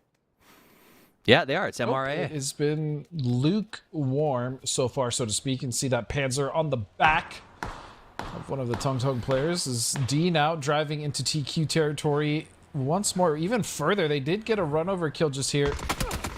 And, oh no. Wow. Oh no. I just feel like they just set these guys up, dude, start to finish. I feel like they baited them for blue chips. Like, this just, it feels abusive a little bit of whatever just happened to TQ. I don't know if it's abusive or if it's just like lack of game knowledge, right? This to me just seems like a new team, so which is okay. Yeah. Again, like, you're gonna come in, you're gonna get your licks, You learn. but I'm just saying you ain't gonna catch Tung Tung making those mistakes. Okay, just throwing that out there. Did you make a joke about Tung Tung getting Said, licks? no, I said you're not gonna catch Tung Tung making the same mistakes. Okay, you just you inserted that. I did not say those. I was so proud of you. Fair enough. All right. Well, Tung Tung does have a taste of victory as they managed to get that loot and get out. No, so this was going to be a hot drop. Cameron left early because of how exciting it was going to be. Yeah, And all we got was one last shot from Snickers. Whatever it is he got to eat. What do you think it is? I'll bet it's Qdoba. Feeling it's jumbo shrimp cocktail with a crab cake and a side of steak tartare. I mean, that just sounds bougie and delicious. Cameron just strikes me as a bougie person. He strikes you as bougie. Yeah, it checks out. Cameron, the bougie diner. Well, we'll find The out when he side gets of back. Anjou. Probably the first question no we'll ask him when he reason. returns. How did Godspeed? Oh man. Dude, if he's Just actually having having a funny crab cakes, I will die. That would be. That'd be crazy if he was. An escargot, a little Grey Poupon on the side. That is not something Oh! I've eaten, and it seems like Solds will not have a chance as he's not long for this world. RBN now coming around to try to save his teammate. That's going to be a nade primed and prepped, ready to go. Thrown. Will it explode for it? Not! It gets a double. Glock and Gabriel will go down. Huge nade. Ooh! And so is And it just keeps Tyvon. coming. It just keeps coming. RBN Rock. with heat-seeking grenades. Oh my goodness. Rock is best with metal shards, not lead. As they continue to come through, Bale's going to get that flush. Tastico getting another grenade cooked up. Why not try to go for more grenade kills? But now they're down to 2 as Emmy from the high ground turns it back around on him. Yeah, it looks like Toyo has come in off the third party now, and they're finding a lot of success. Fantastico will be flushed, as will another member. No, another member is just knocked for Rock, but they still have to be careful. And Toyo, if they're backing off from this, that just makes me sad. They had the right read. They had a knock. They even got a point. This Toyo, come on, man. It does feel like Toyo lately, though. Like, take one and go. I understand that they're center circle. I understand, but like, just put your foot on the gas sometimes, please. Right. They would have had a free kill on Tony right there. I mean, they could have wiped both teams. Yeah. Yeah. Meanwhile, I mean, BL Rock's gonna be very happy with this. They lost 1, but they got that compound that they wanted. They got 3 points, I think, off the back of that. So that'll work out for their maintain points per game average system that they're clearly running right now. The great Moses once said, as long as your points per games are high enough, you should be good.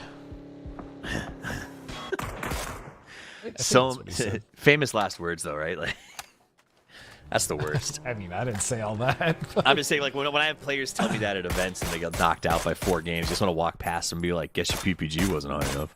PPG was kind of low there, wasn't it? There, Right. bucko. Guess you should have PPG'd harder on game 3. You just walk by with little snortle like. Dude, I'm gonna get a little hats made or a keychain that, like, I walk by you at the end of the tournament and hand it to you. It just says PPG harder. Probably throw that in your face, especially if I was one of the 100%. teams that did not do well. Yeah, we'll have to make sure it's ungainly and easy to dodge. I guess that's the first step to victory here. Make it out of candy, like those candy necklaces. Like you're excited to have it given back. Oh, thank you.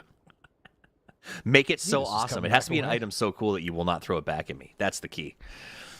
All right, Dots stuck inside of a Mira sandwich right now. Oh. Technically a mission ready sandwich. No, it is mission ready. We Because all the make other that mistake sometimes. wait, what is happening up here? Oh my goodness.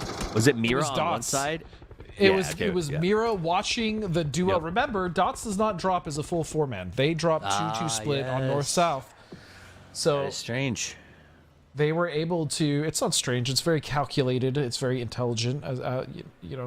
I've spoken to Valiate. I know the plan. Okay. And okay. clearly it's working because they're in 5th place. That's all I'm saying. I'm going to throw this out there. They're currently in 5th place. So They what are they're in doing- 5th place. That's true. That's true. I question just- its feasibility at the championship, but I accept it and You just- respect it now. You know what, Steve? You just What? weren't a player before, so you I wouldn't just understand. their split is really good, but I've yet to see them connect the dots. Godspeed. They've yet to put them back together. I'm kidding. They're having a good time. I mean, they should be dropping together, right? It's. I'm just memeing. I'm just trolling. I mean, realistically, they still are in 5th place. The likelihood of them qualifying, as long as Yeah. they get points the way that they have in these last 3 games, like they're probably going to go to the grand finals. So. 100%. I mean, I think that they will. I think that yeah. Honestly, because like the only team I'm looking at the bottom under the 8, right? And it's like Team Liquid. I expect them to climb. Maybe Yeah, I mean, potentially dangerous. Like, are there any other teams below the 8 that you're like they're clearly going to end up above? I feel like cut line? PD, Toyo generally will find their way. It'll be quiet, but they'll find their way in. 55, I'm kind of on the fence about just because they have the capability and what we've seen, especially in PAS, but I just don't know. Systematico, I just probably one of the teams that I would have to guess wouldn't, as well as Tung Tung, even though I love the name. Yeah. Fate as well. and probably just from based off what I've seen today as far as playing and just experience, I would say Quesito as well probably going to struggle a bit.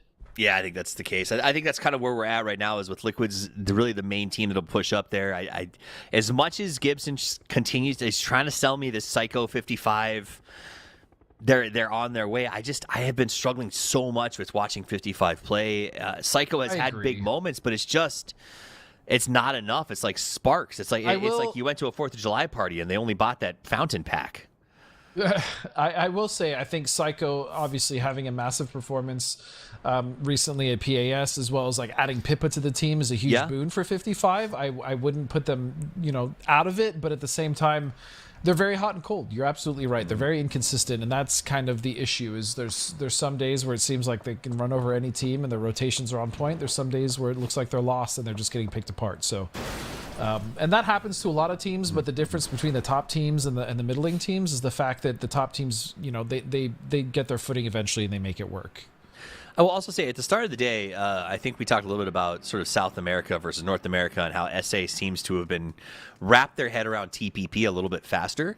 This event feels like maybe it's starting to even itself out a little bit. Like MRIA, Falcons putting in moments, Dots is playing some interesting style. I would say it's still largely South American, but I think that the catch-up is on, if that makes sense. I think also just, again, switching back and forth between TPP and FVP, like for some of these teams, especially the ones that played in PAS, like it's going to take them a minute, right, to adjust, because they've especially for some of these teams that have been grinding FPP for so long, just coming from, like the EWC blocks and then the PGS to EWC to PAS, right? Like there's a lot of events. There's been a lot of events this year, so I can understand if, some of the teams who just competed also just being a bit slower to readjust to the slower pace of TPP.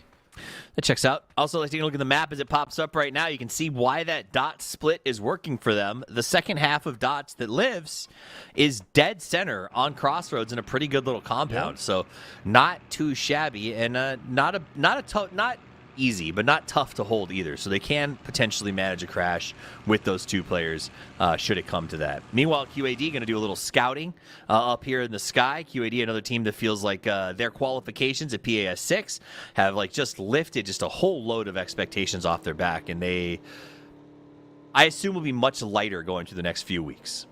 That was a big one for QAD, for sure. Huge. I feel like if Alcancia didn't qualify, that would have been really devastating for that roster. So to see them go now with an opportunity with 2 back-to-back majors, right, to see what they do in Malaysia, I think is a big, as you stated, a big opportunity and a kind of like a monkey off their back type situation. Especially because they're one of those teams that's still in the hunt to possibly, they need to go to PGC. They want to earn that spot. A lot of our teams that have gotten their qualifications are still have their PGC bid. QAD still on the hunt, I think makes them a very interesting team going through the next month or two, Masters and otherwise. I think they're going to be squeezing every ounce of juice out of this training period that they can. Nice spray. This flanker is going to go down, so mission ready now on the hunt. We'll find Fate. It's this duo. We did just see Vorpal not too long ago in PAS. As he is now here with Fate in our Masters qualifier, but it's been a slow start for Fate to say the least. And again, this is definitely one of those newer teams that are trying to make their mark. So give them some time, some patience as they are learning the landscape of this very difficult game to play at this level. We saw him lose, I think, a 2v4 against Bestia in the last game. But again, learning, totally understandable. And they may be about to pick up a whole new set of lessons here as we watch them push in. Tater opens the shot, but he's going to potato far too many of those bullets. Yeah, at least you picked the name right. He landed one of those. I wouldn't have hit any, so I give shouts. Again, shouts. But again, that's one of those situations where, MRIA got away with murder there. If that had been a typical finals team, that wouldn't have gone the same way. You can see now Bestia making their way in from the south. They have Tung Tung behind them, as well as Systematico. Looks like Alcancia also rotating here towards the southwest. Is a lot of these teams now starting to come in. A lot of edge teams as well, especially looking over at 55. They're going to have a free edge to come in, though, so they should be just fine as the center is getting quite contested now. We also has TQ coming in from an airdrop. Let's see where they are going to land. I have no idea. There's nothing really great for them to come down on. I mean, it's tough. Like, Bestia just tried to rotate past Hung Shan and saw Fury and had to spin back and then lost 2 players trying to find a new compound. Like, there's just nothing available if you haven't already made your choice. And that, I think, is probably the hardest part of Rondo for me, is these circles are a little predictable. And there's just this late game situation once you hit 3, 4, 5 that you're like, man, if we didn't take that spot early and we didn't catch the shift, we're playing crazy scramble catch up with almost no cover options in the mid game. And that is just absolutely brutal. And then you compound that again with TPP, and then how difficult it is to push certain positions or edges. Even like just pushing a rock can be devastating, right? And so it starts to cause a lot of issues for these teams who are coming in late. As you can see, Cowboy is going to find one onto Michael, and that's going to be a flush as well. Nicely done. And kind of going on to the point, I'm very excited to see D and Cowboy on land. I know Poro and you guys were talking to the boys after kind of the end of PAS, but we've never seen him there, so it should be very exciting to see them play on land. I'm super pumped. I'm excited to see a lot of those guys, new ones, and a lot of the old, like, I don't want to say old, but like our returning veterans also getting a chance to go back out there. They're not dinosaurs yet. At least Paleolithic. They're not like beyond that. But again, it is nice. It's a lot of old guard and a lot of new faces from North America going to that event. I think it's going to be fun to see those new faces finally get to have some LAN experience and like put in the reps they need to take the next step in their career, and to do it under like the leadership of some. Oh no, Snakers! That was what? Oh, he got D. He got D when he did it. Well, what happened to the BRD? I'm actually very confused. I think so the BRDM flipped Snakers. Snakers got out of the car. And I think the BRDM was coming back around to run him over, so he just shot the BRDM at close range, killed himself and killed his teammate, or the other guy, I think. It just That's my like, take. It looked like he shot the ground, but it was very, very quick. So maybe regardless, he jumped out. Either way. Oh well. Bizzler now? Okay, well, but either way, it's all falling apart for the teams for Mission Ready is... Oh, now it's Vox trying to fight back, but no, only one member left. It's Snakers, and he is taking care of Cowboy. My goodness. All right, so Takes QAD essentially his own. Sheesh. Those two teams have been going back and forth all day today. A little MRIA and QAD. Shared roster, shared old teammates, maybe still thinks a little the same about some of their rotations. Falcons on the north side looking good. I don't know if that's something that carries through or not, but like, if you play with someone for 2 years, do you mentally still rotate the same way? You may not rotate, but you're very aware of those rotations. No way Souls gets that on Haven. Souls, bro. You forget about Rock. They're so quiet, right? But like, and then they just win these spray downs. It's very, very sexy sometimes to watch them play. And then sometimes it's just so irritating. Rock. Yeah, well, Falcons are on their own hunt here. As finally, it looks like Santastico will be taken down by Panzer LFP1 now with the flush as well. That's got to be frustrating for Rock. Res Station's nowhere near. So they're just going to have to play this one without one of their best players. As LFP now starting to back off as RBN is coming in. I like that, and they're using those grenades to push him backwards so they can safely bring in the rest of their team. Bale's going to go ahead and get that flush, and Bestia will be eliminated as Liquid takes them out elsewhere. We saw a little bit of that flash fight earlier. Liquid did come away with the win. Furia, good nade towards Toyo. Is that? No, it's a sandwich. It's no. Tongue. No. Tongue is tied up and sent back to the lobby as he just gets sandwiched between Furia and who was that up on the high ground? It looked like Toyo, but here comes the Cavalry. QAD interested in getting involved as well. Is that a Panzerfaust, IC? It is a Panzerfaust. He's going to Panzerfaust. I believe it was in the trunk. He's going to, absolutely. They're all close together. Not quite close enough. Not a great Panzer shot. The Security's got to be careful. They're in a bowl. This is very precarious. Oh, it's a huge knock. Fortunately, Cowboy is going to survive, and the knock is going to buy them some time. Yeah, and they should know at this point that Furia is only 2, if they were keeping track of the kill feed, of course. They can't have any nades. Furia has to be out of fatal utility. Like, oh wow, and they just die. How anticlimactic. Yeah, sorry, buddy. But, you know, that's what happens when you're getting pinched. What is that, Halo? It is. Through the smoke. Okay. Wow. Kind of sick. Halo just finding a knock there through the smoke. Soul's going to find fakes in the distance. So Mira is out of there. There we go. These are the guys. These are my guys. Come on, guys. It's been 3 games. I need a big one from you. This is it. I can feel it. I can feel it in my bones. Here they come, Godspeed. Up the side of the hill. They got a Pico van. I'm watching. Yep. It's the Pico coolest bus car in the coming. game. They got 2 Pico buses. Pico Basai? Is that, how would you? Yes, multiply? Pico Busse. Okay, getting dangerously close there to someone. Let's just see as Team Liquid makes it just there on the southern edge. They're going to be very tentatively close to what was a great position held by the Dots, now out of the circle, and they have 55 just above them as well, or I should say what's left of 55, the duo left of 55. Psycho and Karek. 23. 23.5. 23.5. 22.5. Thank you. Excuse me. No, 20. No, It's because 22.5. 25 plus 25 would be 50. It's 22.5. Oh, that'd be 45. Listen, I'm having way too much fun today. I'm just having the most fun. It's not 22. I'm bad at math. You can't troll me when I'm bad at math. I was so proud of you for doing bad math.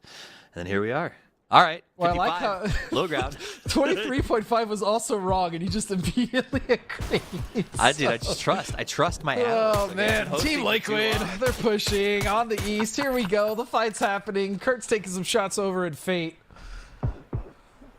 Yeah, great fight. 26.5. I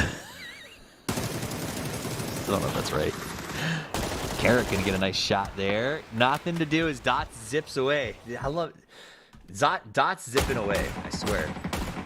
It's always on there. They're always going somewhere. Oh, I mean, actually landed a shot there, I think, but no, surely not. He had the drag node. That should have been a knock. There we go. Should do the 55 now. Making the push. Again, these are slower pushes, ladies and Yeah. gentlemen, especially with these smokes. It's going to take teams time to find the knock. But for Rebo, if you're standing right out in the open and he just prones Batty, no. That dude, should but be like- an easy flush. But Toyo just saved 55's life. They had no idea he was back there. Batty was about to surprise both of them as they stared at Valiate. That was huge. And they fed 55 that point because it was Yep. actually Carrick that got the flush. Oh. So they fed 55. 55 now gets to have a 1v1 as Toyo watches and goes, well, we'll see how this goes. Some South American collusion if I've ever seen one. Where's the ref? Get the referees involved. Where's the judge? As you can see, Carrick now boosting up and Liquid getting involved. They do need to be careful, though, as that angle, as we saw just a moment ago, very open to the team of Toyo.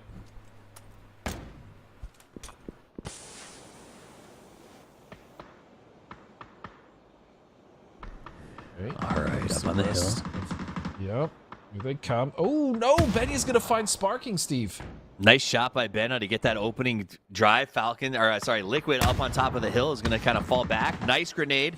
Bro, Luke to finish off 55 Esports. Pretty coming over to help save the team. Find Val. Yeah. Very clean Dots spray to is find out Val. too. Toyo's playing much better. This is a good Toyo that I'm seeing right now. I like the third party. I like that they went for that cleanup. I like they're taking the fight to the Falcons a little bit from a distance.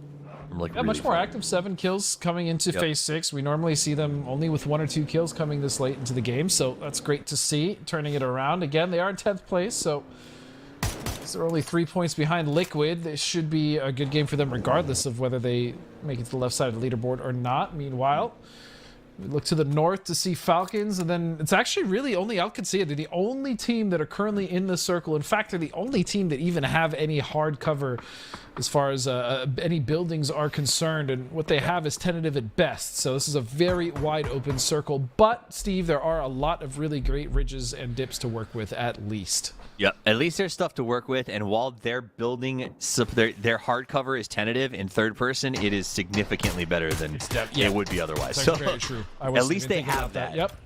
Yep. Nope, you're absolutely right. Tentative cover is nice when you have all these little peek holes for zoomer shoots. All right, here's a nice play, though. I like that Liquid is like, all right, we're going to take the fight to Toyo. We got to have to clear an entire side of this pizza if we're going to carve out a slice of it later. What pizza is it? Classic Stuffed cheese, a stuffed pepperoni, crust. It's stuffed fucking with Team Hawaiian, Liquid. which is very controversial, which I don't understand why. There's no such thing as Hawaiian pizza. If it were really Hawaiian pizza, it would have spam on it instead of pineapple. Here comes Liquid as they're pushing around the right side. Sparking's going to go ahead and get that grenade queued up. Luke 12 down to 1 HP. Sparking goes for the high ground. They've lost Purdy. They're down to 1 health on Luke. Nice push by Sparking. Gets the first one. Goes up with the wild smoke spray. Reloads. Luke is back in the flash. Alo's knocked. Sparking up here. He's closest to try to make this game finish. Oh my God, he's tracing him. He's been so close. Luke coming Every up. time. Fire. What is Strimsy doing here? Falcons is also somehow getting involved.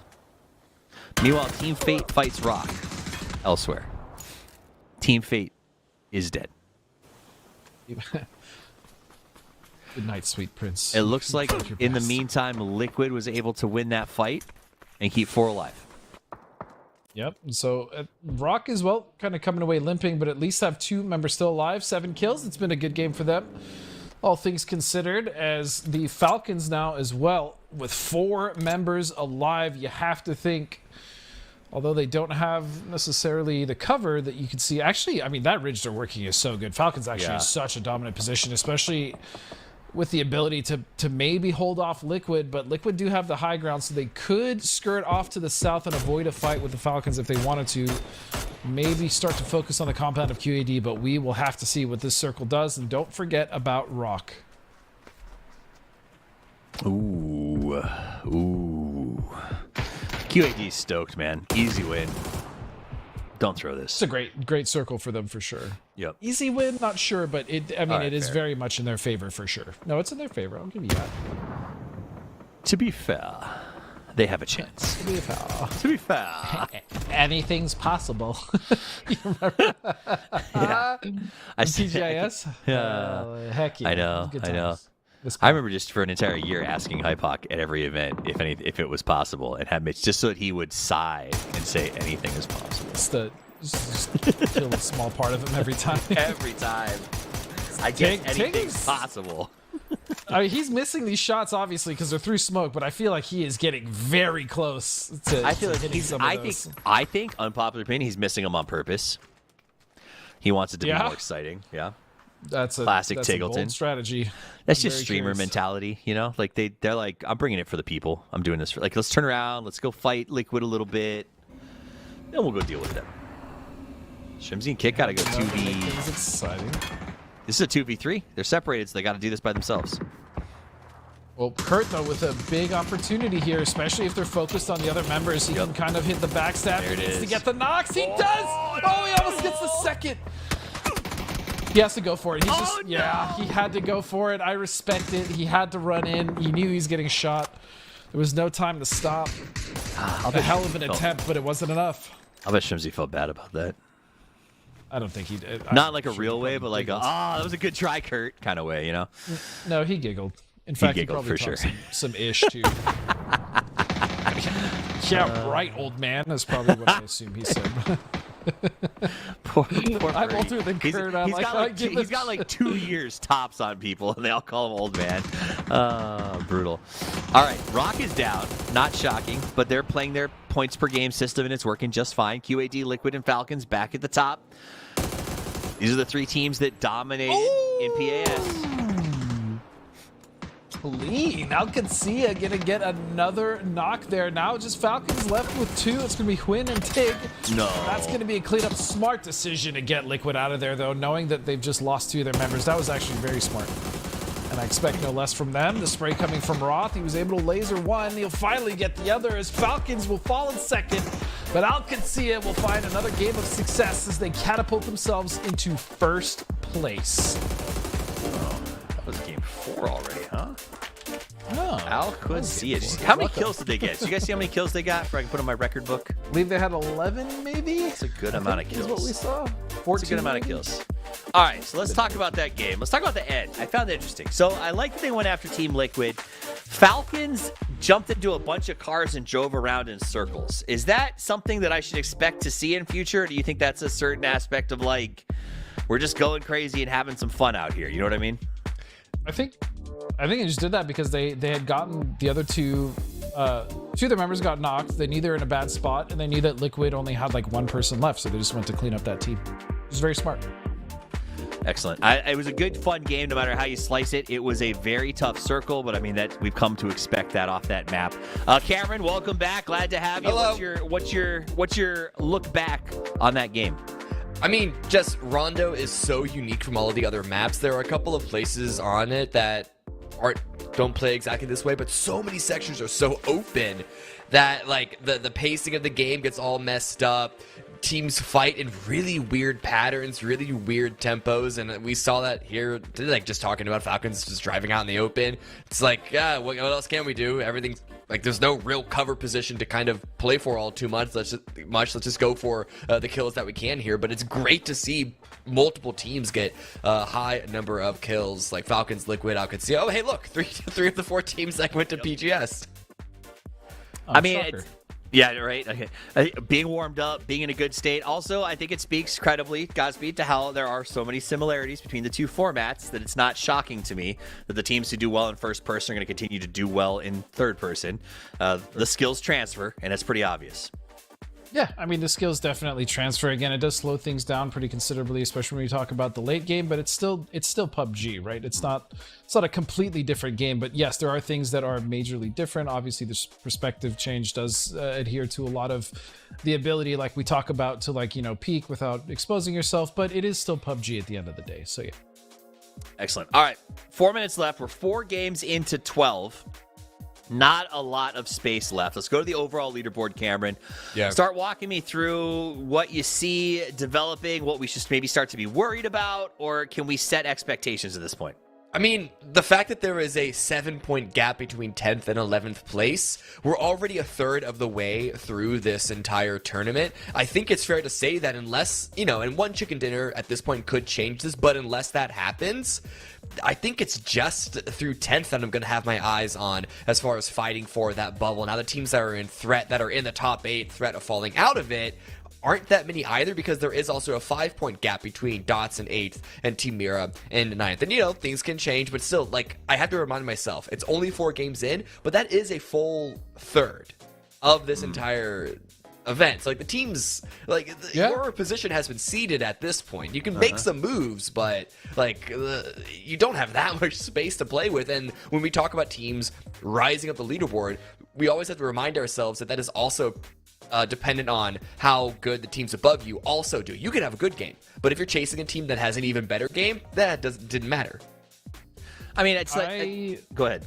Sorry, I have to say something because this just dawned on me. I desperately need Mission Ready and Mira to both qualify for for EMEA, yeah. So the Europeans can finally deal with the nonsense that we've been dealing with. So You're I right. need that to happen. Because these idiots are going to get sponsored before PGS and change their name, so they're never going to have to experience Mira versus Maria unless they make it through. So that's it. We're all pulling for them to get through. Also because they're playing really good though, Cameron. They're playing really well too. I've been very impressed with MRIA. So you go back to the qualifiers for PAS 6, and I wasn't that impressed. They still felt like they were kind of sliding a little bit, like they had soap shoes on. Then we get to the late stages and it just feels like it's a totally different ballgame. Like this team has figured themselves out or something, or just the confidence of qualifying for PGC. I don't know what it is, but they day and night compared to the group stages. I wouldn't say quite so far day and night, but maybe I think it's because I've seen better stuff out of Mission Ready in the Super Cups and the Masters leading up to PAS, so it was a little bit of a slow start. But I think that, reading Trevor's long write-up on the growth of that team was very interesting. So guys, look that up if you haven't seen it yet on X, the platform of all. Also, what are they on X, scan the QR code, send in your funny stuff. If you make us laugh in the finals, I won't be there. It'll be these two knuckleheads. But if you make them laugh, you get G-Coin. And honestly, Toby's on the team. So, it's easy. Just pick something really easy. Simple. Just send it in. It's going to be great. You're going to get so much G-Coin. I love it. All right. So, that's a good way to get your overall G-Coin. Also, not too late to send in questions for our post-show. You can send those in to also earn yourself some delicious G-Coin going forward. You want to know what I've noticed, boys? What? Bizzler is in the game. Okay? this is an MRIA thing, because I heard rumors that they had a substitute because Bizzler specifically was like, I just don't want to play third person. Like, I'm not in the mood. Like, I'm going to have somebody else play it for Masters. Weird how now that they've qualified for PGS and PGC, Bizzler is not sitting out the TPP training phase. He's going to get every ounce of time that he can on those sticks because they're up against a unique challenge, Cameron. They do not have Snakers for PGS, but they have qualified for PGC, where Snakers will be attending. So this is a team that has to sort of, I don't know if I've seen this before. They have to build a sub systematically into the team with the intention of winning PGS, but also with the intention of saying, you're not going to be at PGC, though. Like, that seems like a very hard challenge. Well, I mean, I don't know how that decision was made. I don't know if Snaker is just bulleted. It's like, hey, Gats, I got a conflict with PGS, but I'm going to PGC, little guy, because I don't know if it was like bully like that, or maybe there was big brother to him. Yeah. I don't think that's. I really don't think that's what happened. I think it's just, they probably just have a conversation and they made this decision. And it depends on like other things that they had going on in their life. I imagine were impactful for that. I mean, Snakers is like a full-time job now as well. So the fact that he's even able to, he's a college graduate. Yeah, he's able to set. I can tell you. But full-time job, he's using his vacation days to go to PGC. Yeah, and exactly. What you said is true. They literally looked at him and said, sorry, big guy, you're not playing in PGC. So like hey there, champ. Sorry, slugger. You are correct.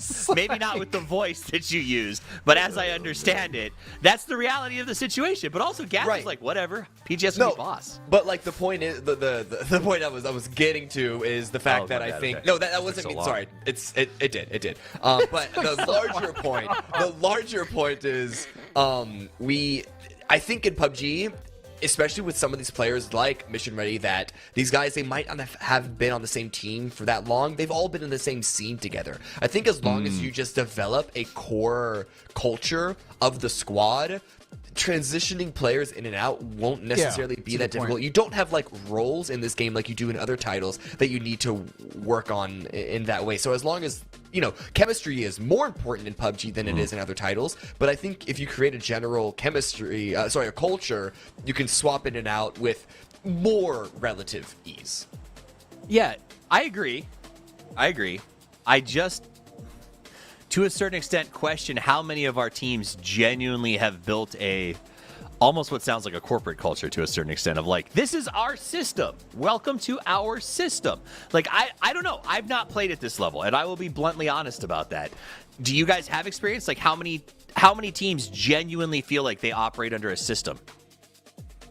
I mean, I think the best way to describe it too is like, for instance, like when you're subbing in for scrims, right? Like you'll go into like, maybe you're subbing in for a player like Mime, for instance, right? What does Mime like to do? Well, we know that Mime likes to get under the skin of other teams. He likes to be he likes to be the tip of the spear. He'll go forward. So maybe Steve will do that today, and then we can just have me fill in for Steve, who generally just kind of stays back, plays an anchor, right? There are things. What is happening here? What is this? It's just Stole the vehicle. Stole the vehicle.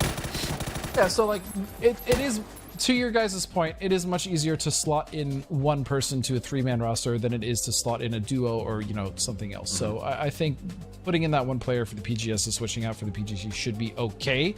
Is it ideal? No, I don't think so. I think you should play with the same team that's going to be going to both PGSs and PGC. But because of the circumstances, because Snakers can't actually do both, I think this will be just fine. I think they'll be okay. Also, from a uniquely fan position, I will say this, Cameron, it makes me feel better about Snakers. I think if Snakers had played qualifiers and not been at PGC or PGS, I might have been a little bit like, well, that seems unfair, right? Like, bring in the ringer and then bounce. The fact that he's going to be at PGC is actually, exciting, because, like, we've been watching Snakers play this game since he came of age, since before he was old enough to play. Right. And so having a PGC is always exciting. But also, it makes the whole qualification process make more sense and feel more rewarding, I guess, that he's going to be there. Yeah. I think Gats is a great player, but yes, Snakers is a better player than Gats. And Gats has less LAN experience. On that note, I'm out of here. Peace. Here's where I will side with him, but argue, right? I think that Gats has the potential to be just as good down the line. I don't think Gats has as much on-the-ground LAN experience anywhere near Snakers to be at that level yet, right? So the one upside of this with Mira or MRIA, is that I do think it's a really cool chance for someone like Gats to get a ton of LAN experience, right? To make a bunch of good LAN connections with other teams potentially, while still having sort of the leadership and mentorship of Snakers who will be taking over for PGC. So no matter how you slice it for Gats, I think it's a really cool opportunity. It is. And also, again, just closing that swap conversation, it's not like they're going immediately from PGS to PGC. Like, there is a little bit of a gap that they can use to, like, scrim and transition between. That is fair. All right, let's talk about transitioning into this game. The circle sucks, Cameron. All the way up north, super Stalber. Currently, there are only 5 teams even inside of it. So it's going to be a very tough circle for everyone. Falcons go with the early E pickup straight to the top of Stalber. I dig that. Yeah, very, very early E pickup, but it makes sense for this, especially given that the plane path was a bit towards the west, south to north. It was a good guess. Or I guess like just read that Stalber was going to be clear, especially if they took the E pickup at this time. I could easily see one of them find it and say, hey, E pickup, let's all go. Like making the call, not even planning for it. And they find this vehicle. This is a great grab for them as well. This is such a good start for Falcons.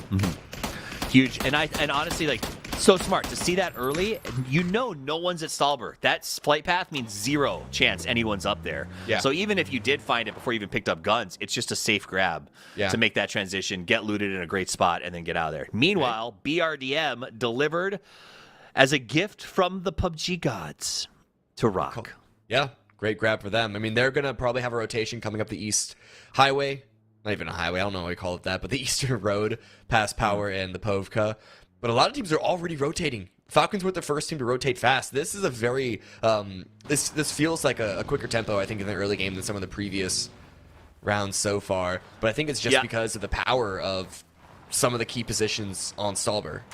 Yeah, I also think that this tends to happen in Game 5, which is, again, one of my beefs with PUBG, is that I think it needs to happen sooner, where teams start to go, all right, we're past the 1/3, the 1/4 point. Let's play more aggressive. Oh, here we go. Liquid found prey. They're going to go for drive-by shots. They're really taking the fight to tell you. We're talking about starting things fast. They're not even getting into position. They just see people driving out in the open. Capitan goes down. And Liquid look like they're going to be really, really starting the fight here. Do they want to crash on in because the rest of Toyo have arrived? They wanted it so badly, but it's so hard to crash these buildings in third person. Specifically, you saw them circle to where they normally would have found a good first-person angle to try to push into this, but it's not the same with Toyo defending using those smokes. So they're going to lock it up. They go warehouses instead. I think this is smart, and keep seeing if you can get that opening knock to lead yourself into a push. Problem is, though, at some point, other teams are going to be arriving. This area has some potential for some wide sightlines, so Liquid need to be aware of that. They've even smoked off one of their own teammates at that rock to provide some cover. And, red zone on this position. This is going to really slow things down. Yeah, now Liquid probably should. Even though red zones, you kind of just want to play around them like they don't exist. You know, at this point, just like, let's just call it. They get the revive. Well, I also, that circle has like a 30% final chance, maybe, that compound. So, like, I don't think it's worth investing those resources for that low of a percentage proc on your circle. Move farther in, take the warehouses, something like that. You're still going to have a better chance of pulling circle numbers here. So they are going to do that. They're going to back away. PD looks like they're going to set themselves up with a bit of a 2-2 split, shooting down on Mime and the lads. Mime's got a good spot with Bestia here. The problem is if that circle goes north, they're going to have a very tough time getting out of it, as they're going to have to transition through at least 4 teams that are essentially entrenched. So I like their idea. Again, the circle is going to make it very, very tough for them to execute leaving, especially now that potentially dangerous to set up this 2-2 camp split, working their way towards the bridge. Mime saw the western 2 members, or rather in this case, I suppose the northern 2 members of Initially Dangerous. Okay, doesn't matter. They know that there's some other members in the woods as well. So what was an attempted setup for a trap? Well, Bestia got the better hand of you. They're getting Tyvon down, and they're instantly going to push on in. Tony needs to back away. Didn't even consider going for the revive there. Bestia pounds like a tiger. Let's go. It's one of the things Bestia, I think, does best. Yes. Is that when they get the opening knock, Mime is already driving half the time. Like, they are ready to go. Meanwhile, QAD takes the push on TL. Let's go, baby. They're just foot pushing as a group of 4. No one's spotted this. No one's called this out. A stun's going to come in. Panzer goes out. Roth nails it. And then the push continues. Liquid don't seem to have been aware of this at all. But Halo! The double knock! The triple! Halo! Halo. Oh my gosh, he's got 3 though. Can you turn around? Back, it's Sparking. He wants to go for the backstab. He gets the peek. He goes for the flush. They know he's there. Here's the jiggle. D tries to get him. Sparky's got the spray. D down to 11. Sparking goes boom. And Liquid counters a QAD push. But at what cost? Actually, not much cost at all. Not much. Get 3 up. Yeah, they get 4 points. They only lose 1 player, and it's still early enough in the game that there's an opportunity for a blue chip revive. But here comes Toyo. Toyo instantly move off of that information in the kill feed. Multiple Panzer Faust in play. They come streaming on into the warehouse. There was a firefight, and again they come. Toyo charges, but Liquid says no. This store is closed for the second time. There's no push. There is only Liquid. There was that amazing grenade drop by Sparking to grab the first 2, and they shut that push down so fast. Liquid, oh my god, it could have been over for them twice now, and they keep it held together. Bro, can you imagine being Toyo down there? You saw Liquid blow past you. They're limping. QAD pushes. You see the knock. You yell out to your team, this is it. Let's go clean them up and come back. And then you watch Liquid take your compound and with a blue zone to bring back the dead guy on top of your loot. If Toyo didn't make that push, Liquid couldn't go for that revive. But bam, now that they've just delivered themselves to Liquid, it's free. You can always trust a Toyo. Beautiful, beautiful. They got a good win. It was a great grenade by Sparking. Huge read to see them coming and have that pre-cooked and ready to go. So shout out to Liquid on a really smart. They didn't crash this compound that they wanted to. They chose the better part of control and went to warehouses and then held off against 2 big pushes. That's the Liquid that I believe is going to show up at PGC and absolutely dominate. I'm so gassed to see him back up and running full speed. Right. But okay, let's look at this circle, though. While a lot of teams made a very quick movement into Phase 1, and it's a good center up on Phase 2, a little bit north because of the water in play, but for the most part, not that much land has been taken out. But look at how many teams still have yet to actually move on in. Rocker only just now arriving. Sineska just now arriving. 2 teams, well, I guess 1.5 teams from Sosnovka Island are still not even moving up quite yet. Oh, no. Where? He doesn't even know. Huh. Did he get shot from the car that was leaving? Honestly, couldn't tell you. Just out. Oh, and he lost a BRDM. Oh, was that Rock's BRDM? That must have been. I think it landed on the rock and flipped over. Because that's where they called it, wasn't it? No, there's a knocked Rock player. No, they got it all the way down in Milton. There's a knocked Rock player there. Okay. There must have been a Panzer. Oh, well. Or they could have flipped it and got knocked out in the open, but this push coming in, BL's trying to counter out. But no, Sideska, they're just going to keep on moving, keep on trucking in. You don't see the Iron Sight Dragunov as very often. That was, I like that, though. When you're just lobbing bullets anyway, what's it really matter if you got a scope or not? Also, correction. Systematica. Mula Systematica.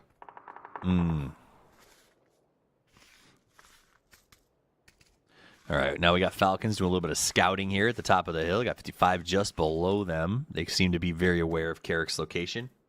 They've got a good spread across the top of Stalber right now. It's a huge, really good spread.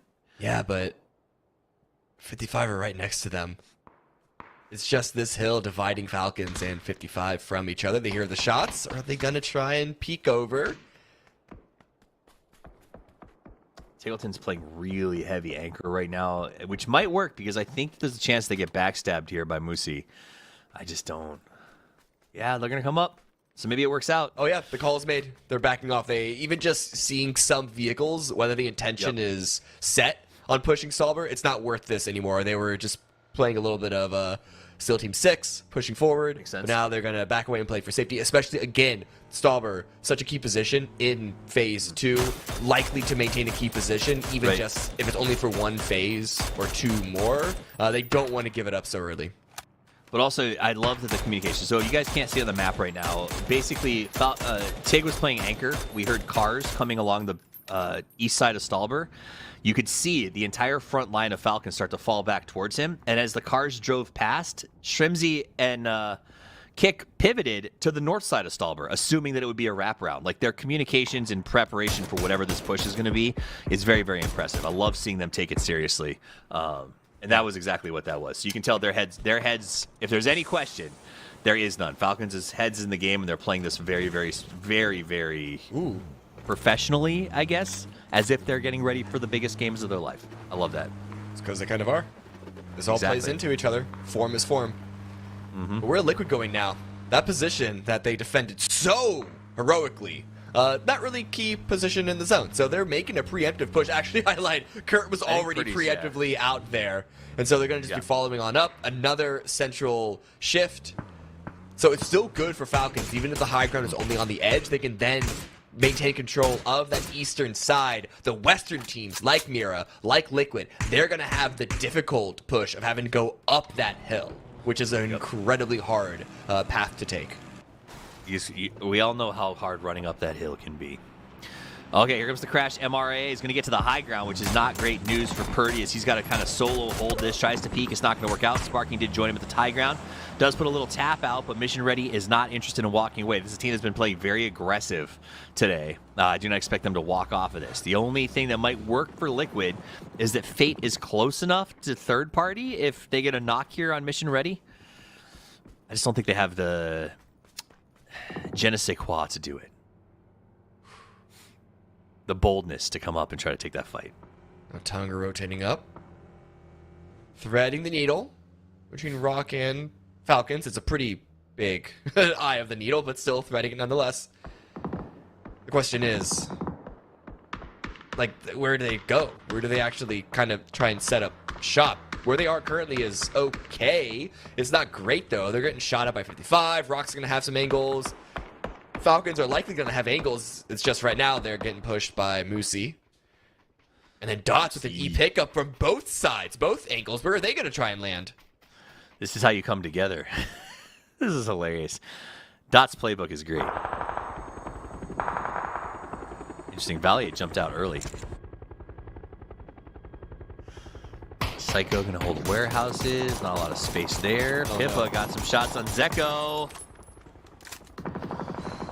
I'm always blown away. I'm always blown away by how many times these guys hit people in the air. It's so impressive. Whoa, wait, was that a C4 attempt? Suddenly a huge explosion down there on 55. Was it? Or something exploded. Didn't get the knock. Zeko does go down to kickstart. But Team Fate, team that currently in 12th place, only 8 points, and suddenly Tiggleton with a double knock. Tripsy with another on to Shane Doe. They're fighting so many different fronts, but this is where that expansion of Falcons, it gives them opportunities, but those opportunities come from the form of challenges. And they're holding on for now. Potential revive going to try and come into play from Systematica, trying to get both two back up. Will Tiggleton, and with the arriving in-game leader of Hwin, going to give them that opportunity. But, like, this is what we talked about. So Tiggleton played anchor. They rotated guys around, knowing the north side of Stalber is where Mula would, or whoever was rotating, would ultimately show up. They had the ambush waiting. Moosey just got to try to run and get themselves out of this situation, Mula Systematica. That said, Dots was the only problem they had, and Falcons double-knocked Dots before they went and countered this push. So Falcons doesn't even have a third party to worry about right now. No, and in fact, half of them were still staring down Dots. They're still just trying to take care of everyone else. That is absolutely wild. That's hubris, but if there's a team that deserves to have that, it is the Falcons, playing this very, very well. Now Falcons has not only this spot, but they've got the best spot in the game once the circle pops. So this is huge for the Falcons if they can keep 4 alive and stop this push from Moosey in the back. Meanwhile, Furia up on the high ground going head-to-head against Bestia. Big fights around these rocks. This is where you see more exploitation. If you want to be rude about it, the third-person camera. If you're on the high ground, if you're playing in one of those rocks, you have so much power. You have so much agency in the fight, where the teams from below, not so much. More shots come out, Poster with a double into DraftKings and Vinny. Well, it goes down to Gizera, so in the kill feed, in the bottom left camera, Furia are really starting to turn things back into their favor. 0 kills on the board for them right now, but they have control in the fight against Bestia. I think it might just be Mime left standing. If there is anyone that I want standing at the end of this, though, it's Mime, the strong silent type. Good grenade. Uh-oh. That was smart. It goes through. I'm just going to try and swing on around. More grenades popping out. Gizera's most recent one looks to be a bit more accurate. I like that Gizera lost track of Mime, so he immediately falls back to get his teammate. They're back to a 2-1. Blue zone does a lot. Look how low Mime is now, and they're swinging around as a pair, as a double. Mime should be hearing the footsteps with the stuns. Gonna confuse him for a couple moments further. He's actually gonna be swinging around, trying to take the fight. Just barely not gonna be enough, though. And an annihilation of Bestia by Furia, but here comes Team Casito swinging past Liquid. There's only Angel and Robert left.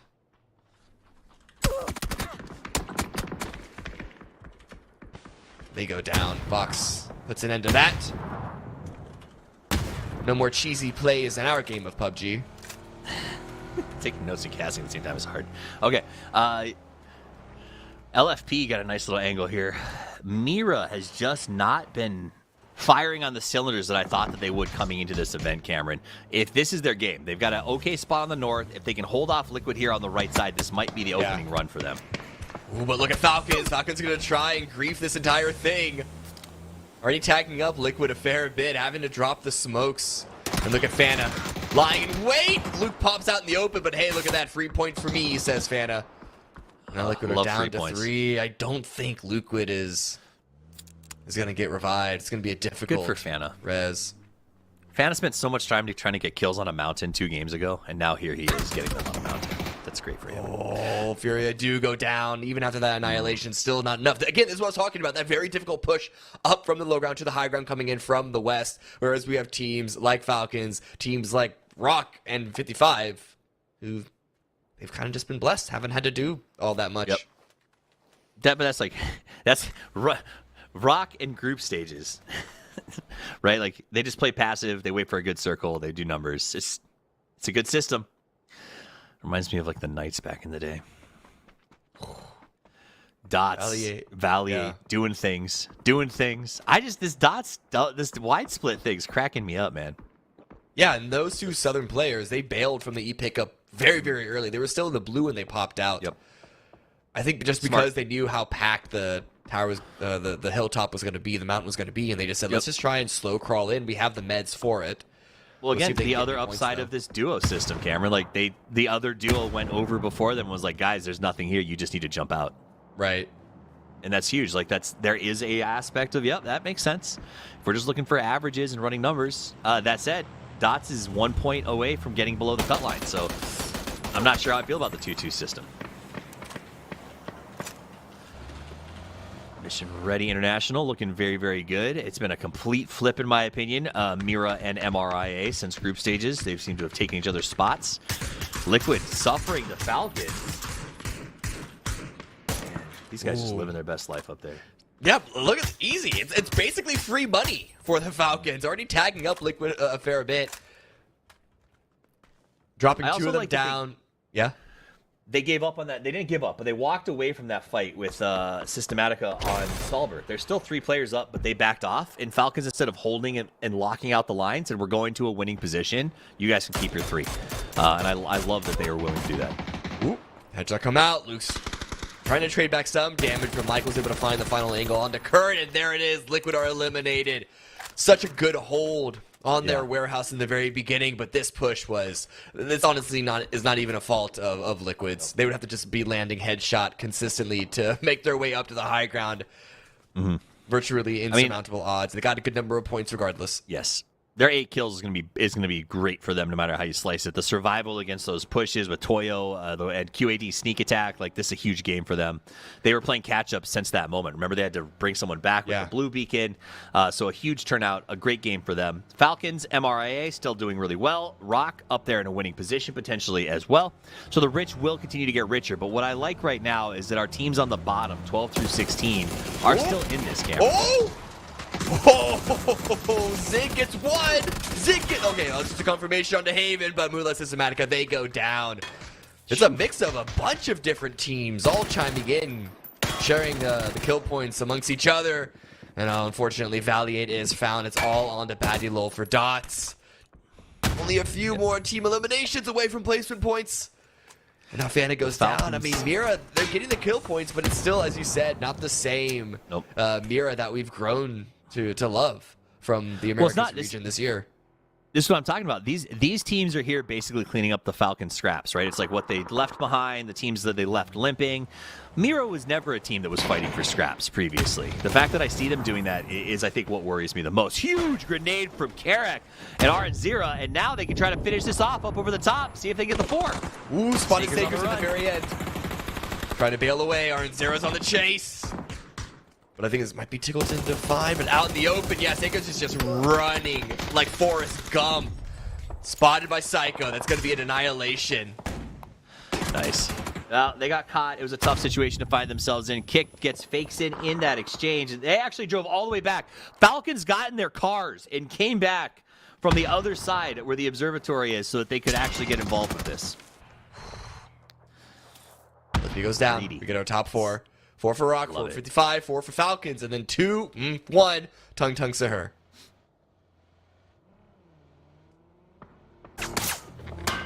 Tung Tung's got a little 3P peek. They brought in the whole cavalry. Kick and Shrimsy headed up to the high ground. Looks like they might head back to their middle spot now that the circle has shifted away. I like that.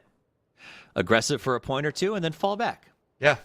I mean, for all of the action that Falcons have been in, for all the movement that we've been watching them do, 7 points feels a little light.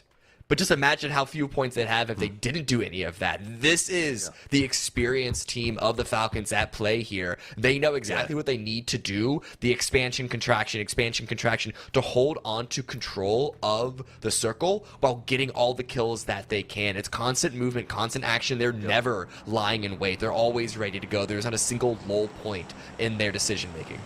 I mean, I think 7 kills is the highest on the board with the exception of 55. And this is from a drop that required them to use an E-pickup in the first 3 minutes, right? So, like, this for a lot of teams, you're looking at a lot of teams would be like salvage game if that's how their game started. Falcons is going, hey, winning game, probably walk away with 10 plus on this one. And to me, that's one of the things that I love about watching the Falcons is they do. They ebb, they flow, they contract, they release. They're playing very, very good PUBG. And if I'm a PGS team, never even mind EMEA Masters combo next week. If I'm a PGS team watching the way the Falcons are playing this, I'm a little bit like taking notes because they are playing really, really confident in each other's skills. And I love to see that. More than usual, I feel like. A couple of seconds away, we get to see where Phase 7 goes. Who does it favor? It's going to favor the Falcons in a pretty big way. They just got that crate as well. I'm not going to say scripted, Cameron. Now, okay, but look at this. Shrimsy and Kickstart, there is that valley below that could leave them quite vulnerable. So they're actually pushing aggressively into 55's area. They have the expectation that Rock Esports are likely going to push that way as well, rather than wrapping up the eastern side. So by collapsing in and making sure the 55 can't move, putting a stop to them, and then having a forward position, forward presence to fight against Rock Esports too, I think Falcons are setting themselves up for the win here, even with going up against 2 other teams of full 4-men. All right, so Tung is down. They let themselves die to the blue, it looks like, maybe taking a point away from a bad guy. We got Rock Esports in their second BRDM of the match. They've had access to both BRDMs in one match. That's hilarious. Psycho looking some peeks here. He's using that third-person perspective to get a little bit of information as the Falcons hold the high ground. They are the only team in the circle. No one else has entered the circle just yet. Rock first time penetrates it now and will hit the bottom, but I don't think it's going to be quite enough.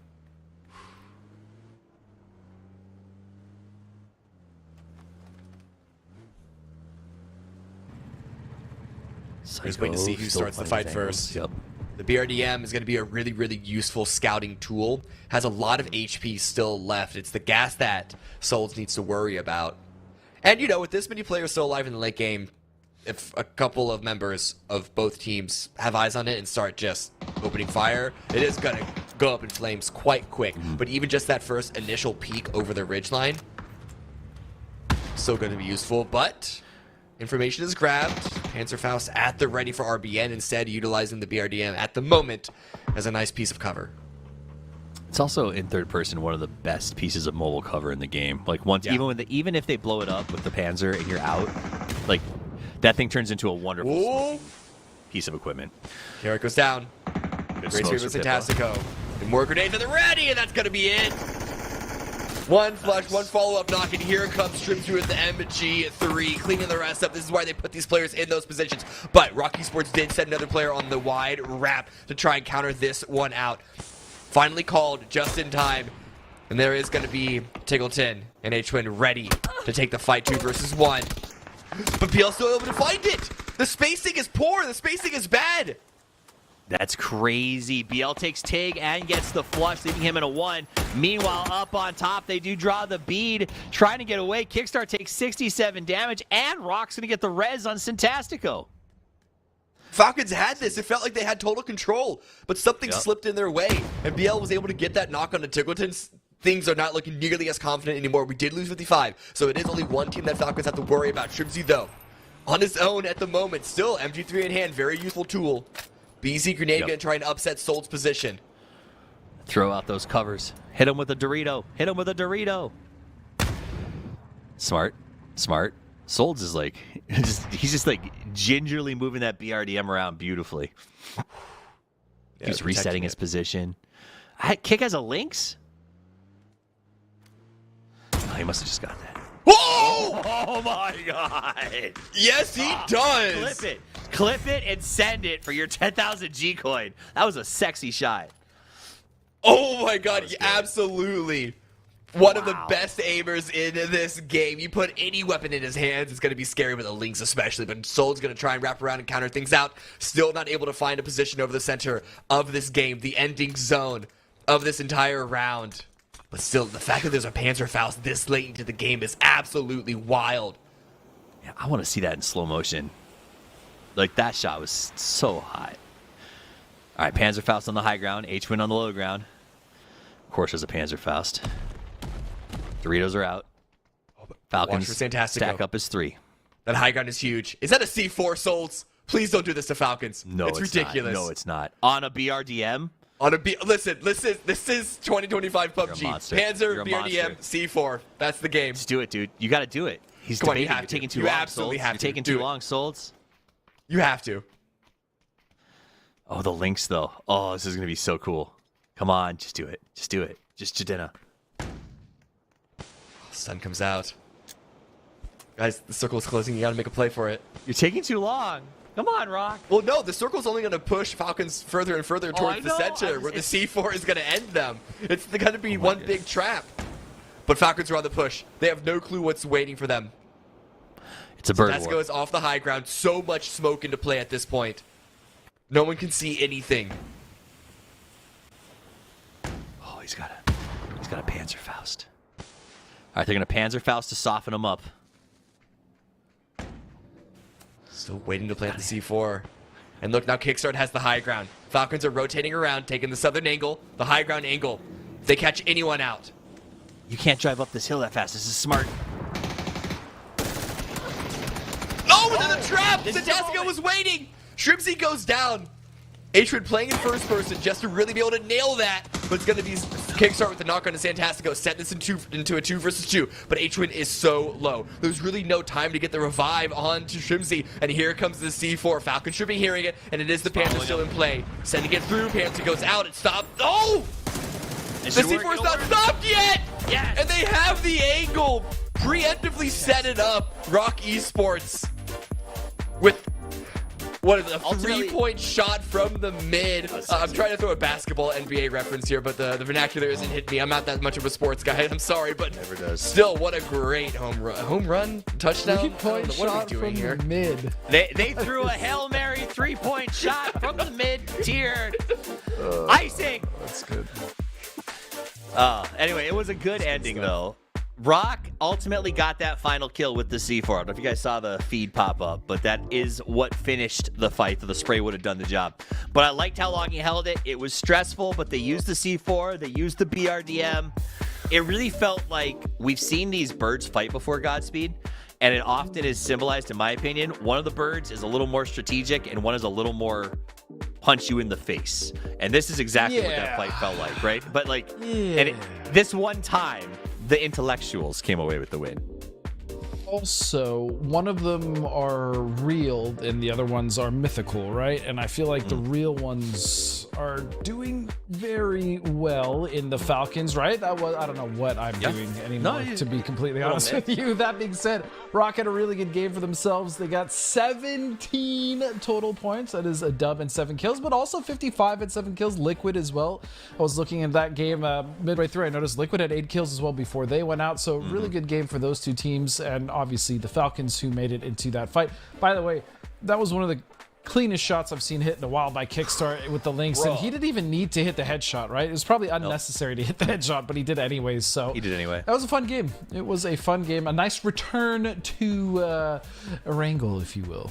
That was the ultimate link shot you want to, because it was like 7 bullets left. You cut to him, and I'm just thinking to myself, oh, he's been really quiet with that links in this game. And then hip fire pivots, quick scope headshot was the sexiest thing I've seen him do in a very long time. All right, match leaderboard. Let's take a look at the overall leaderboard, because with 1 game left to play today and 6 tomorrow, this is where it's starting to get a little bit stressful for those teams who want to make the top 8. All that matters is making the left side of the leaderboard. Then you get to go up against the 8 best teams in EMEA and brag on behalf of our region. So if you guys are watching at home, this is very important. This is very important for all of you to understand.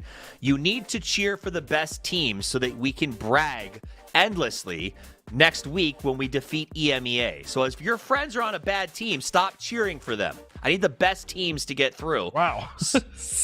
He's right. It's not wrong.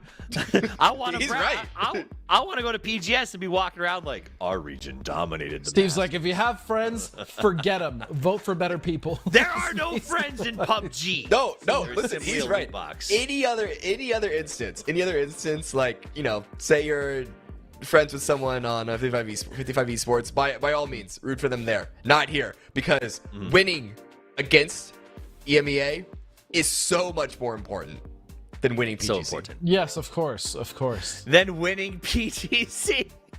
I love that. For us, that is more important than PGC. Yeah. That's not true. That said, though, I want to see our top teams go through. Let's talk about the cutoff. 58, 46, 45. It's pretty clear that our top teams are just farming points right now and are not going to have any issue getting through. The question now becomes that drop-off to Furia, Team Mira, and on down from there is getting pretty tight. Now, how far down are we willing to go when we talk about how many of those positions are still genuinely trying to knock Furia, Mira, and Liquid out, Cameron? I would comfortably say down to 11th, but Toyo, they're on thin ice. They're on thin ice there. But even 55 and Toyo below dots is, I mean, one good game could put them back into the conversation, but it's just that gap of 6 points it's making me a little nervous. Not Let's even say halfway you got through, blah, speed. blah, blah. Usual caveats that we have to make. I kind of agree with like 11th when I look at the teams that are from 12th to 16th, but then the only caveat to that is I could see PD pulling out like a pretty big kill game. Whether it's a win or not doesn't matter, and even 15 points, would put them right underneath Mira in 8th. So I would say up to 11th with the kind of the asterisk that PD I think could make a big game surge and actually like kind of jump into that top 8 spot. I respect that, but they won't do it till tomorrow. My take on potentially dangerous is it's exactly that. When they show up in the morning, they could go either way. If they have a bad start, they are not dangerous for most of the afternoon. They come back tomorrow with whatever their new mental state is, and they can be a totally different team. So maybe. That said, I will agree with you guys. I think Toyo on down, they need to have a big game right here, right now. You need to finish out the grassy pastures with a good win. You need to be in that north of 25 going into tomorrow, I think, to really feel like you are on the chase. Because what's going to happen is those sponges are going to start to run away with it, and you've got teams like Team Falcon, Al-Qadsiya, and MRIA who do not give a rat's about you. They will go hunting. They will cause trouble. They will be chaotic tomorrow. So if you're one of those cusp teams and you're hoping to get in, I can guarantee you tomorrow is absolutely going to, pardon my French, suck for everybody at the cutoff, right? I mean, it's worse on the last game, but even the games leading up to it, it's still not going to be as easy to get points when other teams towards the bottom, especially backs against the wall, they need to go for wild plays. They're just going to start doing some unexpected things. That means there's going to be likely a lot of earlier fights if you're a team that is playing standard, playing like default meta, you're waiting for the fight that you expect to happen in the mid to mid late game, and that's not going to happen to you. And so you're going to be struggling to find points that could, feed you easier in the beginning of a tournament. All right, I want to tell you guys that you should help us help you get G-Coin. I may have just seen a highlight moment 6 minutes ago that would probably get picked if you were to submit it first.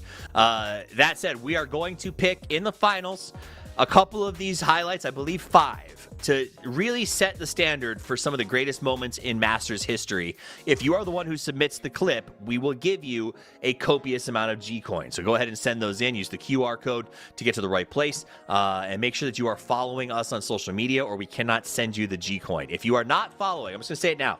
If you're not following and we try to send you the G-Coin and you cannot receive it, it will all be given directly to me for personal management reasons. So It's true. Don't follow. I need more G-Coin. All right, so send your stuff in. That'll be fun. 5 games down, 1 game left to go, and the goal is just top 8. I think to some extent, the fact that all you have to do is make top 8 does take some of the stress off of these players a little bit. When you talk about getting ready for today, having bad games, the fact that you only have to make top 8, I think does take a little bit of that off of them, Godspeed. Yeah, it 100% takes kind of the load off, so to speak. Because again, they don't have to fight. They can afford to make more mistakes, right? They don't need to be playing perfect. Like they have 2 bad games, like our chances of winning are just dash because first place already has like 40 points on us. No, so they can kind of take a. I don't want to say take a break. That's not really what they can do, but they can be a little more loose, right? And we're seeing that with a lot of teams. Dots, I think, is a perfect example of that, as they're playing a north-south split every single game. They're playing as a 2-man essentially every time in those mini squads, yet they still find themselves with success. So again, it's just a lot less pressure. Some teams might even do something crazy like fist fight in Milta power because they're so far ahead. It's just silly things like that, and then it's used as that would be a fine to watch. Yeah, it's just yeah. Godspeed got fined once for fist fighting in Milta, and then they used it in a promo reel, and it made him very sad. I just want to put it all out there for you. It was a long time ago. It was a long time ago. And I think we can all agree it's Poro's fault. So 12 seconds agree. left. Yes. Yeah. Actually, I'm down for that. I'm down for that. Yeah. Entirely. All right, we're going to head back to the grassy pastures. You brought up a team a second ago. I know you're going to try to sneak out as soon as the game starts, Godspeed, so I'm going to make you answer the question now. Why would you think such a thing? That's because it's more fun to sit back and relax and watch. It is. That said, Dots 2-2 split. I was giving it space. I was letting it breathe. I was watching. I'm not. How do you feel about it? It's troll. It's obviously a troll. I mean, they're doing it on purpose to troll. So. Oh, so they're doing it as a troll, not because they see it as a valuable strategy for passing? No, Val is just having the time of his life with his squad. Oh, I mean, cool. I'm just going to be honest. That's not a real strategy to actually split like that every game. It's just. I feel like Steel would have promoted that. I think it would have worked. Wait a second. You never know. But what? But they're actually dropping together. Yeah, they're actually okay. They're going west east. Yep. They baited us. They were like, you know what? They're probably going to talk about it during this plane path. You know what? We should. Really that is probably one of the worst drops if you're going to do that though, because Millie is just buns, right? And then like Zarky is amazing though. By the way, like if I was Dots and I was doing this, I'd go Zarky every chance. I like Zarky. I like that new compound that. It's my favorite city. D's going to. Entire Wrangle. Really? You don't see it ever. It is. Yeah, I used to love looting there. I like the layout of Zarky. It's just so far away. Ooh, it's a beach city. It is very far, but the rotations, you would be surprised, are really, depending on the circle, not as bad as you think.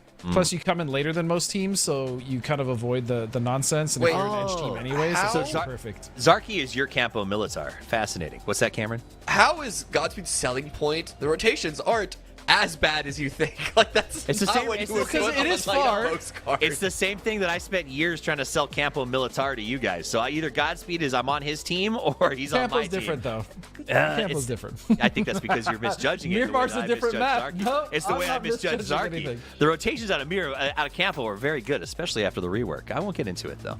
Well, it's a new Campo. It is a new Campo. You stink. Okay, how about you guys that? Sleep on. I don't stink. I shower at least once a week. So I feel like that wasn't the win I thought it was. Nope, it really made you look worse. Fair enough. Well, you know what? You can get out of here because I have the power to do that. Goodbye. Good luck and Godspeed. He had Get to it? get the parting shot in there. Yeah, no, I get it. Get it? Because I stink. the name? Oh, no. Oh, my joke. I thought you were saying there was a pun on the stink thing. All right, so let's talk about Falcons. Good spot in Pachinki. All right, we're done with the Falcons. Mira, great spot. It's the Falcons. I'm tired of them. Mira's got a good spot over by Gatka. Team Liquid has, I think, probably my favorite is they're in South Georgia Pole with a straight shot to Everest. Should be in a good spot there. So we will see as it develops. And Dots has come together. Yeah, that's the thing. So I was thinking this might be the case when we thought that they were going to be dropping together. They split, but then decided to group up because of two of the members were in North George with this circle. Let's just all four go here. Good plan. I think it's because ever since their really good performance on game number 2, they were top 8. Only after this last game did they fall out of it. And maybe because they had a taste of qualification, they want back in. Maybe they thought, you know what, let's actually play this smart. So let's get back into top 8 and qualify to Masters West. That performance forced them to connect the dots here in North Georgia Pole, and I think that they're going to play well out of it. We shall see. All right, we got Mira. I hate this house. I hate that place. We'll see how you guys do there. It never goes well. Yeah, it's rough. All those little scattered compounds around Georgia Pole Mountain, it's like if it stays in, it's fantastic. That's a big if, though. It is a big if. Well, this circle is a massive one. We got a huge amount of circle sort of out in the unplayable as well, so the shift is going to be pretty interesting. Mira's in a... I don't think that'll be their final position. I think they'll probably go up so they can overlook Radio Tower later on. Meanwhile, we got a couple of teams still stuck on Sosnovka. 2 teams have not left Military Island yet, which I find interesting. I'm going to assume that means we're going to see some outside rotations with boats or something very, very long, or just looking for E-pickups. I mean, on Sosnovka, we did see Pippa from 55 go all the way east to grab a UAZ to bring to Aranzera. So, not securing the vehicles at the drop is important, an important factor for this. But also, I think it's just, even though they dropped out of the plane path early, they knew they wouldn't be the first team to the center of this circle because the plane path was already far west and then the circle continued to be far west. There were very key teams that they knew would be already in the center at the drop. So they still were saying, let's just come in super late. Let's get as looted as possible. Listen, I don't read chat generally, but I wanted to see how people reacted to Kickstart's flick, and I will tell you that it's the man Robert says that it was all luck and desync, and I feel like we should all call him out for that. Oh, he didn't have faith. He didn't have faith in Kickstart. Oh, I have faith in this grenade. Always have faith in Kickstart. Always. Really good setup. Great setup there. Toyo, they tried to scout out. They had a couple of members go on to Georgia Pole Mountain, but Ribo, unfortunately, sticking on the low side. And they fall into the trap set by Falcons. Still, eyeing up the rest of the lobby. Toyo aren't out of it just yet. Car 98 with an 8X. This is some classic Georgia Pole Mountain play. Granted, from 2017. But I'll say that nonetheless. That was a box drop in 2017. That was a great day. Car in a 8X. Thank goodness it wasn't what was Tommy Gun? Tommy Gun 15X. Oh my gosh. I still remember seeing in a competitive game, Sweater, good old school player, had C9 Sweater, threw a 15X on the M249 when they were in the same crate. It's like, hey, you kind of gotta. Yeah, why not? All guns. Ooh, Necro. Why were you just... RN0 was parked like he was waiting for Necro to come out on a date or something. And it just got smoked. Unfort. What was he doing? I don't know. He must have run for that car, and they had just been waiting there for Didn't him. I? Yeah. Pippa grabbed a UAZ from that area already, was driving towards Aranzera, and then Aranzera said, no, I want to grab my own, and so ran out there himself. This is... I don't want to make any bold claims about it yet, but it is showing hints of really kind of sloppy rotations by 55. I might be wrong. I might have missed some key things. We're trying to watch 16 teams. Don't come at me if there was an actual explanation for it, but it's not a great look. Now, granted, why are Tongue all the way from the south? That's another question. Maybe they're going to the ferry. Well, I think their long game was to take a boat or something. I don't know. Maybe park on the ferry. They have been down there forever and just kind of wandering in circles. I don't know. Tongue gets a pass for me on everything, though, because I don't know them very well, and they came through opens, and I'm proud of them for being here. So you guys do you. That's fair. No judgment. Yeah, it's like Tongue, Fate. They get a pass from me today. Like, they can do whatever they want, and I'll be like, okay, I'm proud of you. Next time, though, I'm going to be mean. But hey, look, Fate, they're actually camping this bridge around Yasnaya. This is definitely a scripted play for them. Mission ready grouping up there. 55 also, they're camping a bridge of their own. Ever since losing a player, they know that the team on Sosovka is still there. And Tongue should be reading into that. They're already going towards the east, like they're going towards the eastern bridge. But the blue's coming in. Guys, open the map. It's very strange.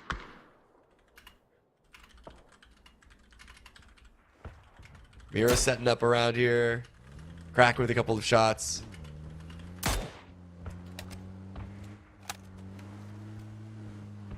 Just the footsie game is... This is an odd early game, Toffees. But hey, okay, so hopefully now the action might be starting as mission ready going into the bridge camp set by Fate. It's a slow early game because this is one of the most played areas in Erangel. Everyone's comfortable with it. Here comes the ambush flanker. Okay, he's weaving across the bridge. He didn't want to be the first one, so they're going for the second guys through. I like that play. Got the... Oh, he missed, but he got the second. Did damage to Michael, you legend! Turns around, and Vorpal goes down. Krez trying to make a play. Tater from the high ground finishes Vox. This ambush is hardcore. Fate was waiting. Michael going to be able to get out of this one, it looks like. Dropped quite low, but breaking the line of sight. Yeah. It's a 2 for 2 overall, and this is actually an easy, relatively straightforward, I'm not going to say easy, but a straightforward reset for Mission Ready because Vorpal and Tater are separate from the other set. They're not all mixed in with the down members of Mission Ready, and it looks like they might just be running away. Yeah, that's crazy. Okay, no, Tater's just going for a separate angle. They're going to continue on this fight. They want to get their own teammates up and secure the dogs, but Stakers with the M6 team dropping Vorpal down. It's all under Tater right now. Huge plays by Mission Ready to swerve this back in their favor.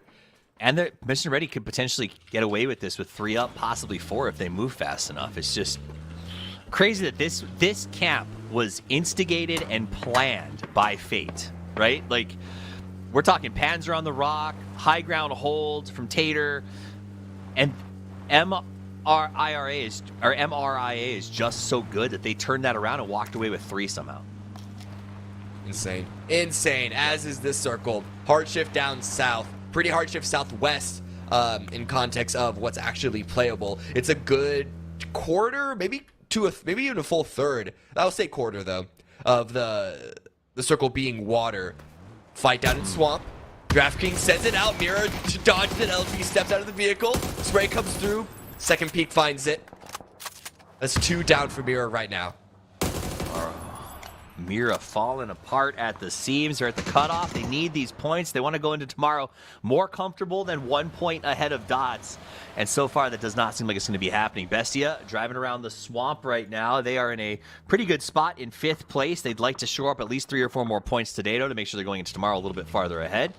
But really, this needs to be a big move by Mira. They need to survive and go at least another circle, 2 circles into this map minimum.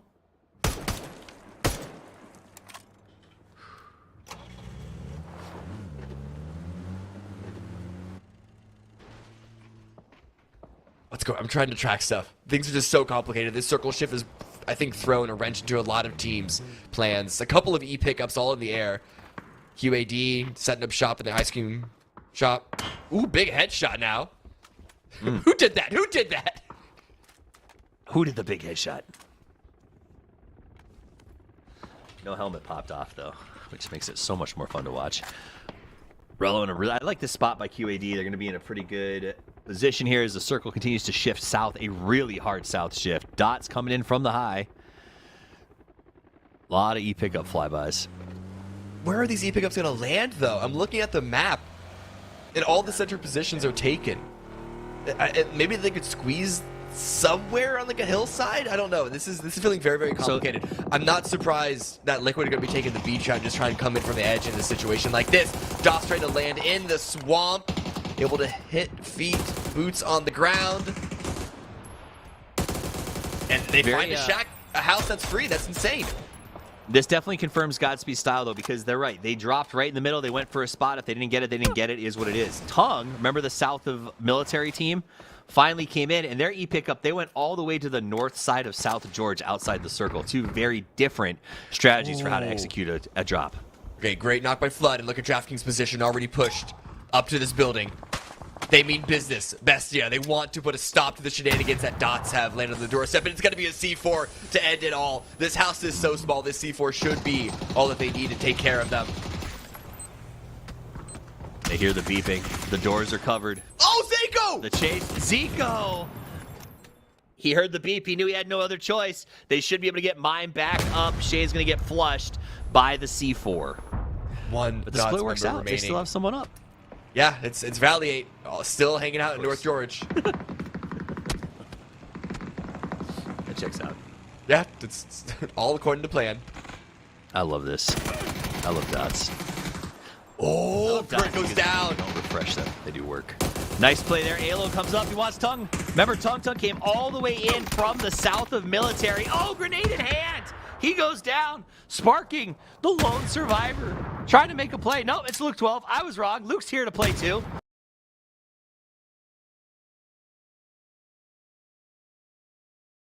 First knock, wants to keep his friends alive. One more to go. Sprays to the left, gets the knock again. Has to fall back and heal up. He's taking fire from the left side. Tongue with the flanking move. Sparking, trying to line up the smokes. They need to try to save their teammates as soon as possible before they bleed out.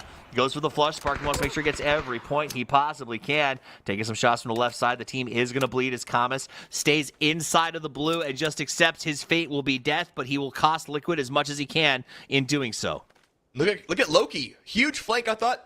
Was going for a disastrous crossfire onto Liquid, but is just trying to get into the zone. This is giving Liquid an opportunity to just get revives on their own teammates. Kurt goes down again to Kamish. The spray comes through, but I think the blue is going to be taken care of, Kamish, and that is going to be the case. It's all down to Loki. Liquid are going to be able to reset even after what looked to be a complete fumble of their position with Tongue's arrival.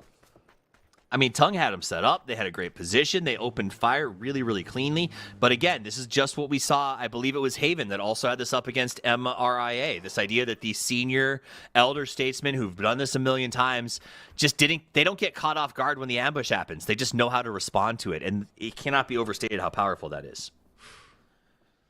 Back to Bestia. Able to maintain control of Swamp from the arrival of the dots from the sky. They're just watching over Furia, slow encroachment. Flood ADD peeking. Can't stop moving.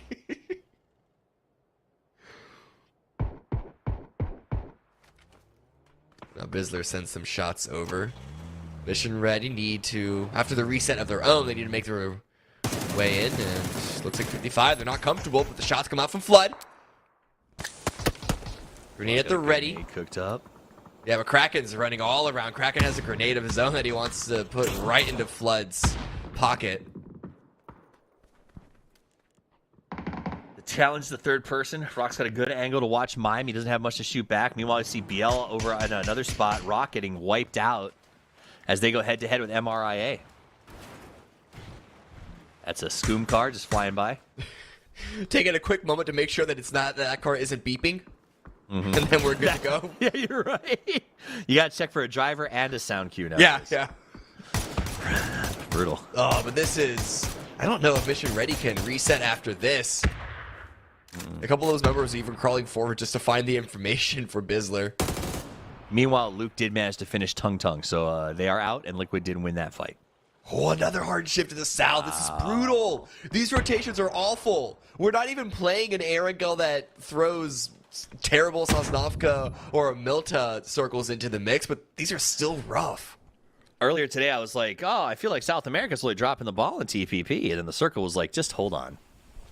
This game will be for South America.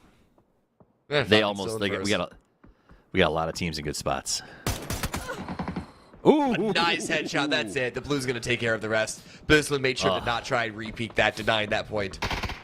Good for you. Good for both. Miro swing in, grab a shack. There's really no one on the south, but with only a couple of members to their name, Makes sense for Mira to not want to try and take a hilltop position. Liquid also come barging in, driving through QAD. Roth pulling away. Get behind cover, but we have eyes on Bestia to potentially have a third-party angle. Kurt's not going to let them get away. Clean grab there by Liquid to start things off. QAD up over the top of this hill. Liquid zooming away.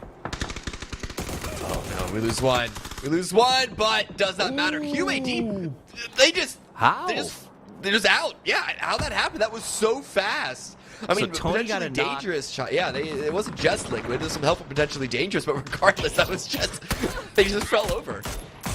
And then apparently Sparking, who looked like he was running away, turned around and just drove back with the car and ran one of them over. So Liquid's playing wild, and I love it. Toyo pushing up the hill towards Falcons right now. Tay gets the opening knock on Benha. Capitan has nothing. Yes! He's got a lot. Listen, He'll dance he for has him. so much to show you. Watch these moves. Dance for me, Capitan. So this team got wiped while he was dropping. That's hilarious and sad. Now Casito come pushing on through. They came in from all the way to the north side. Passing Mira, tumbling over the hillside, tumbling over the rocks. Tumbling into rocks as Fantastico grabs Brand, takes them out, confirmed by Souls, and the rest of Team Casito drive through. And I mean, they came in from the north. They had no information on the south. They're just looking for some place to play for safety. Oh, no hope. Resident ammo. A second shot. Second Easy. chance, but no, Fantastico's able to find it. And then Psycho with the second angle there. It's falling apart for Team Casito. The mice ran into the trap, and they're eliminated. at 12. EWC MVP. Oh, Capitan. Noble. A noble effort and a noble way to go. Capitan goes down with the ship. Oh, this is a good grenade. They don't see him. They don't know. Just look at this end zone. Disgusting field. Say end zone. You going for more sports references? Yeah. Listen, I'm trying to make up for it. Trust me, though, I'm not going to dig the hole deeper this time. I promise. I swear. That was really good. All right, Gabriel. I don't know what you can do here, man. They just have the high ground on you. You're pinned between two teams. This is tough. One good grenade from Glock. Furia, they're in a position to take over this whole game. They just need to clear out these teams coming in from the north. First Bestia and then Falcons. And then their position, I think, is going to leverage a lot of power going into the field as long as they don't get overwhelmed by 55 coming into the mix. But this fight on the west side is a lot more chaotic, a lot more explosive. Ayla with a shot and a couple of grenades coming from both Liquid and potentially Dangerous. Tires go out. Gabriel going to make sure that Liquid can't use that vehicle anymore. He didn't get the kill, but he'll take your tires. Meanwhile, Musi is just getting ripped apart down there. They're down to one player left inside of a bucket between PD and Liquid. The only saving grace for them was the fact that Liquid was taking fire from Gabriel up here on the high ground, which forced them to stop shooting down at Mus and allows them to sort of take a little bit of cover here. But I just don't know how you survive this. You just have to wait it out. Done. I mean, potentially Dangerous, they hold all the cards, right? Like, if they don't give any knocks up, there's no way for Musi or Liquid to get into the zone. They just gotta wait for them to go on the push, and well, a vehicle run is happening, but Alo's gonna take Lost out from the passenger seat. Wow. Good for him. Nope, that's not open. Go the other way. Hey, Kurt might be missing a tire. He's still gonna make the send. Still gonna take the fight, dancing around the shield, and he's still alive. How is that happening? How? Oh, it's a C4. A C4 gets the knock on the Glock. And now Tony goes down too. That's huge. That means the anchor's out. That was a big knock and Tony went down. Kurt's still up. Pushing up and over. Old man still has it. It's all in an Idavon. Last one standing for potentially Dangerous. How are Liquid actually able to survive through this? This is insane play. Through so much chaos. Oh. They're making it work. There it is. All right, so they're out. They can now focus on going uphill. Basically, somehow, and I don't know how he did it, Sony got in there and managed to clean out the last member of PD and got Tony. Now he has to hold against Liquid, who will be headed in this direction. That said, they are in a really good spot. Whoever comes out on top. No one's crossing that field. You know what I mean? Like, Yeah. everyone else is going to fight for that ridge by Posa. So it's going to be... Oh, no. Never mind. I take it all back. Take it all back. I'm with you on this one. Now suddenly So what do Rock they Esports do? are looking to be the best. They just need to hold that position on the south side, and they should be in a position to win the game. Right now, the Bestia teams... has to send the compound where Liquid and Music are going to be, right? I don't know. This is so tough to be the swamp teams. How did Souls win that? Wow. Stolen by Fana, but still, 55. They're not able to find an opening at all. RBN with more angles onto Pippa. Rock did not care about how I spoke about them earlier. This is a good game. 6 kills. They're being proactive. They're taking fights. This is a Rock I can get behind. Now that ridge is helpful. Yeah? Yeah, it's a nice ridge. Like if I was in real estate, I'd be like, I'd like to buy that ridge. Well, no. Real estate, you sell it. You gotta buy it before you can sell it. Oh, true. Flood buys the lead straight to the head as he goes ahead and sends kickstart packing. Nice play there. But again, it is our top teams continuing to put in big performances while only 2 teams below the cutoff are still alive and both of them are limping. This is the beef I have with what happens here in this qualifier, Cameron, is that every single time 5 or 6 teams in the top 8 are alive in the end game and only 1 or 2 at the bottom. The differential is huge. As was that ridge for the slowing down the momentum. It was a C4 heading. It might still be good. No, the trajectory is wrong, and it just was not. The timing was not favorable.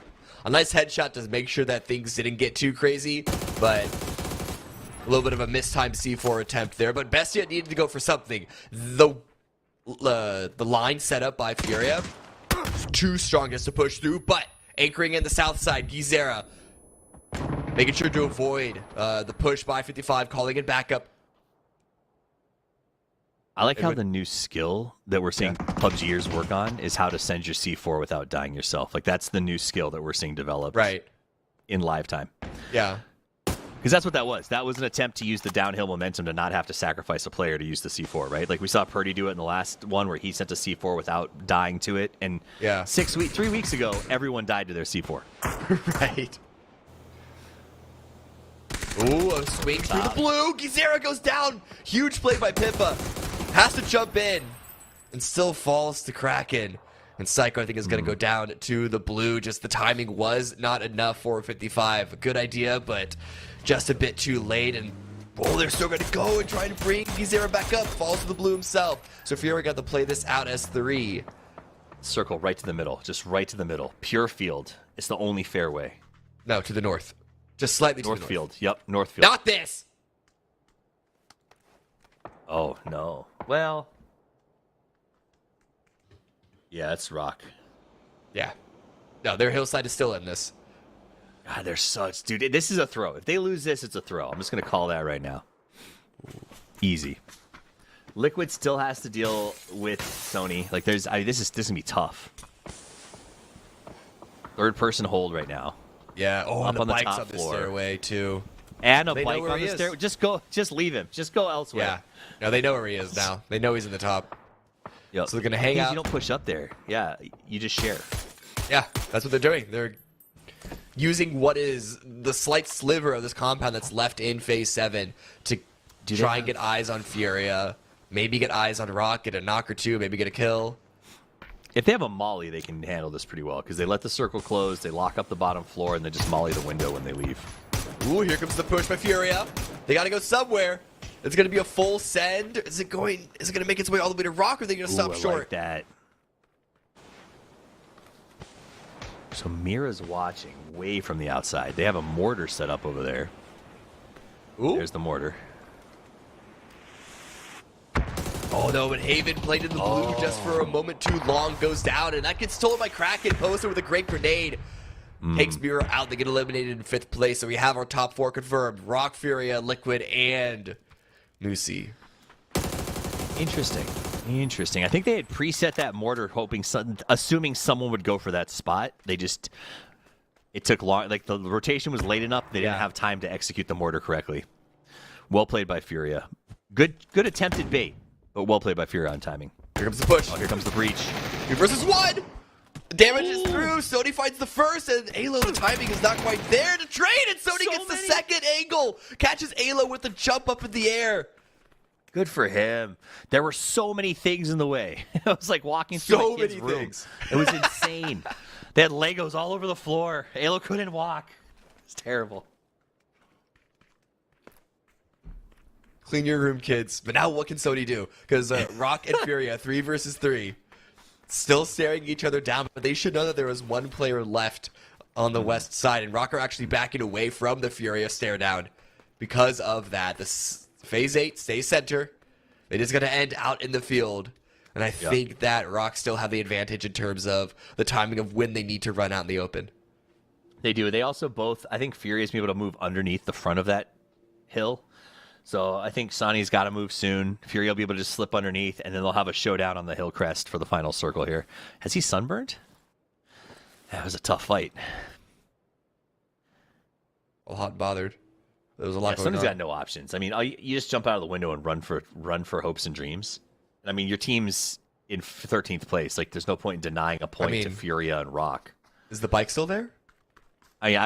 Even if it's a broken car, like send, right? Like, Yeah, send something. keeping points from these guys is worthless. Yeah. Better to try to send and maybe get a knock, and that could be the difference. Yeah. Like, who are you denying? A team that's in 2nd or 4th from being further in 2nd or 4th when you're down in 13th? Yeah, it's just, you got to go for something. I think really what Sony is doing is hoping that someone gets knocked that's going to be in their line of sight that they could steal, which really is the highest probability chance of point gain at this point for them. We love theft in this game. We love it. Can't get enough. Love it. All right, Utility comes out. The moment. Okay. They always have a Panzer, bro. Rock hold on to it, but Posa gets the first knock onto Santastico. Grenade, long lob, far lob from RBN, and just a bit too far. Move, Sony. Why are you not moving? 10 kills for Furia. Hit double digits, Sony out in the open. Spotted by Kraken. The spray comes through, but at that range, they don't want to overcommit. They know that Rock Esports could try and take advantage of the opening. A little bit of damage comes out. Posa goes down. Sony has an opportunity, but Kawasini with the Panzer.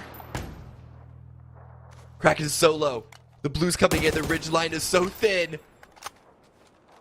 But Furia is still on top. They have 2 players. Make that 3. Still standing. First aid kit. Sony stopped. The EMT Sony gear. stopped when they shot him. He has no choice. What are you going to do? Rock getting the heal off.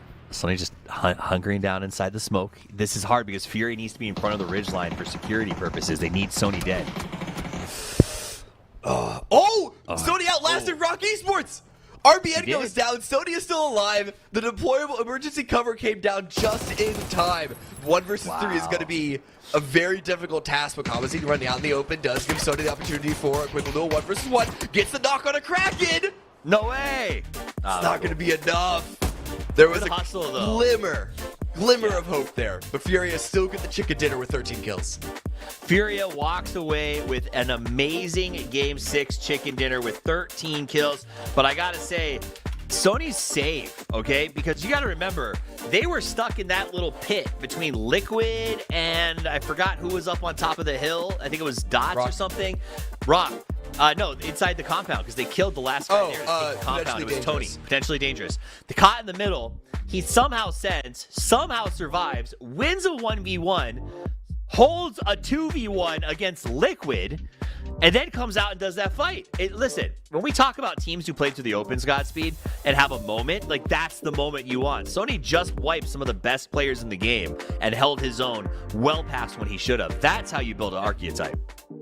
And guaranteed his team some points, so that was very impressive to say the least. But also a big shout out to Furia, the only team so far on the day that was able to win 2 games and won game 2, and they were able to get the last game done. But more importantly, they do so in impressive fashion. I swear, every time Furia wins a game, it is at least with 10 kills plus. So They do it here again, 23 points. And in fact, they're the only team even close to 20 points. You can see Liquid, the next closest with 10, tied with Rock in third.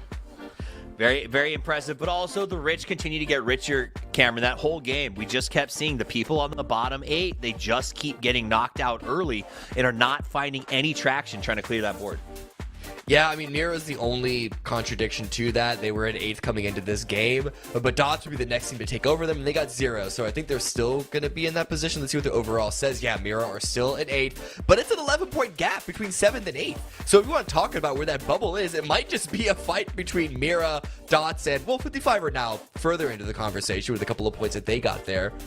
This midsection is very strange numerically and setting us up for the story of the teams fighting for top 8 tomorrow. And that's what it's about, top 8, Godspeed. So that 42-31, I think, is pretty shocking for everybody in the chase pack, considering it drops to 25, 23, and so on from there. There's a very real world where we show up tomorrow, and it is a 5 horses for 1 spot kind of race if it keeps going this way. Yeah.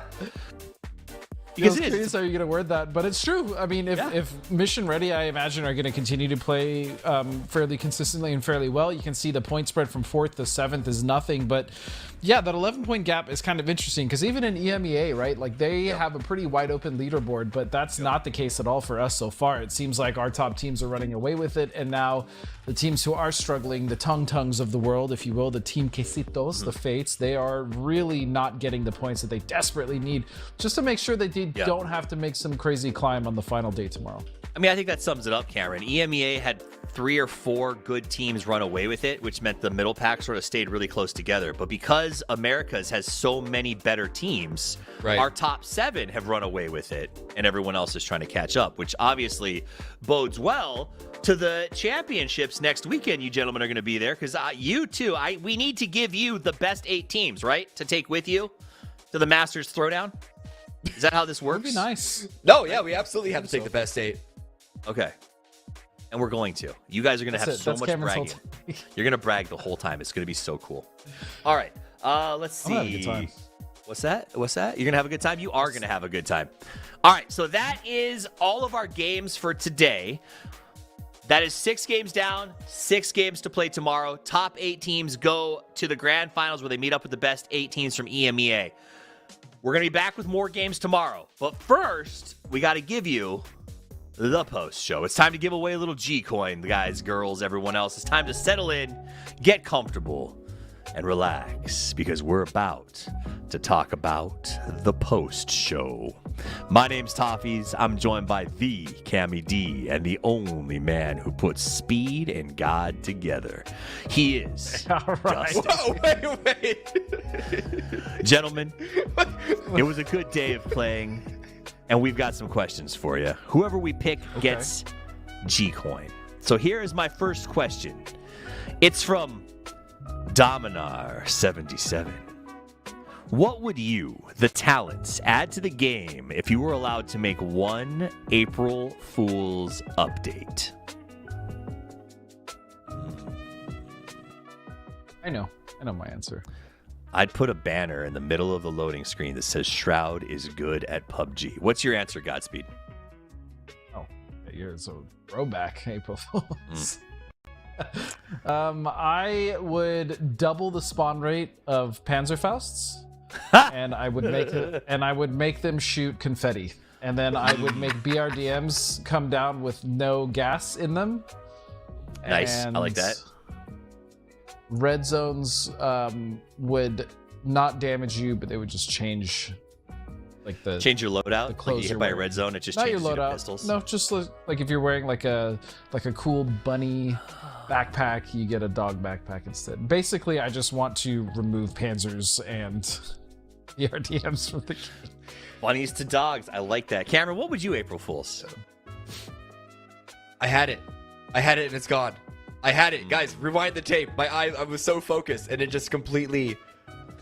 Oh, Cameron. And it was so good too. It was so good. The best part of Cameron is it's been 9 years now and he always thinks he had it. It's always just right there. Damn, that was... You keep thinking. Okay, what my actual April Fools would be is I would make C4 4 times bigger twice as strong with a 1-second fuse. Have fun. That's awful. That's awful. No, the real update, which Krafton can do now because of UGC, is they would announce it. Guys, we are introducing the first. This is the first time any battle royale has ever done this. It is revolutionary in all of the years of any battle royale game. No one else has ever done it. Building. Building. I've heard that. Ooh, I have a better. Instead of 2-second fuses, it's a 2-minute and 47-second fuse. All right, let's move on to the second one. You just don't know when it's blowing up. All right, move on to the next one. This is from, congratulations, Dominar. You get points. Game Symbol sent this in. Which perspective, TPP or FPP, in case you were curious, rewards individual mechanical skill more, and which rewards team synergy? Cameron. I mean, mechanical skill is important for both. If you want to talk about which one favors one more than the other, I think third person favors team synergy more. I think first person favors. I think first person still needs team synergy, but like the ratio between mechanical and team is more towards mechanical than third person is. But we might just be looking at different things when we say that. Do you work at a breakfast I'm not house, confident with my Cameron? answer. What? Do you work at a breakfast restaurant? I don't know. There's just so much waffle. I get Waffling? Godspeed, Shut up. what do you think? Oh my goodness. I think FPP for both. I think it takes more mechanical skill to play FPP, and I feel like team synergy has to be higher because you're taking way more risks when you play FPP. So FPP for both is my simple answer. I mostly agree. I'm gonna disagree on one thing. I think set pieces, if you're talking about communication and synergy, is a bigger deal in TPP. I think with the amount of prepping you have to do to crash buildings, I think set pieces are going to become kind of a thing, like plans for breaking into a 2-story, which I don't think you do as much in FPP. You sort of look for the knock and then go. But I think in general, because of the lack of information, FPP does have a higher difficulty level, synergy, all that stuff goes along with it. I'm not knocking TPP, but I am saying I do agree with that assessment. All right, points for you, Game Symbol. Third question. This is from User Error Leet. Nice. That's old school. Should respawn beacons be tweaked to revive instantly, or is the current system better for comp? I have strong feelings. I will start with you, Gatsby. I think they should be tweaked. I believe that you should just immediately start dropping from the res beacon. The planes, although it's nice and it's a much better system than we initially had when res systems were introduced. I'm looking at you, Res Island.